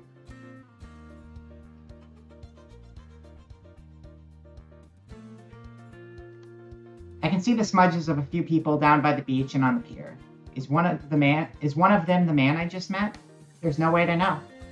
From up here, there's just tiny little blips, impossible to tell apart from each other. Thank you for the hydrate. You doing okay there, model? Apparently not. That was the worst hydrate animation I've ever done. Once I've had my fill of the view, it's time to get on my way again. Turn my back on the people and start making my way down once more. Okay. I guess it's time to go to the library. Oh yeah, so it says up here what time it is. In the evening, you always report back to the oh no, you can go different places. But this one looks important because it has an exclamation point. I feel like it would be bad to not go here. So we're gonna go here. Making my way downtown.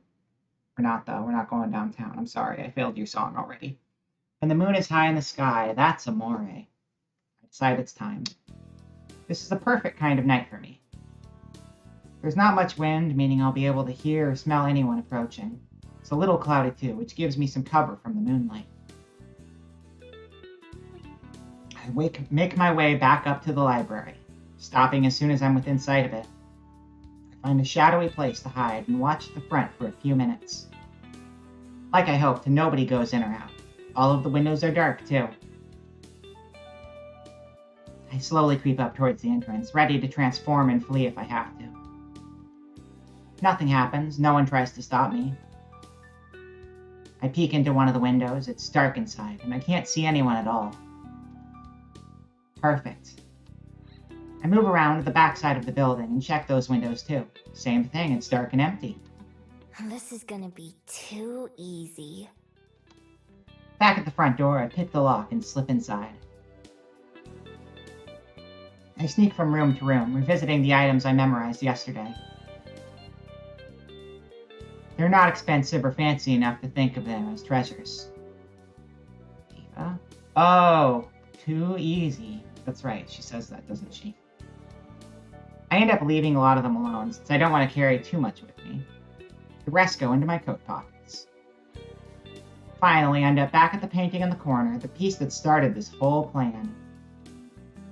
I have to set a couple things down on the floor because the painting needs both hands for me to lift it. We meet both of the romance options in the library. We did, yeah, we only really engaged with one of them in the coffee shop, but we met them both here. It's heavier than it looks, though. It's not very big. That's probably a good sign for how much it'll be worth. 20 cents. I have to jiggle it a couple times to get it off the hook, but I manage. Tucking the painting under one arm, I pick up the other goods from the floor. This should be enough for one night. Best to get in and out quick. I start to head back for the front door where I came in. Before I get there, light floods the room. That's a bad thing.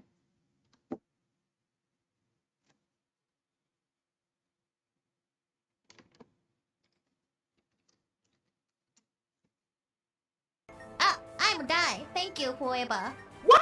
My heart starts to race as I immediately prepare to run.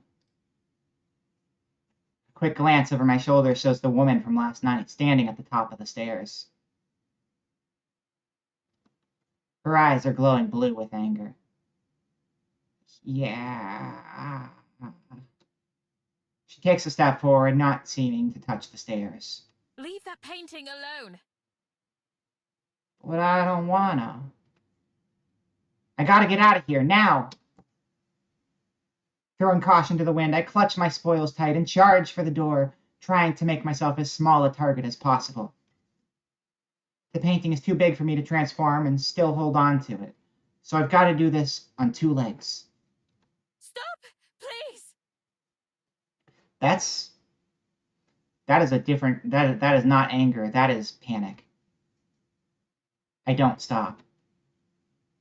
Just like my arrival here with the guards at the skyport, the thrill of being chased has already taken over. It's exciting and scary at the same time, but either way, it spurs me to move faster. I feel bad, though, because she was not angry right there. She seemed really distraught. Using my shoulder, I crash out the front door and into the night. I run as quickly as I can, keeping an eye out for patches of slick mud or puddles of water. The path I take goes far past Mount Victoria and my den, ending up in a small residential area. I stash the painting under a parked car and then take my fox form and crawl under a house, upsetting a mean gray cat who was already hiding there. It makes a low, growling sound and I glare at it, desperately willing it to be silent before it gives away my position. I growl back as best I can, and that seems to scare it into shutting up. I'm not sure if I was being followed or not, but I don't want to take any chances. After 10 minutes or so, I climb out, pick up my loot, and sneak back towards my den. Now that the excitement has worn off, I just can't keep a smile off my face.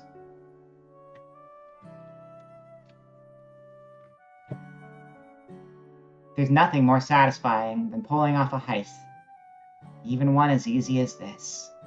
Can't do that smile for long, it's terrifying. Other things I've heard about must have had it rough. Other thieves I've heard about must have had it rough. Having to stake out a place for a long time, trying really hard to not get caught, and making sure not to be seen.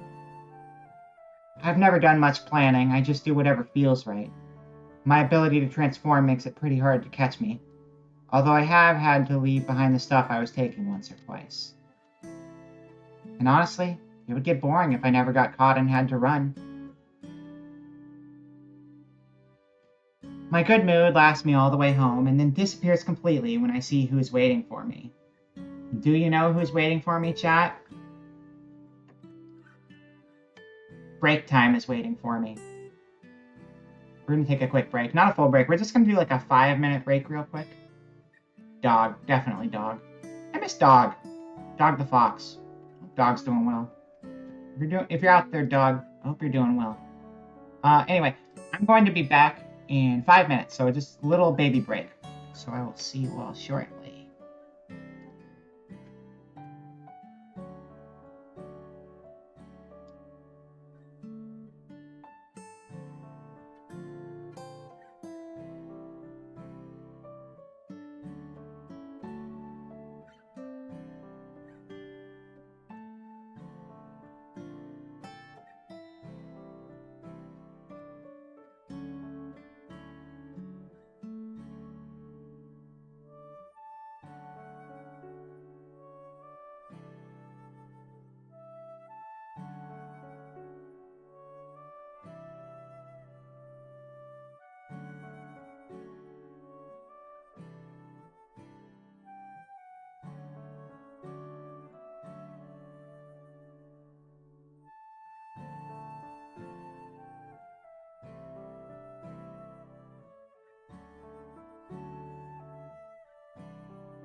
And we're back with 2 conflicting audio tracks, so let's get off this screen.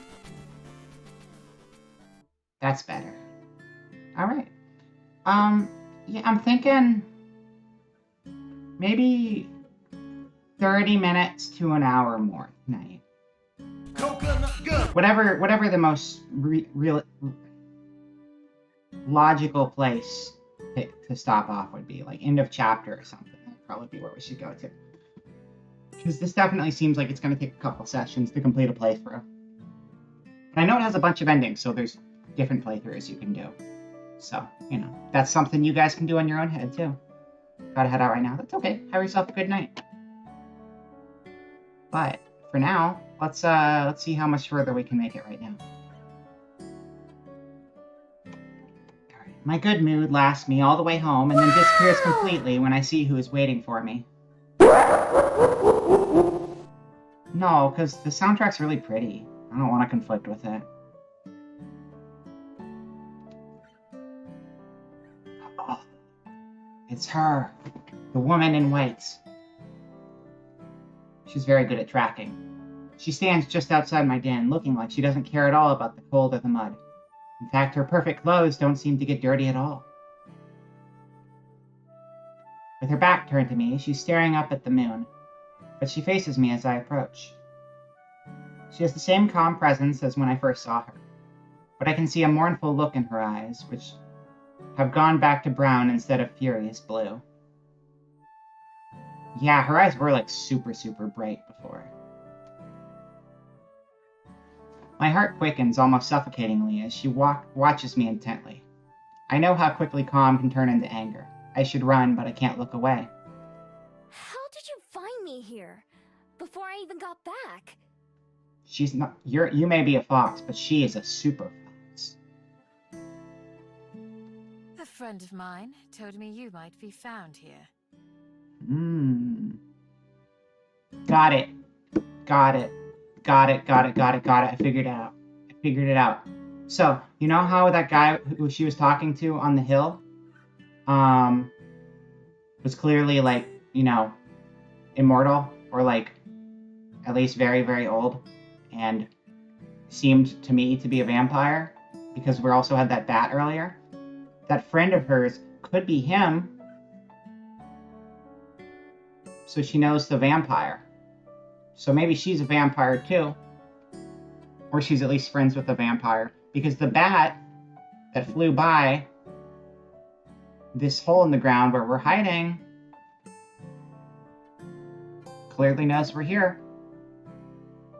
Because it's seen where we're hanging out. It sees where we sleep. I solved it. I'm a super genius.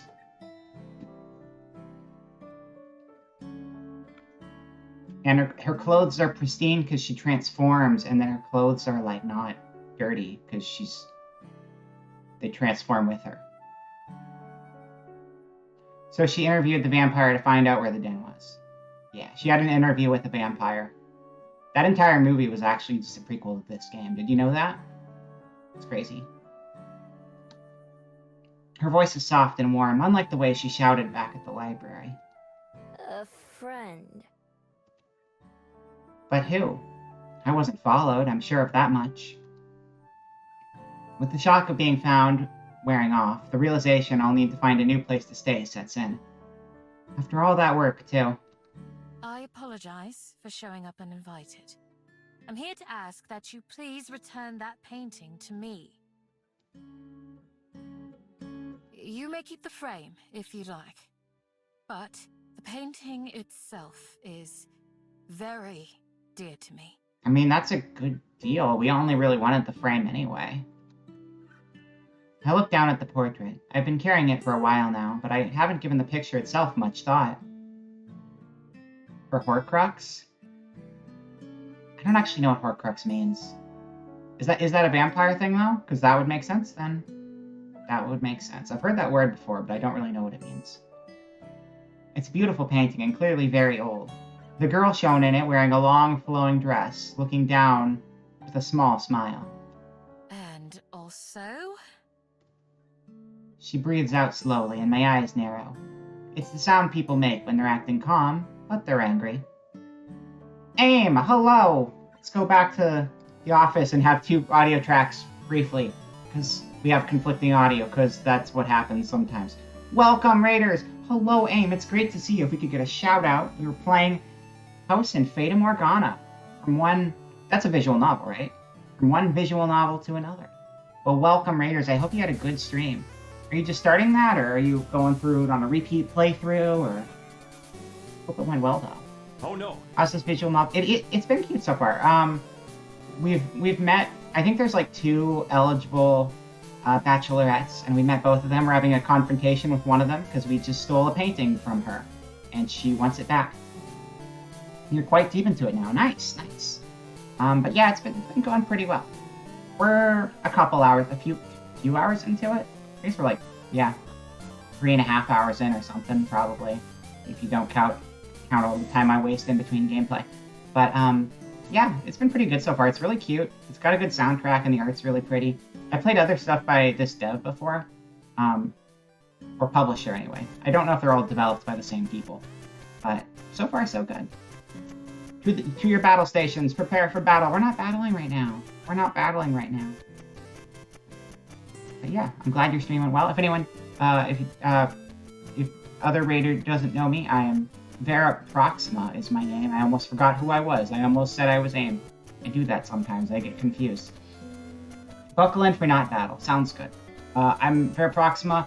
I'm a human, but not really a human because I did a DNA test, and it turns out I was actually a robot, but I had a little bit of reindeer and a little bit of cuttlefish in me, and like a really, really little bit of moth DNA in there too, which didn't seem like it would account for a whole lot, but then I turned into a cocoon, and I got tired of being a cocoon, so I tried to Frankenstein monster myself and electrocute myself, and then I died, so now I'm a backup file on a computer.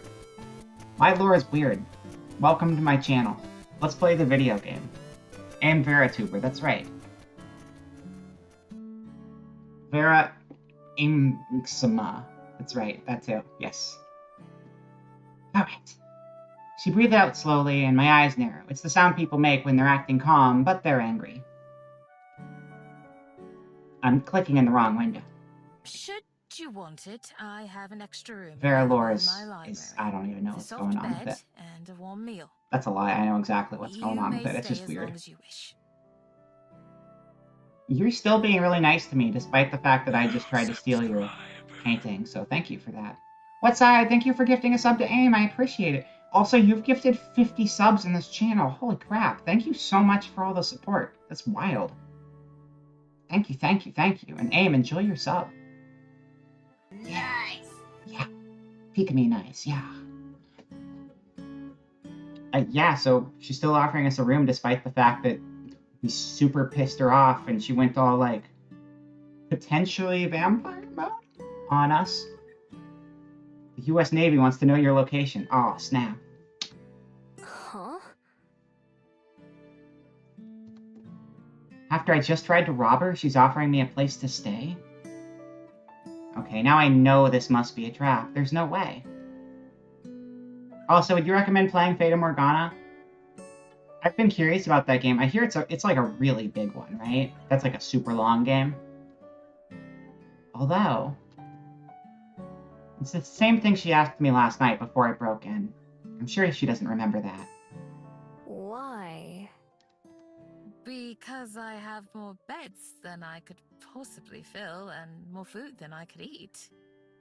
Not nearly. Yeah, I've heard Umineko is like notorious for how, like, that's one I've been curious about, but since I mostly stream games rather than play them off stream at this point in time, it's like, I don't know if I have the endurance for something that huge, because that's been on my to-do list for years. If there is someone who wants or needs them, is it not appropriate? Okay, but it's gigantic streaming it. It'd be, yeah. That's why I was really happy for this, because, like, I like reading, and I will gladly read things out loud to people, but the characters are all voiced, and that takes, like, a little bit of a load off me, so I can actually, like, relax my voice every now and then. It really helps. Also, the voice acting seems to be pretty solid so far, so. I mean, we'll see. We'll see, I don't know. It is very generous after everything we've done.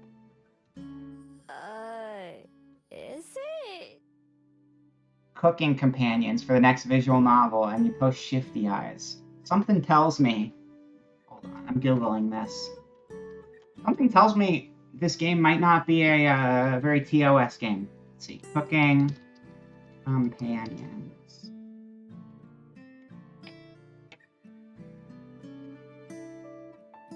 Psychological horror, I am into that. Deer Dream Studios, being part deer, I'm also into that. Yeah, psychological horror and cute cooking, me in. Sounds like a good combo. And then I Google image it. Yeah, this seems like something I'd be into.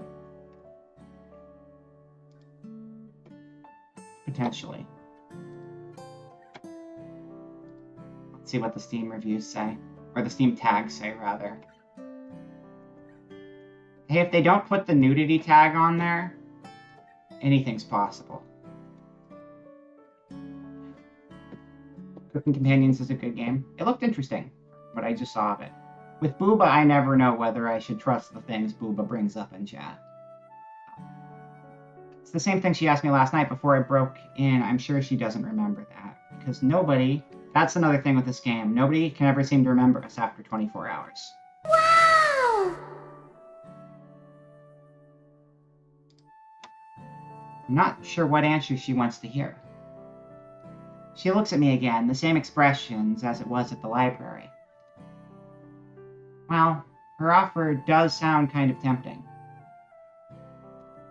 I guess it's not like my place is as nice as yours. Your place is a hole you dug in the ground yesterday. It's kind of hard to compare. Not anymore, at least. Not after it rained and made half of it mud. I looked down at the painting again. If I sold it, it was just going to be so I could buy the same thing as she's offering me. It's a nice painting. I still don't trust her. I've watched people enough to know better than that. There must be something she wants. But I don't think she wants to hurt me. She knows I don't have anything worth stealing. If she did try to pull something, I could just run away. It's only one night. I can come back and try again or find someplace else to take from. I look down to the burrow past where she's standing. It looks less a den and more a pile of mud. The thought of sleeping there again practically makes the decision for me. Fine, I'll take it. She breathes out slowly again and smiles. Maybe that sound doesn't mean she's angry? She doesn't need to steal. She's got her library millions by the look of her drip. That's true. I mean, she might just have the one drip and been holding on to it for a long time, though. Wonderful. I'm glad to hear it. I should introduce myself properly. My name is Juliet. Oh my god, she has a name. May I It's ask crazy. what yours is? I have no name. Miho. It is Miho. I lied to you. Except that's a fake name too, but you know, it's fine. I've had to introduce myself twice in a day now. That has to be a new record. Well, Miho, it's a pleasure to make your acquaintance. Let's return to the library. I can carry the painting if you'd like. But is it really a fake name, though? To it until we get there. If she doesn't actually have a name, because foxes don't normally have names, and she decides she likes this one enough to use it, I guess that makes it just as valid of a name. It's just the fact that it's tied to her often going to new places and conning people. But if she actually wants to stay here and she likes the sound of the name, then that would be a valid name. Yeah. I shrug. Here, feel free. It's a pretty name, too. I like it. She receives it very gently, and I quickly fall in beside her, and we begin to walk back. To my relief, she doesn't try to make any conversation. Instead, she silently cradles the painting as we go. I would like but can't stream a Spirit Hunter Deathmark. I mean, if I can't stream it, I don't know if it's something I would necessarily like, to be completely honest with you. When we get back to the library, the lights are off and the door is still unlocked. After setting the painting down on the desk, Juliet gestures towards the stairs. It's on the second floor. I follow her lead again until she stops at one of the closed doors. She unlocks it and lets me in. The room is simple and cozy, with a couple dressers, a table, and a bed. Over the bed, there is a boxy window with a wide sill big enough to sit on. Sitting in the window is fun. I like that.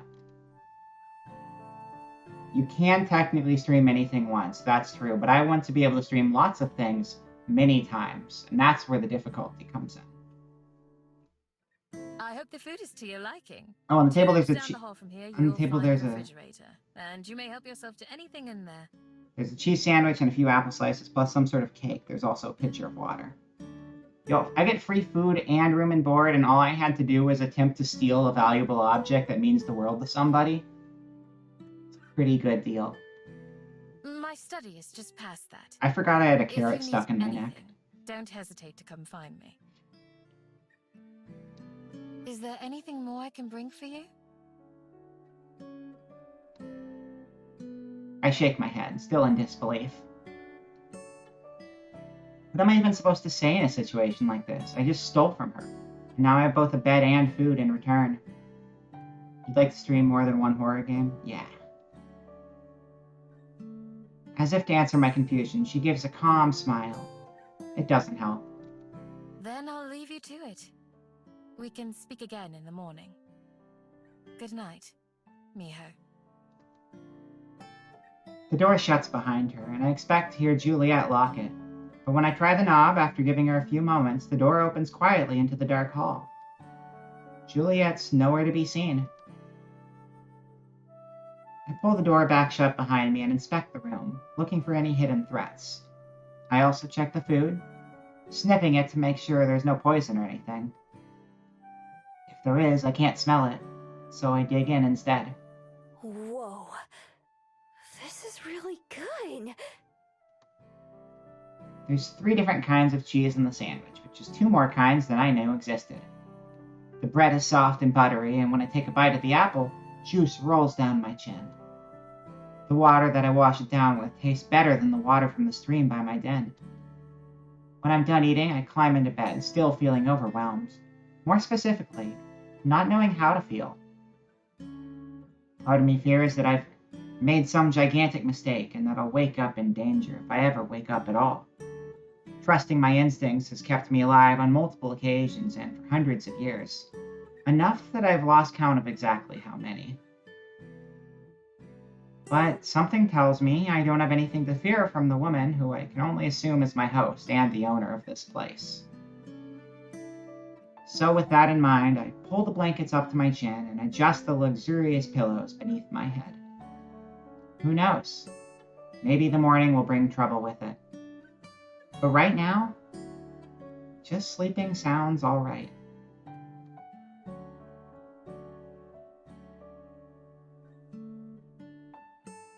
Oh, that's a dark thought. I hope we're not getting poisoned right now, Rocket. I wake up to the sound of birds chirping loudly outside. Blinking warily, I prop myself up and look towards the warm sunlight beaming through the window. The sheets under my hand feel soft and dry. My hand goes to my neck, taking in the smooth familiarity of my necklace. It's still here. If someone was going to rob me, that's the only thing I have that would seem valuable. I sit up and look around. It doesn't look like anyone came in while I was asleep. Maybe I really am safe here. I wonder if Juliet's friend was the synth I noticed outside my den on the first morning. I don't know how else she would have found me, how they did it without waking me up. If it happened before, it could happen again, as much as I hate to admit it. So I check around the room very thoroughly, but still don't notice anything different from when I went to bed. Maybe it's not a trick. Maybe it's not a trick. It's appropriate. It is appropriate, but we did wake up, so I think we're safe. I think we are safe. The food seemed to not kill us, so we're on a good track so far. All my past experiences have told me that there has to be a catch. Nothing is free. Nothing. It's a Tinstoffel. There's no such thing as a free lunch. But no matter how hard I try, I can't figure out what it could be. Could Juliet really have been telling the truth? It just seems so unlikely. It'd be nice if it was true. But if it wasn't, if I let myself believe only to be wrong in the end, then that would hurt even more, wouldn't it? No, better to not even take the risk. After all, I've lived a lot of years this way, and it's not like I hate it. Making my mind up helps me feel better right away, too. FDA approved, safe for human consumption. It didn't technically kill me when I ate this. That's good enough for a health code in my book. It just makes more sense. Even if I tried to stay, I don't think I'd ever stop worrying. This way, I'll know for sure that I'm in charge of my own destiny. Now that I know this room is unoccupied, I might be able to sneak back in sometime when I need a place to stay. It wouldn't be too hard to climb one of the trees and then get to the window from there. I take one last look around, just a night. It was a nice what if. I think Juliet probably knows what it's like to be on your own and not be able to trust people and have to fend for yourself, and probably saw that in Miho. And that's why she's being so nice. It's because of her own history and her own understanding of where she's coming from. And being like, yeah, I get it. I know how it goes. And Miho is just in that rebellious, oh, I can't trust this phase, because she's never had this kind of kindness. I mean, she has had kindness, but not like free room and board kindness. I think Juliet found a way to turn Fox Girls into solid gold with the chemical process. That too. She's just a really talented alchemist, and this is all a big setup so she can get rich. Con the con man. That's the way to do it. Then I head downstairs and out the door without speaking a word to anyone. It's another nice day. The same as when I first arrived in Wellington. Warm sun and blue skies, with just a hint of clouds. For a while, I meander around town, eating the last of my pastries from the convenience store hall for breakfast. Today feels like another restart. I have no den, no supplies, no anything. It's less exciting now than it was when I first arrived. I don't have a destination in mind, but eventually end up at the waterfront. There's an airship over the bay, descending closer towards the skyport. A couple kids down on the beach wave up at it, seeming excited. The people arriving on that ship all have somewhere that they're planning to go when they get off, huh? They've all got people waiting to see them? What have I got? Some trash and an old scroll? So far, Wellington's given me nothing but questions. I don't think it's actually in the shot. That never bothered me before, in any of the other cities I've been to, so why now? Guess that's another question for the pile. I push myself off the railing and head back into town. I go through the motion of scouting for somewhere to rebuild my den, but my heart really isn't in it. It's almost like you don't have to, and you have a room you can just return to. Crazy, I know. After wandering for a while, I end up at the Bell House yet again. It's just the place I go when I have nowhere else to go. I know how that is. There are more customers than usual, so there are two people working behind the counter. It only takes a brief glance to notice that one of them is Aspen. Aspen. I wonder if she'll think I'd like a fairy kiss chiller again. Or maybe I'll make a different sort of first impression today. That's right, because it's a new day. She doesn't know who I am. Nobody does. It's a brand new day. Which means we don't actually have room and board beyond today when you think about it, because, you know, why would she remember us? So really, we are just back to square one all over again. Gotta keep stealing if you're gonna get that Gucci bag. That's true. I do want that Gucci bag. The line moves pretty quickly. It helps that Aspen doesn't spill anything this time. When it's my turn to order, I step up to the counter with a fake smile. Oh, hello! What can I make for you today? I'll have a fairy kiss chiller, please. Certainly. Good choice. She didn't say it. See? Now she doesn't remember me. This is the first encounter. Nobody remembers me.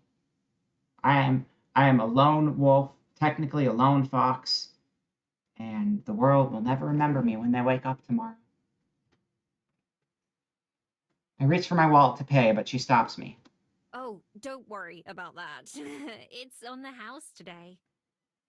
Because it's my first time here, and you've never seen me before, and everybody gets a free drink on their first day here, is what you're saying? Great! What does that mean? It means that you don't have to pay for it. As an apology for yesterday. Oh, I couldn't remember the right face thing to do, and then I broke my face because I couldn't remember the right one to do. Ah, what?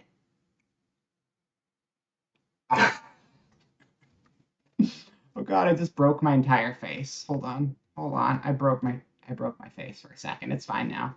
Oh my god, she remembers me. The twist. Yesterday. Why does that sound so strange? I nearly miss her talking. My mind having tripped over... I nearly miss her talking, my mind having tripped over the word. She reaches for a cup, the pin already in her hand. And that's for Miho, right? For Miho? What happened? What happened? We're already at the end of Groundhog Day. We're already at the end of Groundhog Day, and people are remembering.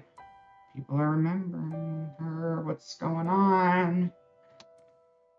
My name? She remembers my name? My heart begins to race wildly. Oh my god! I couldn't have said it better myself, Joseph. Nailed it right on the head. My body reacting just as strongly as my mind. Aspen frowns, clearly noticing that something's off. My head's in too much of a daze to deal with it, though. Fairy magic cancels out fox magic. That's it. You cracked it. You solved the code. You cracked the solve. You've cracked a safe, and that safe is the problem that you just solved. The fairy magic canceled out the fox magic, clearly. Or maybe the scroll. Maybe the scroll had something to do with it. I don't know. We still don't know what the scroll does. That's true. That could factor in.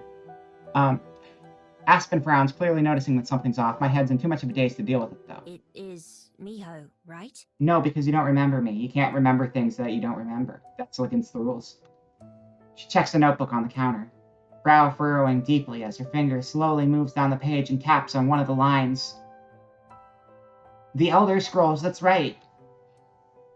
What do I say? How do I explain? Am I going to have to start having people skills? Oh no. For the first time in my life, for the first time in hundreds of years, somebody remembered my name? It's not supposed to be like this. I'm supposed to be forgotten. Every time, without fail. It's my armor.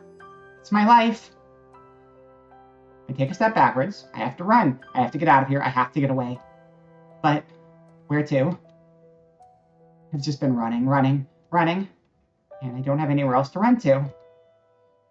I don't have any other choice without a plan or destination. I turn on my heels and bolt outside, not daring to look back. Everything is wrong. I have to go. Miho! She calls my name again as I disappear into the street. It's not the first time I've heard that as I fled. But never like this. Never with such a confused, worried tone. Feeling sick to my stomach, I push myself to run even faster. Maybe I should just leave this whole city, get on the next airship out of here, and act like it never happened. I could go somewhere else, back to China, or America, or anywhere, and start over again. Within days, it'd be like I never even came to Wellington. My life would go back to normal, and eventually I'm sure Aspen and Julia would forget me, just like they're supposed to. Nothing would be different.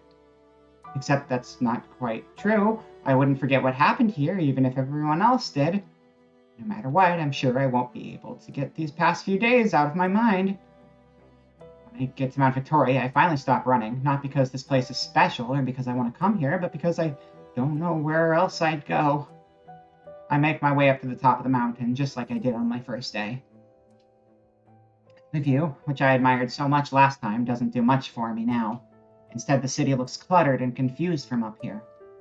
My chest hurts from running so long. I'm much more used to quick bursts of sprinting to get away from something or someone. I guess that's still what I'm trying to do right now. But I'm not too sure what it is that I'm running from. Whenever something goes wrong, my first instinct is to flee. Aspen remembering me definitely counts as something wrong, but when I stop to think about why, some of the reasons are obvious. Mostly, what if it's not just Aspen? What if everybody can remember me now? Or even worse, what if people who forgot about me a long time ago start to remember me? Both could get me in a lot of trouble. My days as a thief would probably be over. There are some places where I could never show my face again. The smart thing to do is to leave. I can even see a couple airships at the skyport right now. I have everything with me. I could just go. There's nothing keeping me here. I make my way up to the top of the mountain just like I did on my first day, and yet I don't move. I still don't even know what it is I'd be running away from. From Aspen? From Wellington? When I think about it, I have to admit that running wouldn't get me anywhere. This worry, these questions, would follow me wherever I go. No matter how far, no matter how long. I'd be running from free coffee. Free coffee! You don't run from free coffee, chat. You don't run from free coffee. So then what do I do? The only answer I could think of is the scariest one. The one that goes against everything I've ever learned. Closing my eyes, I picture the library and Juliet's offer. Picture Aspen, whom I barely know, but who's already changed my life. Maybe I should stay and try to find out more. Maybe, just maybe, being remembered might not be all that bad. I clench my fists so tightly my knuckles turn white. The urge to turn pale and head for the skyport is so strong. It's almost like a magnet pulling me there. I resist it, though. Slowly, I walk back down the mountain, making my way to the library. I could go live on a raft in hell with Kevin Costner and search for dryland. That is true. Same universe, same canon. It's kind of crazy how many things fall into one timeline, but it's true. Slowly, I walk back down the mountain, making my way to the library. I'm not sure what to say when I get there. Explain everything to Juliet and hope she'll let me stay in that room again? I don't even need the room. I could rebuild my den and hide out there. Maybe in a new spot, one that Juliet doesn't know about. Not having to worry about the weather or other animals would be nice, though. There's no telling if Juliet will remember me, too. If not, it might be easier to pretend this is my first time visiting, and just ask if there's anywhere I could stay. Even though I'm not moving very fast, I still don't feel ready for this conversation by the time I reach the library's entrance. It's only been an hour or so since I left the Bell House, so it's not late enough for the library to be closed. The usual stream of people flows in and out of the door. Okay, I can do this. I can. I can't do this. I stand off to the side of the entrance, preparing myself as people pass to and fro. My heart is racing the same way it does during a tense break-in, maybe even harder. My tail twitches back and forth. Usually I don't notice, but right now I'm super aware of everything about myself. Fighting off my instincts, I open the door and let myself inside.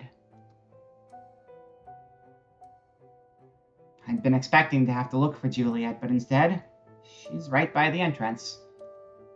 What surprises me most, however, is the woman leaning against the large desk beside her, Aspen, who is now engaged in conversation with a look of deep concern on her face. He wasn't there when I checked the bedroom. I wish she would have spoken to me first, at least.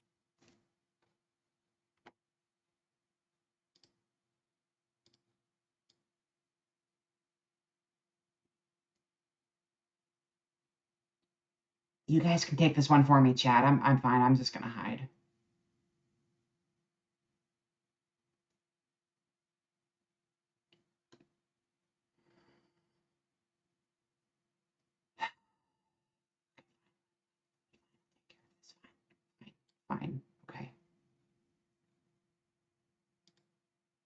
barely catch the end of Juliet's sentence. She notices me only moments after I spot her, and for a second her mouth forms a perfect O of surprise. Juliet? What are you... Hi. I'm here. Hello. Aspen turns around to follow Juliet's gaze, her eyes opening wide at the sight of me. Miho! Hello? My brain goes blank, rehearsed lines flying out of my head. Hey there. I slink over to where they're standing, hands in my pocket, unsure what I should say first. It's nice to see you again, Miho. I was hoping that you'd return. I was hoping to curl up and never see anybody again, personally. Me too. That was pretty sudden. I worked extra hard on that drink for you, you know. Free coffee, though. Oh, yeah. I mean, she said she's been, like, alive for hundreds of years. Earlier, I think she said. And this is a first-time occurrence to her. The mental shock of this is probably a lot. Probably a lot. Freeze up, looking for the words. Aspen's expression softens in concern. She wears a... oh my god. She's a barista and she wears a... Chat, I know I don't wear a beret while I stream. But, like, I literally... when I go out, I have big round glasses I wear everywhere. And I wear a beret. And, like... she's stealing my fit. Aspen is stealing my fit. Fox years. Yeah, that's true. Hundreds of fox years. It's actually just been 12 minutes. Human time. Miho? Alright, the drink. I'm sorry. Well, her beret is a light pink beret, and my beret is a light pink beret, so they're completely different. Well, I ended up drinking it myself, so I suppose I can't complain too much. Free coffee. She got the free coffee. That's what I get. I did that to myself. I could have had free coffee, and I ran away. She laughs, and I can't stop myself from blurting out my next words. Mine is not puce. It's like a really light pink. Puce was not a light pink color. It was like a dark color. One of the romance options is just me. Oh yeah, that's a little weird now, huh? Oh right, the drink. I'm sorry. You seem different. I'm sorry? Like, less polite? Well, I'm not at work anymore, am I? It's true. You gotta have your customer service face on when you're working. And then as soon as you leave, that's when you put your customer's face on a punching bag and then you just beat it up a little bit.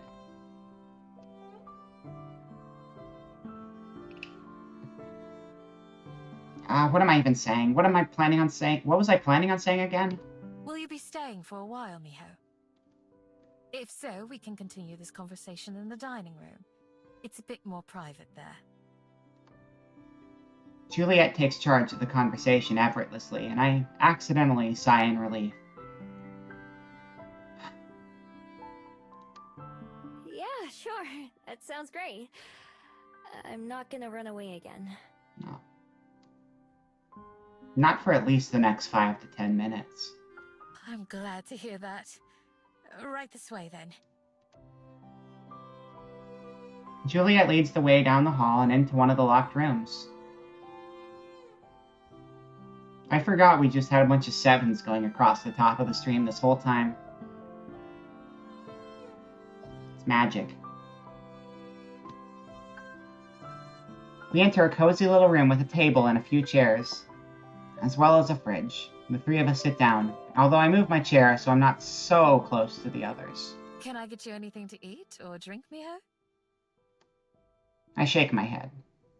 I'm hungry, but I'm way too nervous to eat. Juliet smiles in response to my answer, which came just a little too quickly to sound natural. By the way, both she and Aspen are looking at me.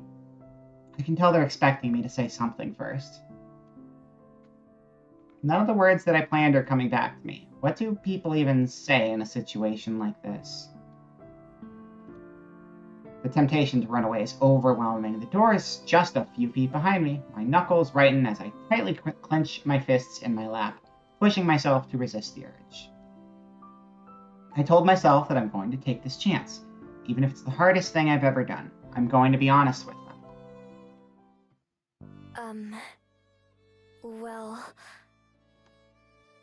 I struggle to think of what to say. Juliet waits patiently, her eyes gazing coolly in my direction, more than directly at mine. Aspen soon grows restless, however, her expression clouded with concern. Sorry. I don't know how to just say things. I've only ever copied other people's, so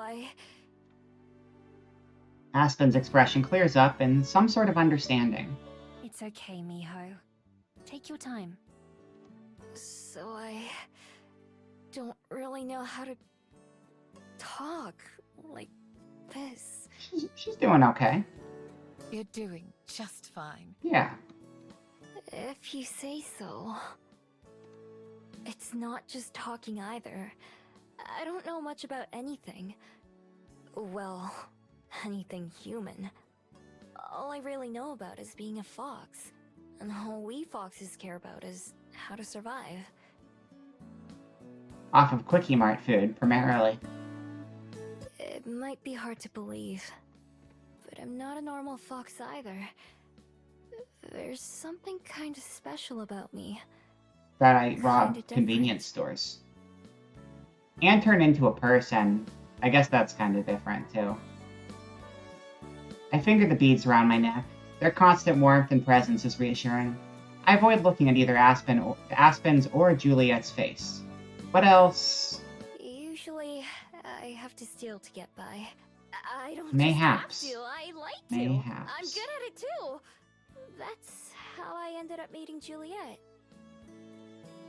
And the reason I'm so good at it is because I don't know why it happens, but ever since I got my human form, everyone forgets me. Except... even the people who catch me stealing from them.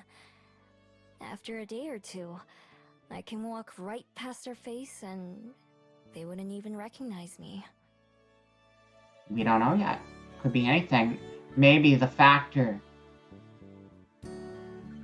is plot. That's a good... Yep, it's plot. That's it. That's it. That's the factor. The factor is...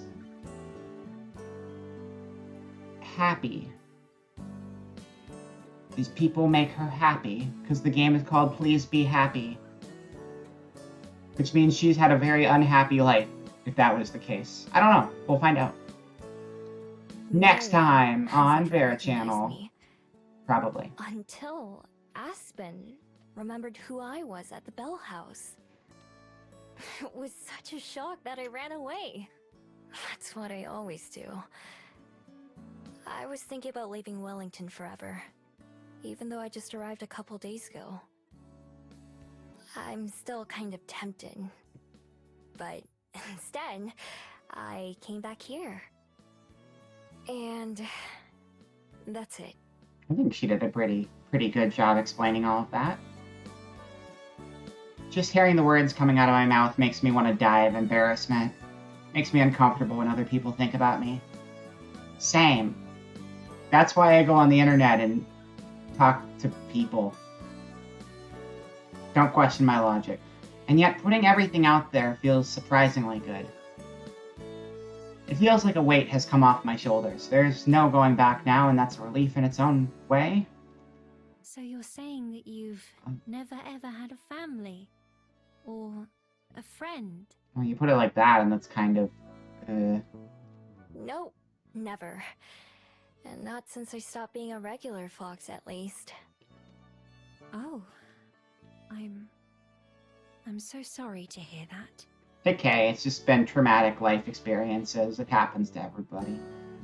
Why? Why? Well, because that's...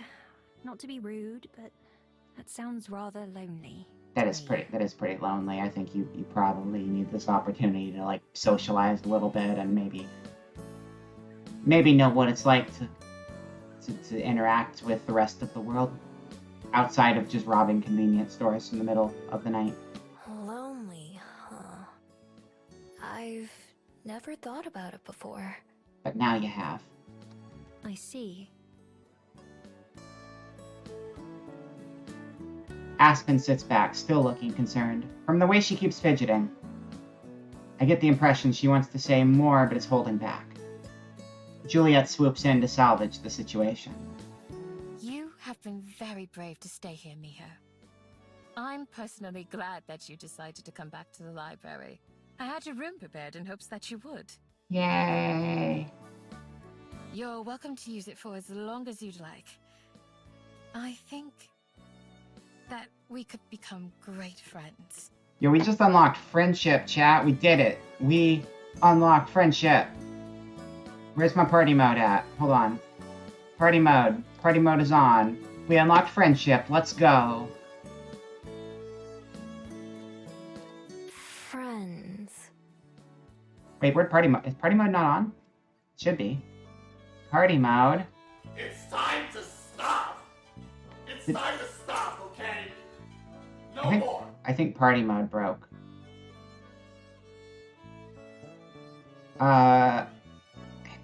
Guess what, chat? It's time to stop. It's time to stop, okay? No more.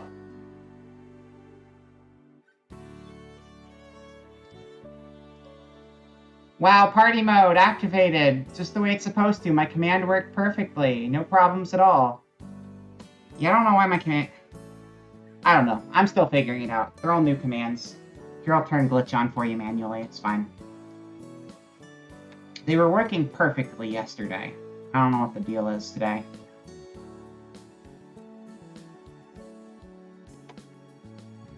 Yeah, now everything looks like shit. That's what happens. You're welcome to use it for as long as you'd like. I think that we could become great friends.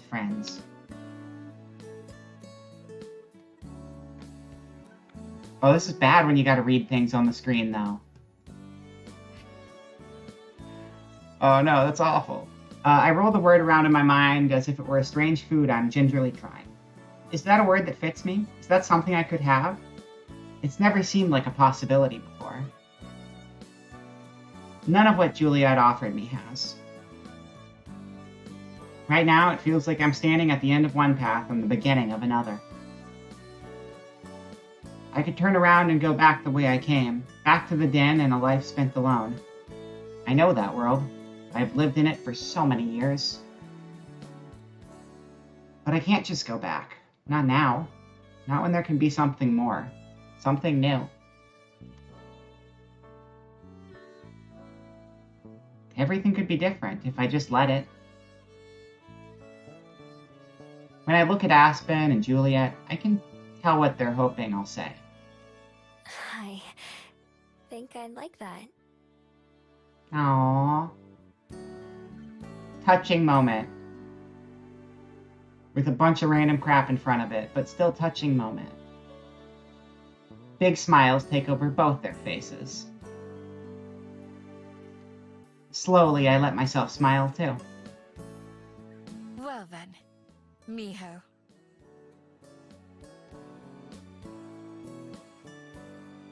Welcome home. Aww.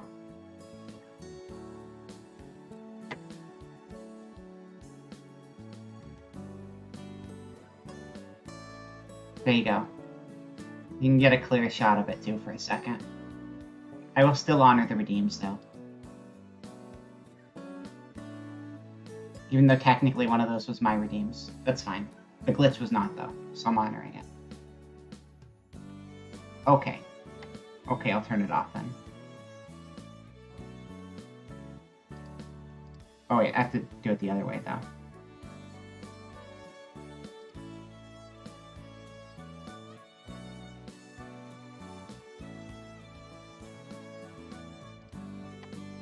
Anyway, back to normal. Yay, welcome home. I have a home. And friends. And one of them's gonna be my girlfriend. Hopefully, probably, I hope. Chapter 2, A Life Worth Living. Oh, that's cute art, too. I really like this game. Running away. You know what? I'm not gonna run away anymore. I'm gonna see how this plays out. That's a good ban of an in-game action. I brought back ban of in-game action. Oh shoot, I forgot I actually re-enabled that. I wasn't supposed to do that. That was a mistake. It's okay, you used it in a cute way. I like that. A Life Worth Living. Okay, but I don't want to actually start this chapter right now. For the second day in a row, I wake up in a soft bed. We're going to start here next time. Because we are at about 5 hours, and I think this is the perfect place to cut off for the night. I really like this game. We'll definitely come back to this next week. I already have this week's schedule all figured out, but we'll do this again soon because it's cute. I really like it. I actually wanted to do their other game on stream for a while, and I just haven't gotten around to it, but I've been looking forward to this one, and it released, so I was like, you know what? I'm streaming every day this week, and this came out literally today. No, it came out yesterday, but I've been looking forward to it, and so far, so good. But are you sure you want to quit to the title screen? Yep, that's fine. Look how happy they all are. Yay. And this is not at the library. This is them all in the cafe together. Came out tomorrow, that's right. Oh, let me join you. Okay. That's Aspen. I know who that is now. The Traveler. So that was the character from the beginning. For anyone who wasn't here at the beginning, that's the Traveler who was feeding the fox at the beginning of the game, who encouraged and inspired Miho to start traveling the world and going on our adventures and looking for the Traveler. And there's other stuff we don't know, like that scroll and beads, which I presume the beads are related to the Traveler and the scroll's related to the Traveler in some way. Oh, full screen. Hey. We got Happy Miho. Undercover. Aspen at the library. Juliet. Yeah, this is good. I like this game a lot. It's cute. Alright. But for now, we need to figure out where we're raiding to. So thank you everyone for joining me. Soon. I would like that. Thank you. To the office, Mobile.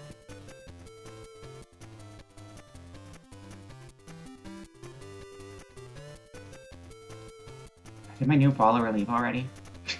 Somebody followed this stream and then immediately left. How dare they? That's fine. I'm used to it. Okay. But... what is this? Okay. Yeah, I'm glad you had fun. Also, yeah, people, if you know anyone who you think would like my channel, you should tell them about my channel and send them my way. I'm trying to get to 400 followers by the end of the year, and I probably won't, all things considered. You've been lurking. That was really nice. Thank you. I'm glad you had fun. I appreciate it. I'll definitely play this one again, but thank you for the lurk. 14, Gazania or Gazania? I'm assuming Gazania? But thank you for the lurk, either way. And let's figure out where we're going. But yeah, I'm trying to get to 400 followers by the end of this year, if I can make that happen. Which is a little bit of a push. I need like 29 followers, but I'm going to be doing a lot of streams in December, so we'll see. It could happen still. You told your 176 Twitter bots about you. Awesome. I'd love to have them. Okay, so let me see who's on and where I want to send you all for the rest of the night. Our current soundtrack is Tokimeki Memorial for the Game Boy.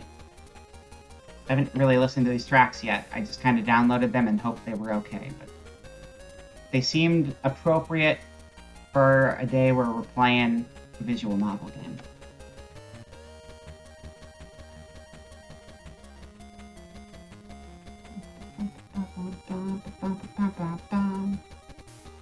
Let's see. lots of people streaming tonight. A lot of choices here. Hold on, let me just finish going through the list. Figure out what all is what. Oh, Callie is still going. Okay, we should go to Callie, because, she's doing, like, a 4K party today, I believe.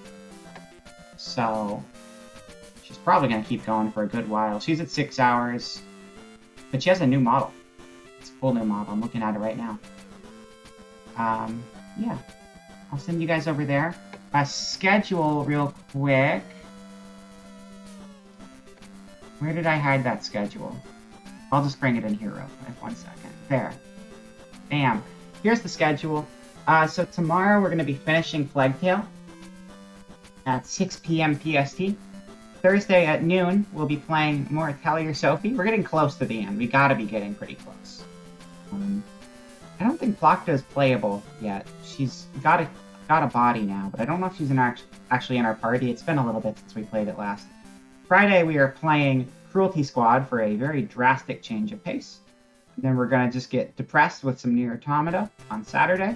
Love that game. And then Sunday, we're gonna play some Final Fantasy VI. And Barrel. Yeah, so Barrel is on Thursday. So that's coming on up. But yeah, that's it. Thank you guys for coming. Let's get this raid started. No raid message as usual. No, your raid message is congrats on 4K, Callie. Yay, you did it, or something. Just, you know, you can figure it out. I believe in you. You're probably just gonna quote that entire thing, knowing you all. Yeah. Thanks again for coming by. Have yourself a great night, and I will see you next time. Goodbye.